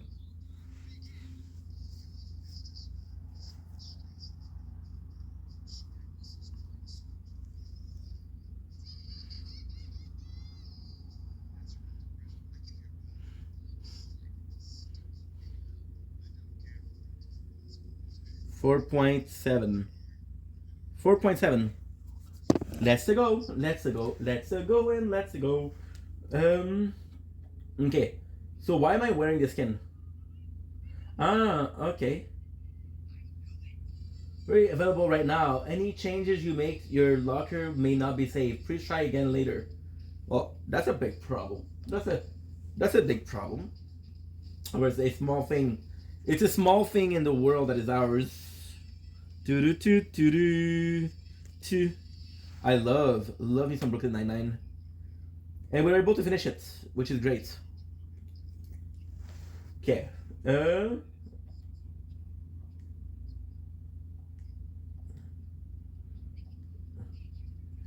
Okay. Oh shit.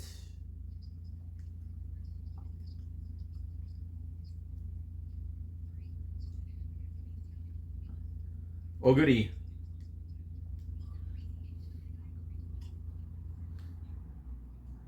Ladies acquire.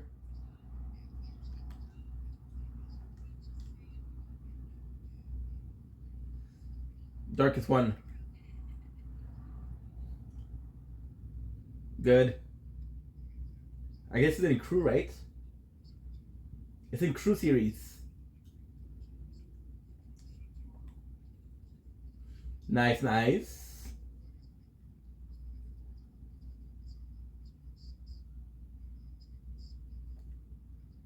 Kick.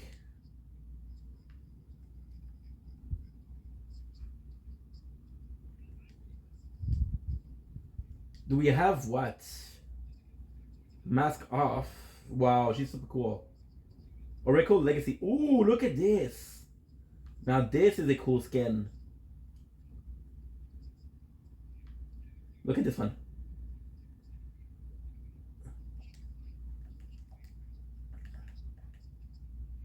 Zero build.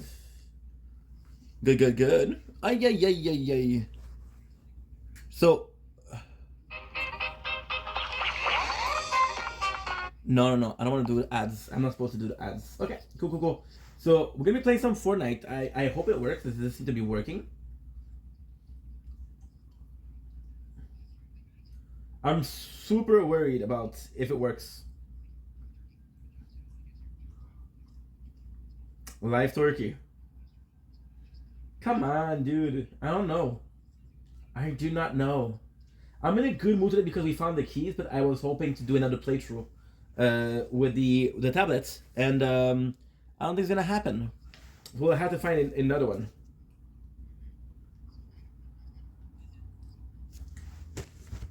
Good. Shop. No sweat. Okay. Daft Punk. Okay. Victory Vibe. So the Marvel, we saw it yesterday. But this is different because there is the... Ah, it's working. Okay, perfect. So I have to call my father. Because I promised I was going to call him and I forgot. Which is my bad.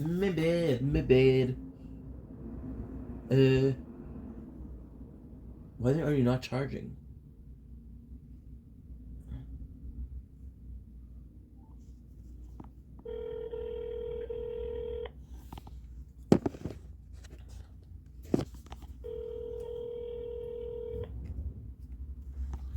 Bien? Salut, pas ça bien? Quoi? Oui, que c'est bon? Ah, je suis en train de rentrer les dernières salades qu'il y avait chez Plein. Ok, good. Hey, je te dérangerai pas trop longtemps. Demain midi, pour le dîner. Oui. Ça va être hyper, mais hyper important qu'on se voit. Oui, oh. Il y a une urgence. OK. Tu te rappelles que le Canada Post, ils ont fait une espèce de grève? OK. Mais là, figure-toi donc que j'ai reçu pas une, pas deux, pas trois, mais 4 lettres du gouvernement. Oh. Et ça va être pour mon... pour tu sais quoi? Oui. C'est que ça serait pas qu'on check ça ensemble. J'ai checké aujourd'hui, je l'ai reçu aujourd'hui. OK. Parce que ça tardait, je me demandais qu'est-ce qui se passe. C'est pas supposé d'être en grève? Ben, je sais pas, j'ai aucune idée. Moi, je te dis que j'ai reçu... Moi, je te dis... J'ai été à la poste hier, puis j'avais rien. Moi, je te dis que j'en ai reçu 4 aujourd'hui. OK, mais est-ce que tu les as ouverts? Non, non, parce que j'ai juste d'arriver, je t'ai t'appelé pour être sûr, parce que je me suis dit, garde, il est occupé. Puis je voulais pas t'appeler demain pour te dire, pas que je n'ai pas de quoi aujourd'hui. C'est que je les ai reçus, je suis monté en haut dans l'appartement, puis je t'ai appelé tout de suite. OK, c'est bon. Mais moi, pis toi, ça va être quoi d'autre, là, tu sais? Fait que c'est bon, fait que, garde demain, puis en plus, demain, j'ai mon rendez-vous avec la fille du gouvernement. OK. Fait que je vais pouvoir te dire. Tu serais mieux de les ouvrir avant. Mais je vais t'appeler pour qu'on planifie. Hein? Je t'appelais avant pour qu'on planifie. Worst case, quand je les ouvre que je me rends compte que c'est pas ça, je te texte, laisse faire, c'est fausse alerte. OK, mais parce que avant de voir la fille du gouvernement, si tu les rouvres, tu vas savoir si ça t'en parle, est-ce que vous avez reçu ça, puis si vous n'êtes pas encore ouvert, ben... Non, mais demain, elle est même pas au courant pour ça. La première, elle était au courant parce que j'ai demandé de l'aide. Celle-là, non. Parce que celle-là, elle a dit pour l'école, puis elle veut que je sois motivé. C'est que si pour écrire une lettre qui dit que le gars, le gars, tu sais, il est motivé, puis il en a vraiment besoin de ce cours-là, rémunéré en fait. Puis que dans le fond, c'est non, parce que j'ai quand même le BS. Ils vont penser qu'elle. Tu l'as pas eu encore, là, Non, mais je te dis, elle est pas au courant pour ça. Parce que si elle voit, elle sait que j'ai ça, elle va sûrement se dire, regarde, lui, ça peut attendre. Et je vais pas attendre, je vais avoir une formation le plus tôt possible parce que là, les jobs, j'essaye. Ouais. Ça marche pas, là. Ouais. En passant de job, j'en parlerai demain, mais j'ai une hyper bonne nouvelle pour toi. Non. Devine qui m'a appelé? C'est combien que je t'ai appelé, que je t'ai dit que j'avais fait une entrevue.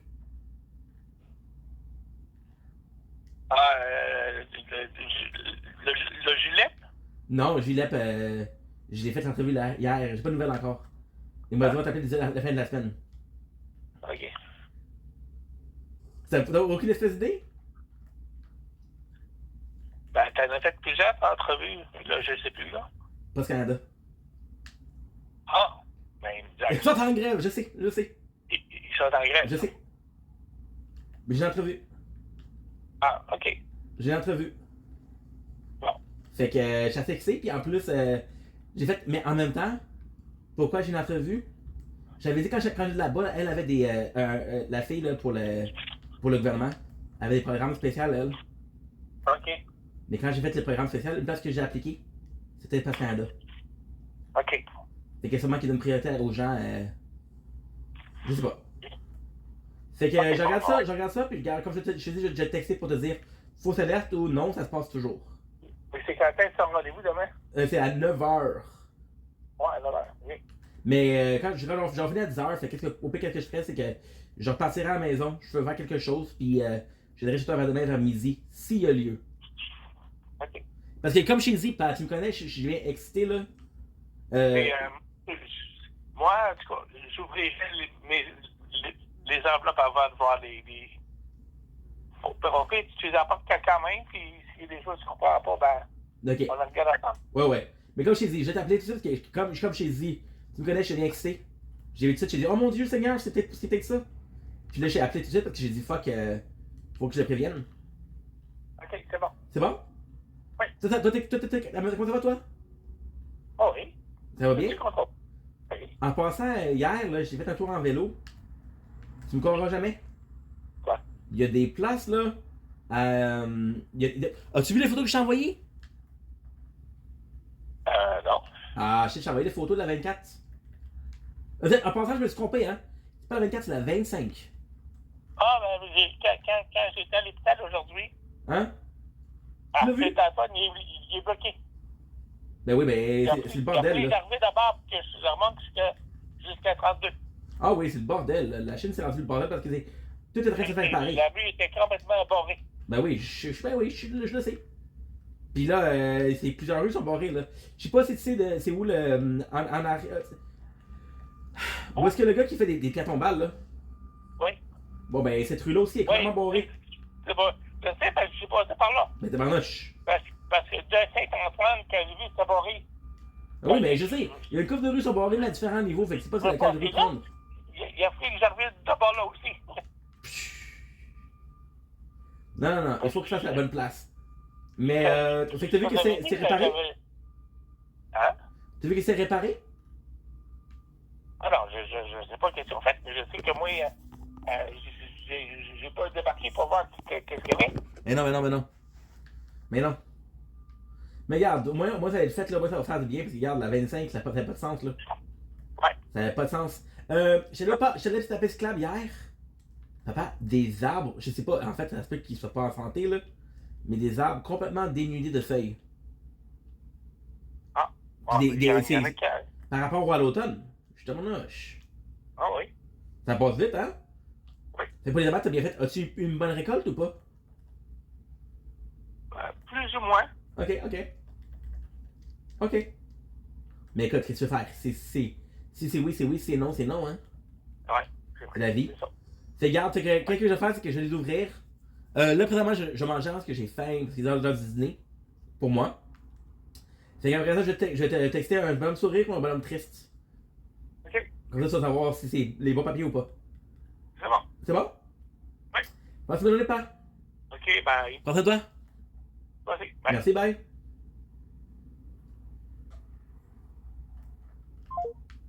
Okay, good. Because I received important paper from the government yesterday.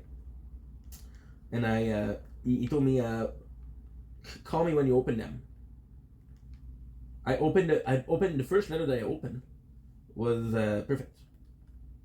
Nah, I'm joking. I'm lying. Lying to your teeth, bro. We got the letters today because I forgot my key. I lost my key in the apartment, and then I found them looking for the controller. I found them a couple minutes ago, and there was a bunch of letter in my postal box, and it was one of those letters I was waiting for. I was like, okay, well, I'm gonna call him to set up a appointment tomorrow with him for dinner. So we can check that out because he is a bit more aware of laws and shit like that. But it's gonna be it's a financial aid because at the job that I have right now, we're only doing 18 hours. And I did ask for more hours, but again, I'm kind of new there. Tonight is Wednesday. Tonight we're celebrating my very first... No, tonight is not Wednesday. Today is Tuesday. Tomorrow we're celebrating 1 month there. So I feel bad about... it possibly won't help me out as much as I would like. But yeah. So that's pretty much it. But it's all good. It's all good. It's all good. It's all great. Okay. Okay, so now what I have to check. I have to check a couple of things. I have to check if your boy is uploading. And if he is, he is. If he isn't, that's a problem. You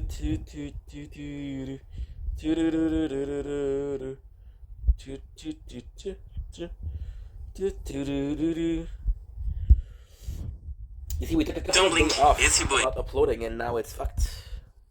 So what is it? It's another one of those intros.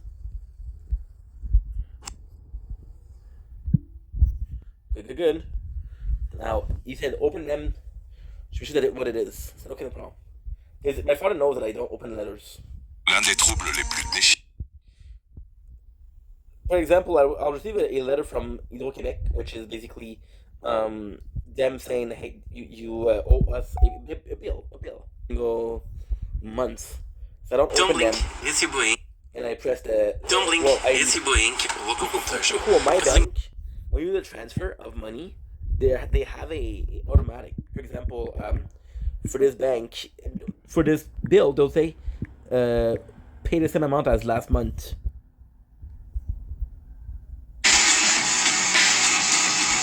I don't pay. I don't care. I paid $40.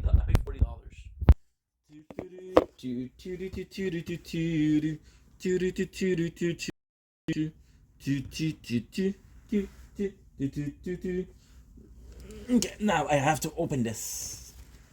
So let me see what it is. I got.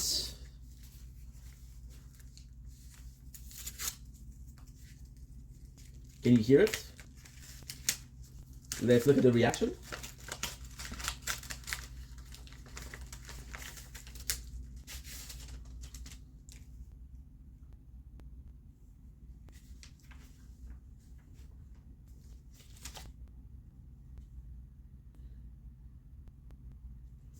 Okay.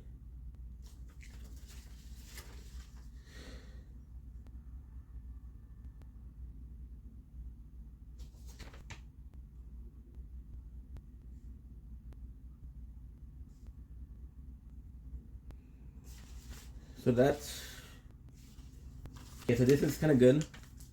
This is not what I was wanting. Not what I was wanting. Okay, so 1909. 1909. Fuck, I dropped the pen. Won't be long, guys. We're opening letters.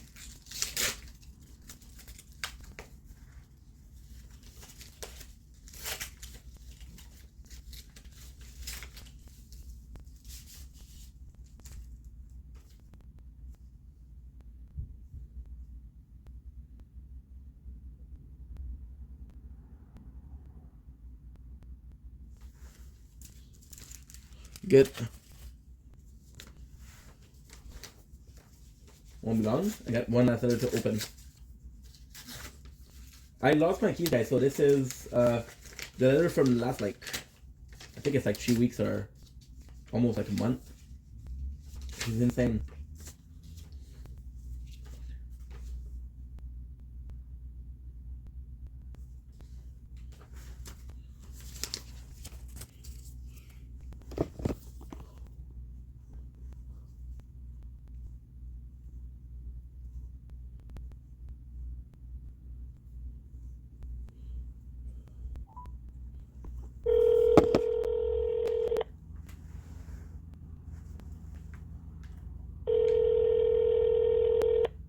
Comment les guys?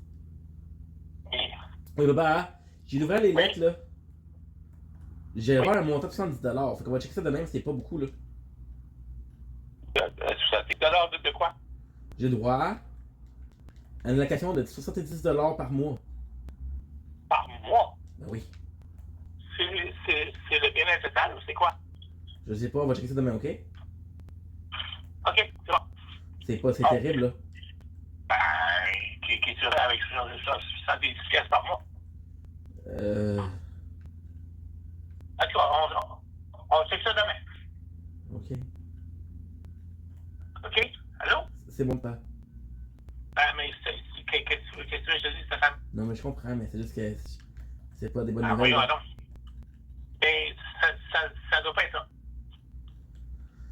C'est ok, on va faire demain. On va prendre le temps de bien le lire. C'est bon. Ok? Bye, pas. Ok, bye.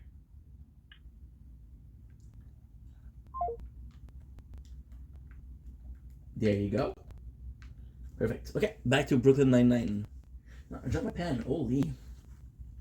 I just opened up a letter. I was talking about how, because I do 18 hours per week, right? And there's not enough to pay every single bills. The government just sent me the amount I'm allowed every single month. I'm allowed $70. So because I'm working a lot, well, I'm not working a lot, but because today I'm working more than a person that usually would ask for the services, I'm not allowed as much as possible, and I'm getting $70 per month, which is good, but not good at the same time. Fuck, now I can focus. Ink, you got this. Ink, you got this. You know what? Fuck Brooklyn Nine-Nine. No, I want to watch Brooklyn Nine-Nine because I need to laugh. We've been kind of down lately, guys. One.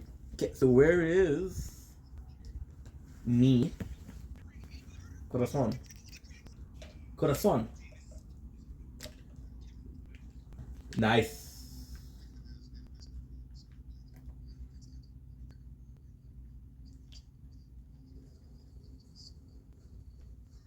Damn.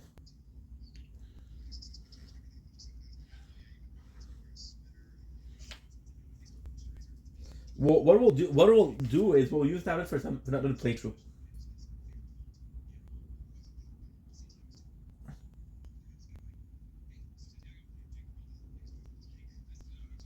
Nice to meet you.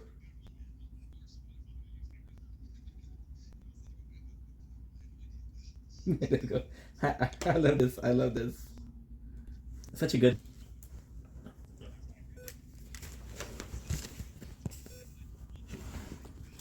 Ah.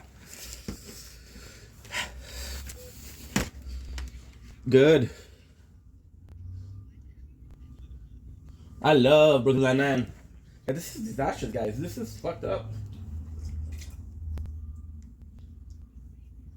Yeah. Back to the loan charts. Back to the loan charts.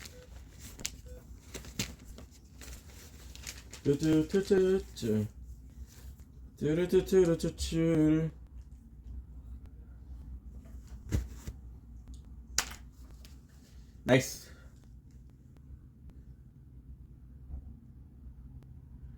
I love this. I'm trying to get the volume for the computer. I'm so unfocused. I'm trying to get the volume for the computer.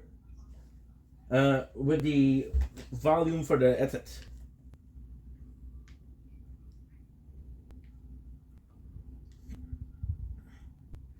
This is dumb.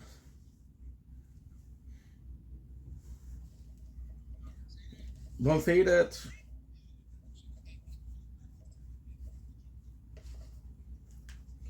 Okay, good.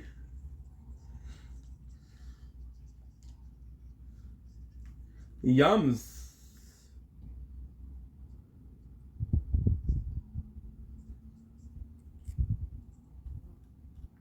Okay, let's go. I'm trying to play every single day. There's not gonna be battles today, so I can do this.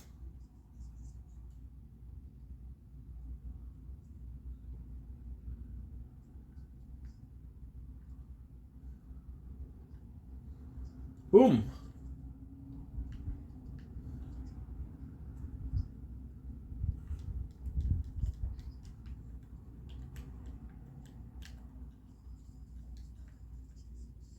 Boom, boom.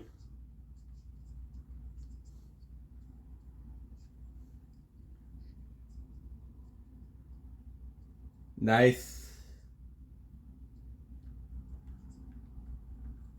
Boom. That was perfect. Yeah. So we're watching Brooklyn Nine-Nine, and they're fucking phenomenal. Because they have the guy who played Miguel and Dexter. They just mentioned Dexter. So this is super cool.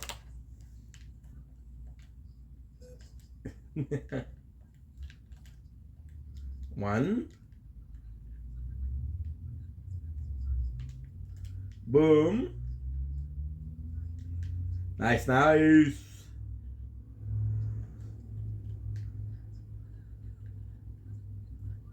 Boom, boom, boom.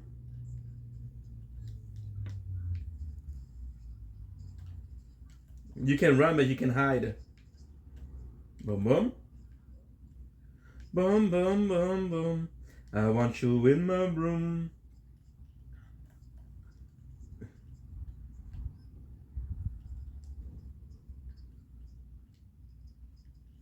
Boom.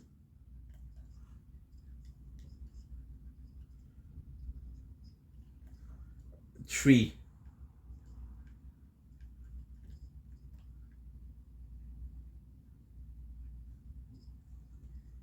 Seven.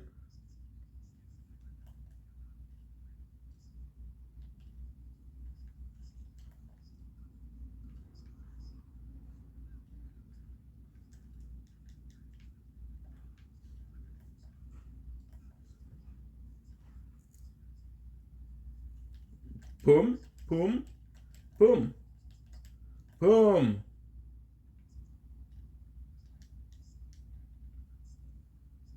Okay, that's good, that's good. I'm a bit tired. I don't know why, dude. Life is tough right now. Life is tough right now. Oh, you have some goodies, huh? You have some mega goodies. What the heck? All of these from one?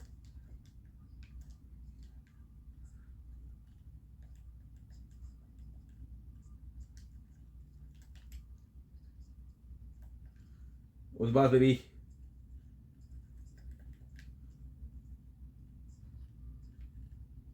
Nice. Okay, good, good.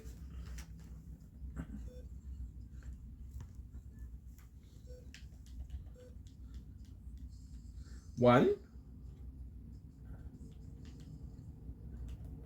A hundo, baby.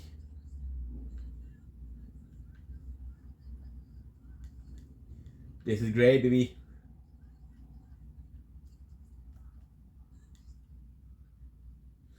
I'm gonna try to get another game. I would love if I a tower defense game. I would love a tower defense.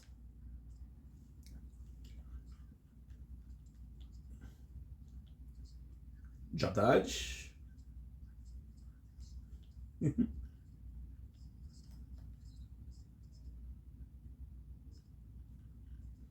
Okay.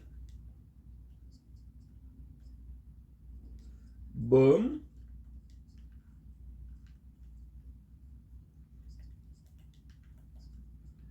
Tree.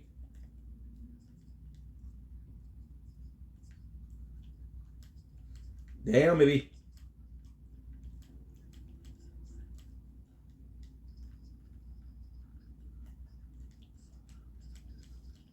Boom, baby. Boom.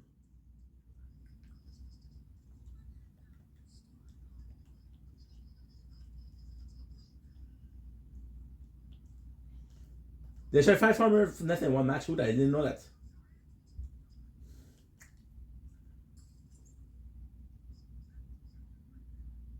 Megazord.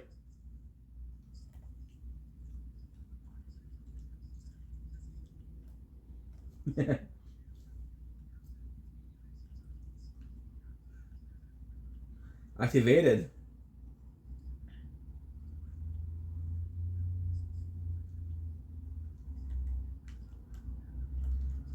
I.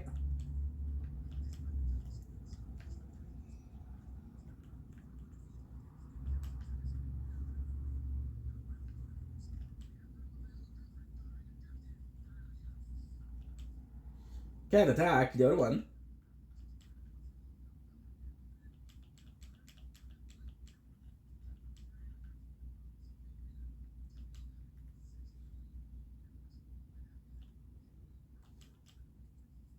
Boom. Okay, let ammo, medio, and shell over time.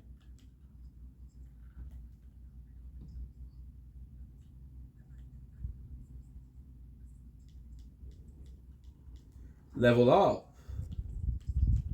It'd be so good if he destroyed an arm or something. That's.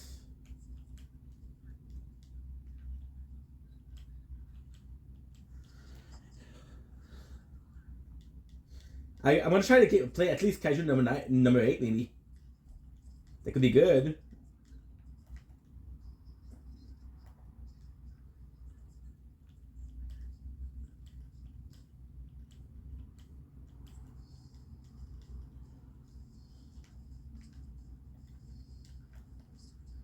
We didn't really have a weapon. We have this weapon at least.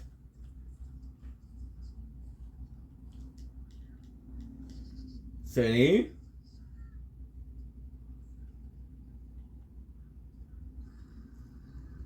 I love Brooklyn Nine-Nine.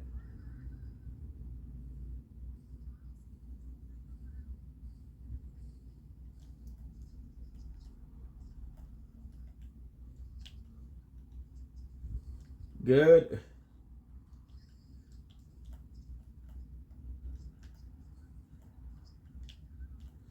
If I can get it. If I can get it.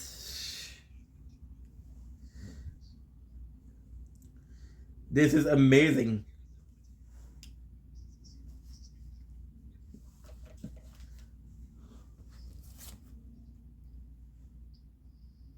That is so good.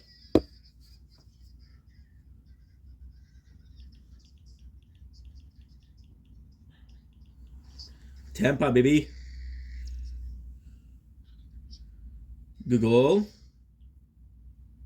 Boom. Yeah, we stopped here.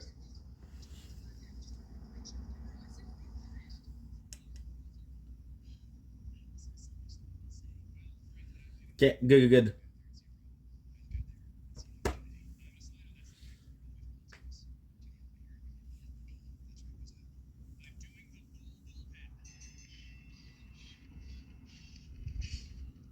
You got a ton of videos to delete.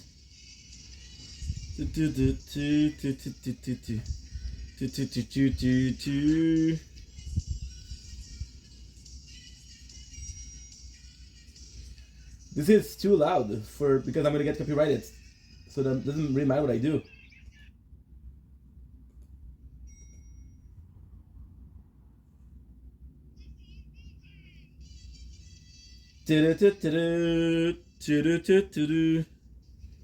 شو want Andreas?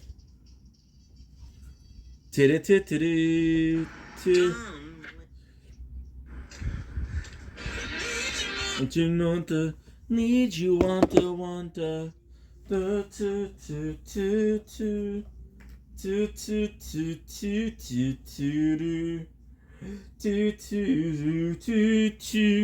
Y'all ready? Y'all ready for this? 20, baby. So we still have the same volume, but it's on the other ears, away from the microphone. Good. 90. So, boom, baby, boom.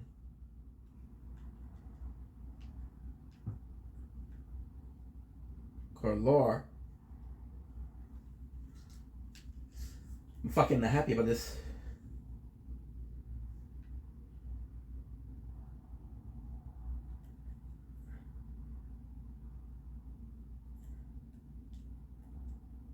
Neutralize.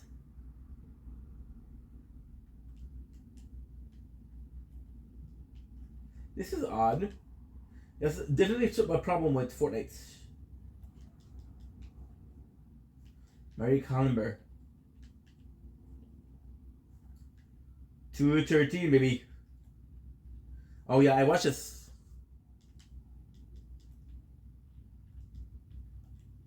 Nice. Oh yeah. Boom.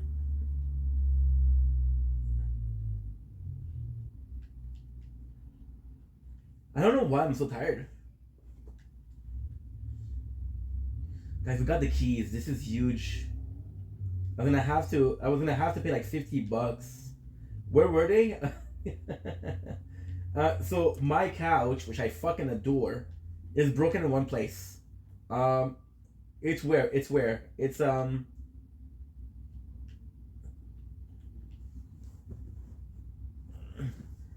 On the side of it, there's something I felt, so I had to take a knife and open it. The keys were in the sofa, inside.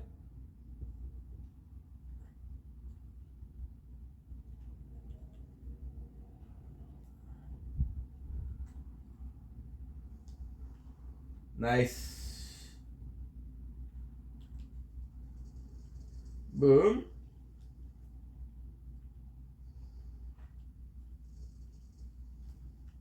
There's wildlife. Now we know that we have a mission. We're going to do it. I have to destroy 5 nests.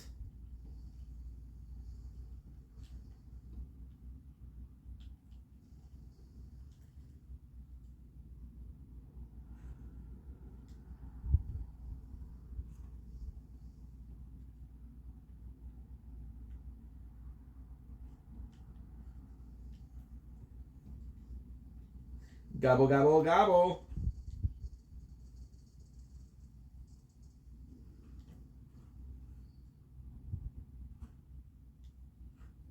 Nice works.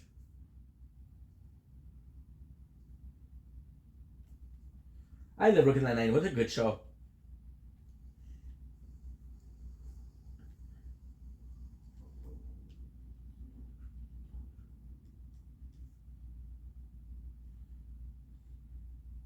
One.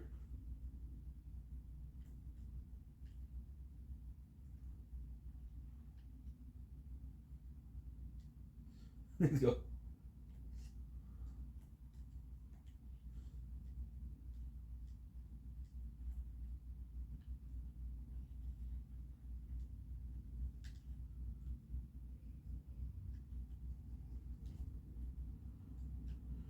Not sure. I need to destroy another one.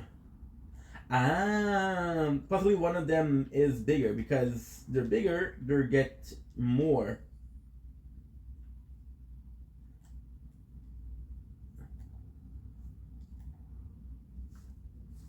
Fuck, I love Brooklyn.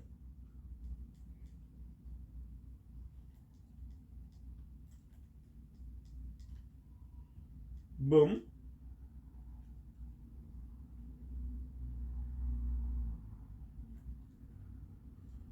Oh no.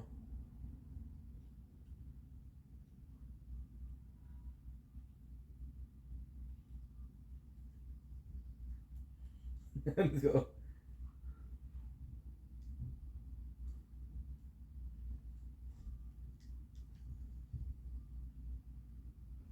Okay. Not sure.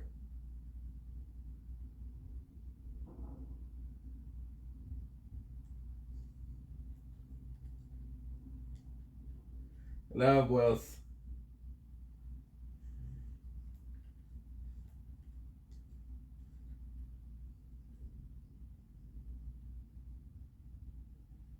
Sky fire.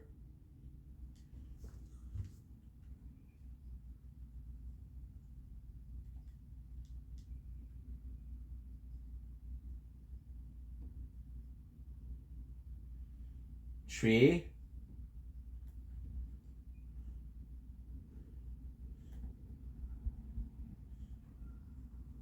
I didn't have the chance.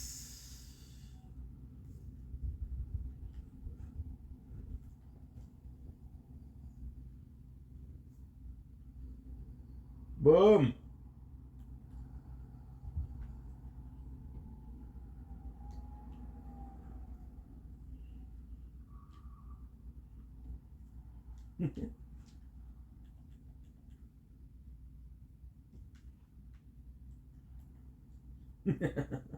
I love Brooklyn Nine-Nine. You're not gonna hear me talk a lot because of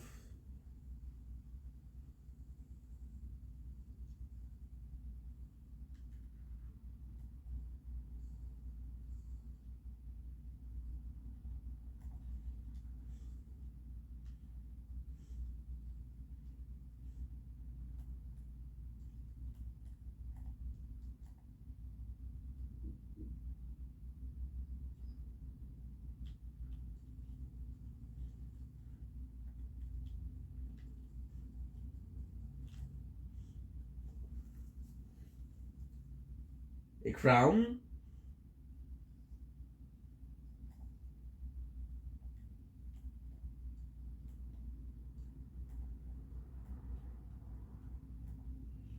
Boom, boom, boom.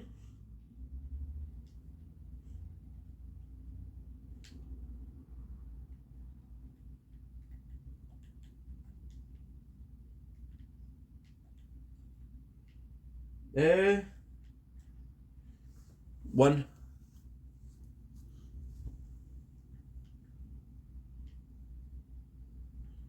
Shield.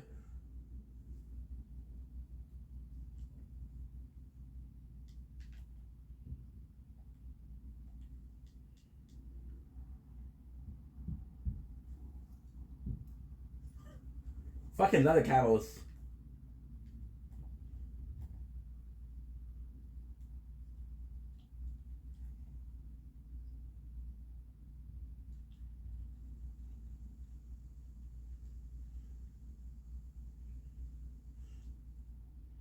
Good.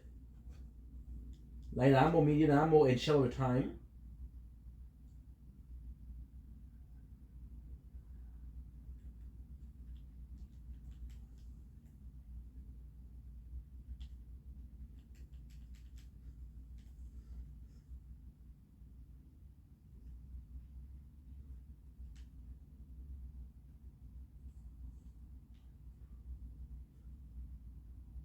This is super cool.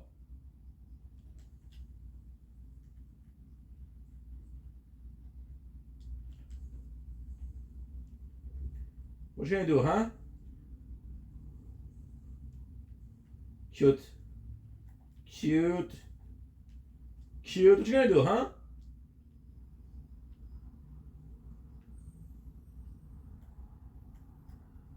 Fuck. Fuck.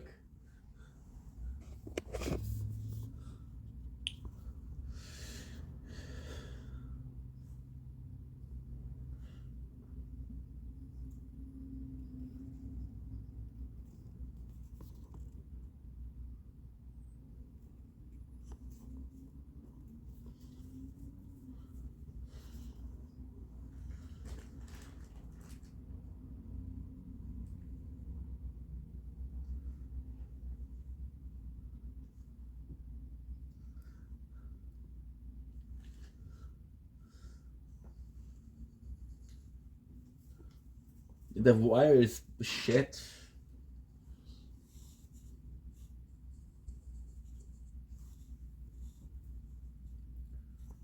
He pulls.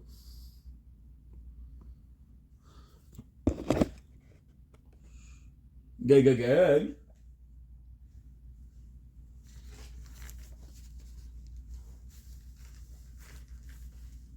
I'm hopeful.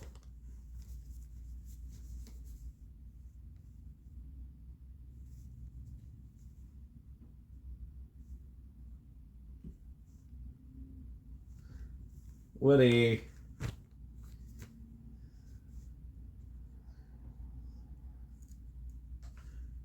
love. This is one of the best show ever. I haven't watched it for like 3 weeks. I forgot how good it was. 46. And the greatest news is that I have time for 3 more games.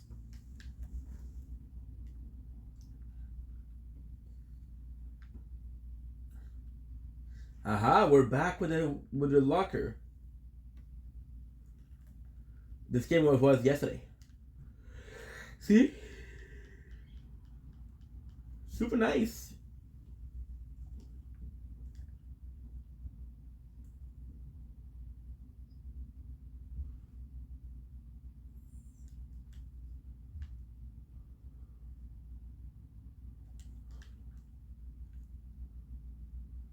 We'll try to get left. Aruba.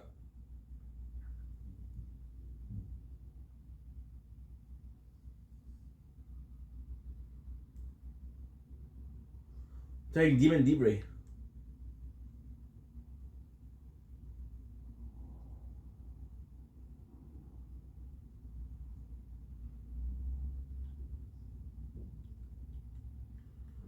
Nice, nice, nice, nice.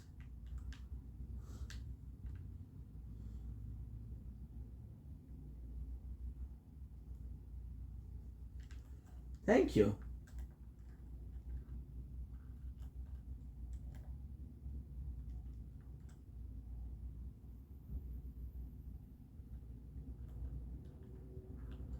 Boom, boom, boom.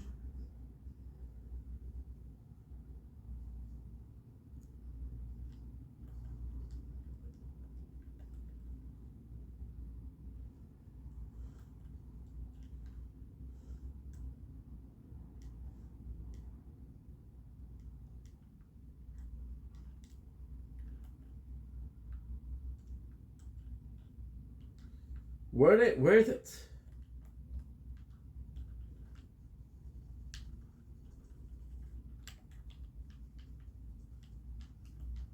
Thank you, I needed that.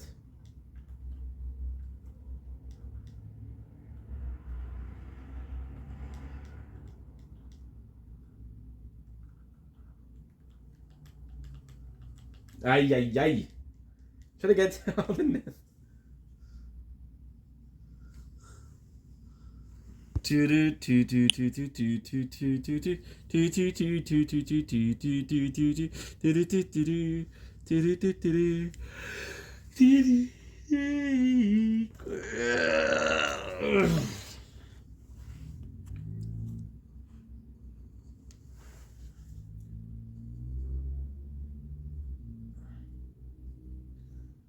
Big time.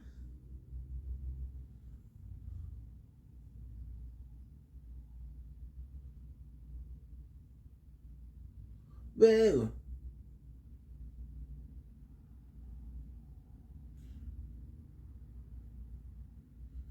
Great news.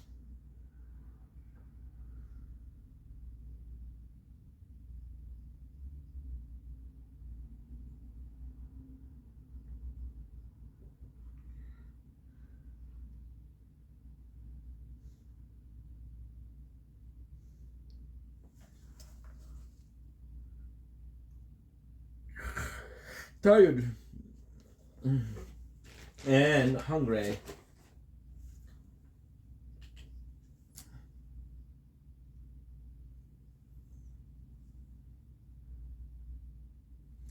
Farmfering 50.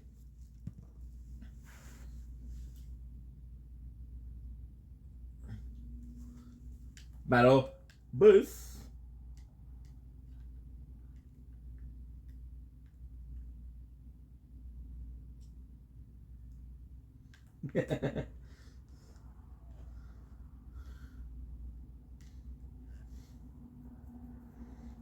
Jacinta. There's 5. I.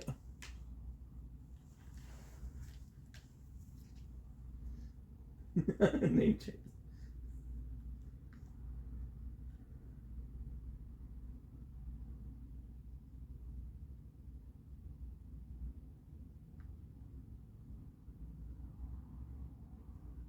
What?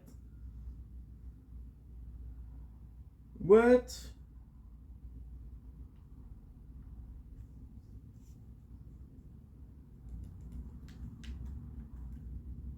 One. Okay, good.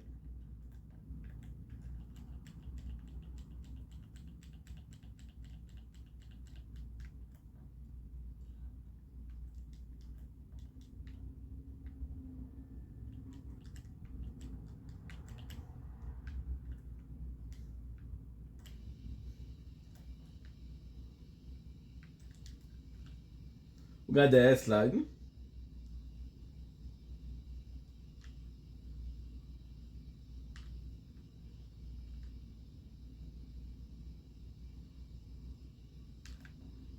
One.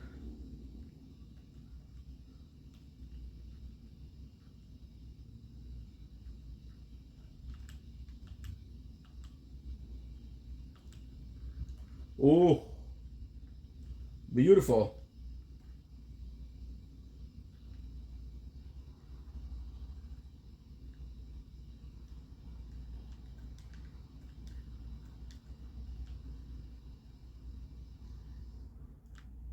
1,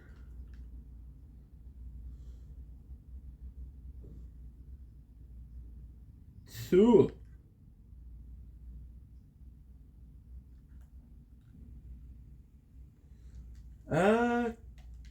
88.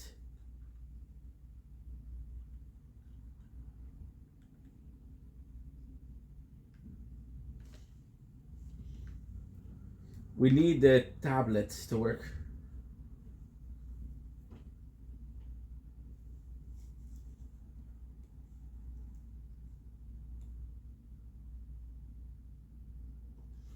Burn.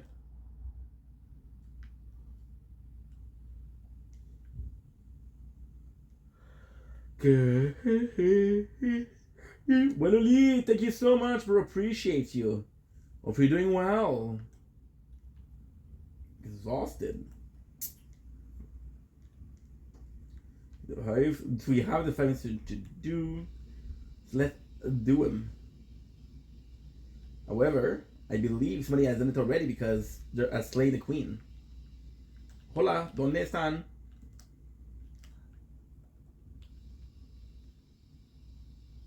I don't feel bad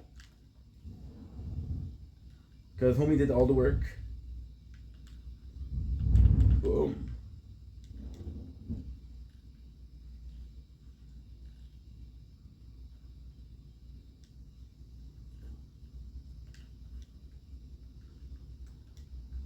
Good.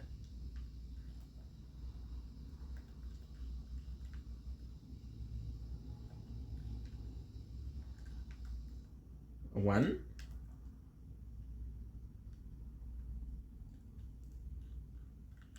One, 2, 3, 4, 5, baby.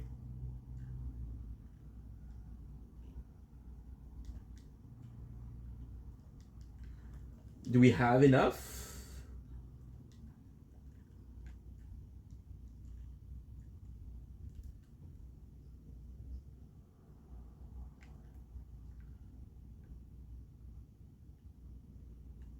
One.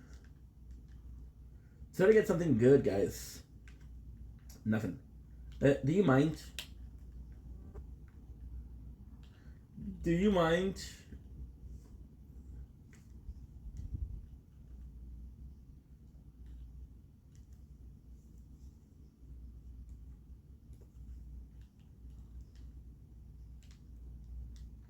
One.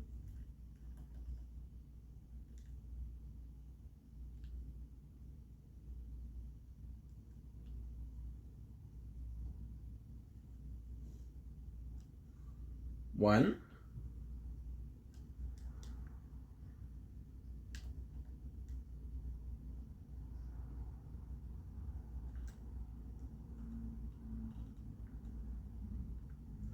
$1,000. That's kind of important.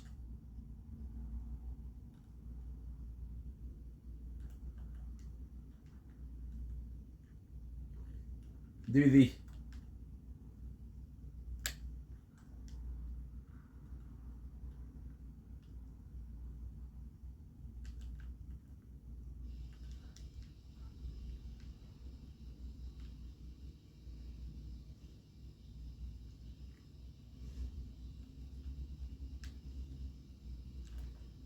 beautiful.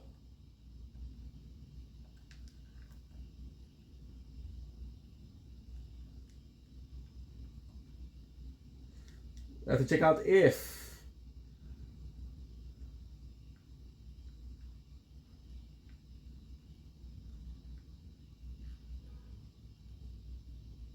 no, nothing.